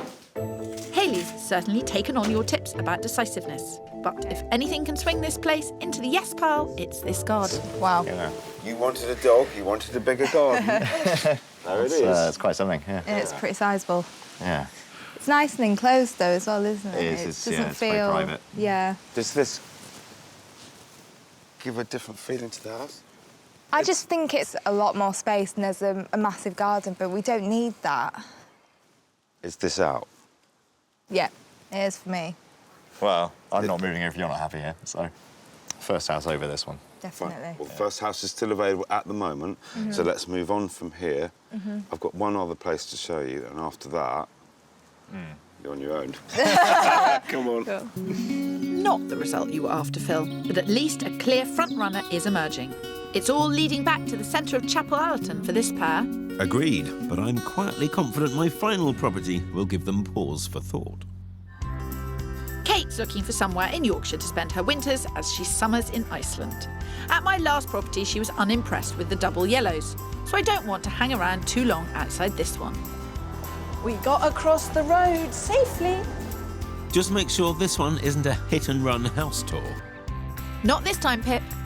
This is a charming 3-bedroomed terrace cottage, which has been very synthetically done out, so it feels modern while retaining its period features. The ground floor's got an eating kitchen and sitting room with a log burner. There are 3 bedrooms and a bathroom on the first floor. Then, in the loft space, the owner has set up a home office, perfect for Kate, as is this enclosed cottage garden. The extra space and the green views at the back don't come cheap, though. It's priced right on Kate's top budget figure of offers over £200,000. This is a 3-bed house. Ah. It is considerably bigger. The kitchen is much better. Yeah. More substantial and more solid and decent height. Let's go and have a look at the bedrooms. This seems to be panning out nicely. So we've obviously got the big, That's the lovely. window on the landing. That's lovely, looking at all those trees. Ooh! I rather like that, but I'd have to take it out and put a bath. Bath in, yeah. You need to have a bath. Has anything you've seen up here given you enough curiosity to want to see what's in the I'm loft? curious, but No. I won't buy this house. Right. Very interesting. Oh dear, and it was all going so well. The rooms are very nice. It's not exactly what I want by way of rooms. The road is really busy, and it's not what I had in mind of living in North Yorkshire. And if I have to give up on the pretty house with character in order to have parking, then maybe I have to do that. And does that therefore mean it It's a might bit be depressing. a modern house? Yeah, it's really depressing. I Okay. don't like modern houses, but, you know. If parking is the thing, parking is the thing. The dream cottage is all very well in theory, but for some people, in the end, practical proves more prudent. This search is all over the shop. The things that were vital are no longer vital. I mean, I nearly fell over when Kate said she prepared to look at a modern house. That was an absolute no-no. But I tell you one thing, in all the years I've been searching, you make a big mistake if you don't realise how much store people set by where their car is parked. It's often impossible to predict how house hunters' priorities shift during a search. This is all new for Kate, and confusion is to be expected. But this has sent our search back to the drawing board. With first-time buyers Charlie and Hayley, we've won in the running in their top spot of Chapel Allerton. But over at their number 2 spot, Round Hay, I may have found something to beat it. This, I think, is going to put the cat amongst the pigeons, because it's an absolute belter, and it's a lot cheaper. Ta-da! Nice, very nice. Lovely street as well. Yeah, great street. Great street. Yeah. Looks really good. I aim to please. Come on, this is going to be interesting. Come on in. Now that's a positive first impression. Well, there's plenty of pluses here, and not just in the location. This 3-bed semi has been finished to a very modern, stylish spec. There's excellent living space on the ground floor, with the kitchen opening through to a dining sitting room. There are 2 double bedrooms and a family bathroom on the first floor, and then upstairs, the icing on the cake, this amazing master bedroom with ensuite, and views out onto a magnificent double-stepped private garden with a decking area to the side. And we've pulled some serious strings. This place isn't even on the market yet, but the owner's given us a guide price of £185,000 to £195,000. Well under budget. So, open plan, Yep. tip-top condition, gut feel. I really love it. Yeah. Yeah, this is exactly what we're looking for. I think it's really nice. Yeah, I really like it.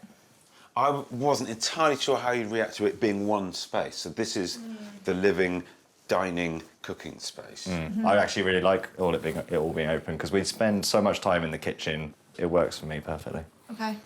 It's not my ideal, because I think that space is quite small. Like, I think you'd struggle to get 2 sofas in there. But I'm not adverse to it. No? Bit of a game changer, I think, this property. There's a lot of space upstairs, and there's a lot of space. You can already see out there. It looks amazing out there. Okay. This is definitely giving Chapel Allerton a run for its money. Perfectly played, Pip. Pretty perfect, I think, out here. Yeah. Definitely. Just have a little look up there. Built up? Yeah. 2 stories. Yeah. Full of bedrooms. Yeah. Be my guest. Amazing garden, great living space, and 3 beds over 3 floors. Round Hay might win the day over Chapel A. More storage in there. This is the 3rd bedroom. Oh, right, okay. It's quite big for a 3rd bedroom. Huge for a 3rd bedroom. Absolutely huge. Yeah. How do you feel about spending less Good. for more, but not being in Chapel Allerton? Well, because we're in Roundhay, I think that's fine. Yeah, Roundhay, so it's well up there as well. Yeah. Charlie, you're looking very up for it. Hayley, I'm not reading you. Yeah, I don't know. I think the downstairs is just not that homely, and I really like that kind of floorboards, like living room kind of thing, and this doesn't have that. I don't see that as too much of a problem. Yeah, no, it's not the floorboards. It's the fact there's no living room. But it's not a separate one. No, it's not separate. You know, we have had issues with things being too separate as well, so... These are good problems to have, but we do need to make decisions. Yeah. Not right now, but I'm going to be pushing you for one in a little bit. So have a finish off. Okay. I shall wait for you downstairs. Okay, great. This place does seem to have split them somewhat. Be interesting to see whose opinion counts the most. Wow. Ah, it's a nice room, isn't it? Yeah. I'm worried about Hayley, because her mind just seems to jump about all over the place. She fixates on the negatives, which all houses have, but she does it to the point at which she can't stop to appreciate the positives. If they're ever going to buy a house, I'm actually going to have to force them into a decision. They are terrible at it, and I want to help them do it. You two still together? No. Yeah. So you found the 3 bedrooms and the ensuite bathroom. Yep. It's the first time being able to show you one of those. Yeah, we haven't seen any of those at all, so... Yeah, that's definitely a bonus, I think. Yeah. It's definitely throwing the cat amongst the pigeons, I think, to say the least. It's exactly what I said before you arrived. Yeah. The kitchen and diner bit's fine. It's just that the seating area downstairs Yeah. where we're sort of worried it might be. It almost feel like a bit of a through flow. It's 40 grand cheaper. Yeah. That is a big interest as well. Look, let's go and have a drink and a council of war. Well, Phil, in the battle of Chapel Allerton versus Roundhay, let's hope you can make Charlie and Hayley the winners. This week we're in Yorkshire, where I'm with Charlie and Hayley, who have been too afraid to take that first step onto the property ladder. And I'm with Kate, who's being creative with her criteria, which is causing chaos. It's a tightrope walk.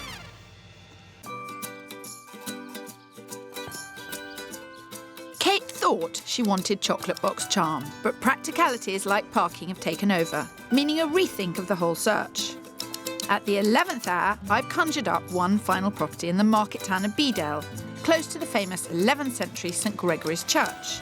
And this time, there's not a double yellow line in sight. So, semi-detached, end of terrace.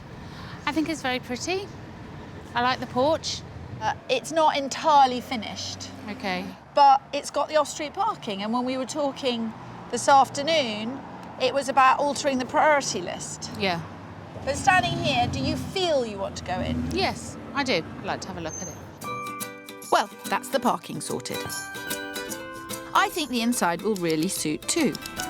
This 3-bedroomed, end-of-terrace cottage has an open-plan kitchen diner and a cosy sitting room with, guess what, a log burner. Then upstairs, 2 double bedrooms, both with period fireplaces, and a bathroom.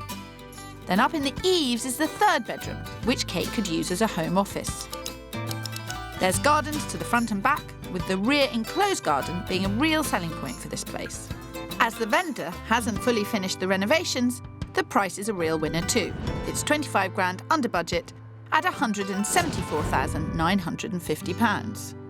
So, loads of original features, but you'll see that there are unfinished bits, but not in a troubling way. What are you feeling? No, honestly, you've got to be honest. Honestly, I think this is better. Better? Yeah. And more what I had in mind. I want to see how big the kitchen is and in what state it's in. Yes. Okay. Stone flagged floor. Oh, lovely floor. Why did you say it needed work? Well, it needs some tiles here, and the ceiling probably needs a paint. Oh, yeah. I look up at that ceiling and I think utterly charming. Kitchen lovely, stone floor lovely. Is your heart singing? Yeah, I think this kitchen's lovely. It's much nicer than any of the other kitchens we've seen. Which suggests utter balls up on our part. I think you'll find it's on your part, Kirsty, but don't be hard on yourself. Kate's priorities have shifted a lot. It's possible that this entire search has been an almighty balls up. Which happened to the best of us. Because you listen to people's criteria and you think you hear which are the important things. And actually you don't. The funny thing is that the off-street parking here is why we're seeing the house. But it's not why Kate is liking the house. Understandably, this is a tough search for Kate. She's decided on a total change of lifestyle. And that's daunting. She just wants a Yorkshire pad to call her own. And I'm hoping this could be the one. So you've been upstairs and had a look around. I like this house. Yeah. I like downstairs quite a lot. Yeah. And I like the kitchen a lot. I like the feel of it. And then the garden's just enormous. I would have to learn how to garden because it's much bigger than I thought I would have. It's got huge possibilities and opportunities, so that's great. But is it great enough to put down roots here for 6 months of the year? It's a big decision. Charlie and Hayley have got some big choices to make too. Will they stick with a smaller place in their #1 spot of Chapel Allerton, or save 40 grand, gain a bedroom and be in this fantastic pad in their second favourite spot, a round hay. It's been an interesting couple of days, isn't it? It certainly has. Twists and turns. Many twists and turns. So, hit me with it. What are you going to do? All right, well, yeah, the last house was a bit of a curveball. Yeah. But we struggled to see ourselves in the living area. This the royal we, or is this your other half? This is, well, I think I got very carried away with it being round here. I'm a big fan of Street Lane. Well, which kind of drops us back right where we started. Yeah, definitely. In Chapel Allerton. Mm-hmm. I've heard today that one of the people that looked at it has now made an offer. Okay. You've actually got to make the decision. I think we do, yeah, we want to put an offer in. Yeah, definitely. Excellent. Congratulations. A decision. I think we should go in at probably 217 and a half. Yeah. And yeah, if we get it, great. If not, you're going to have to up it a little bit. Perfect. Brave move, Pip. That's £8,000 under the asking price. And if anything, houses here usually go for over the asking price. Alicia, it's Phil Spencer. I've got an offer for you, and it's designed to be a kind of a proper and serious offer. It is at £217,000. Okay. Good. Thanks so much. Good luck. Bye-bye. That seemed to go down pretty well. Yeah. Okay. But they've got other interests, and I don't know. We'd better have a drink then, haven't we? Yep. Better hard. There is another offer on the table, and Charlie and Hayley can only afford to up theirs by £3,000. Tense moments. Well, you're a lot closer to the finishing line than we are. But at least Kate's risk aversion seems to be in decline. Where do we go from now? There is work to be done on this, and I don't know how to do that work, and I don't know how much it costs. Yeah. So I would quite like to find out. Yeah. I wouldn't make an offer today, but I might make an offer by the end of the week. Got there in the end. Kind of. Kate's just got to price up any work she'd like done and decide if this is the place for her. But I feel quite confident it could be. I could do with some of that confidence over here with Charlie and Hayley.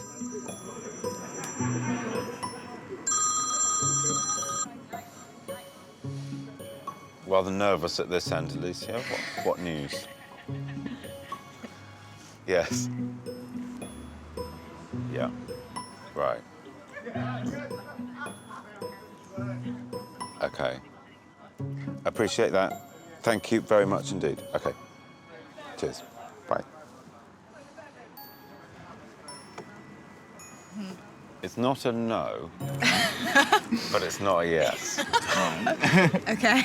Yeah. They were hoping for 220, but they also know what they wouldn't accept. It's not quite what they wanted, but it's what they've got. Near enough. All right. She will ring me as soon as the husband and wife have spoken and I've got a decision for us. Okay. Keep faith. Thank you so much. You're very welcome. Cheers. Cheers.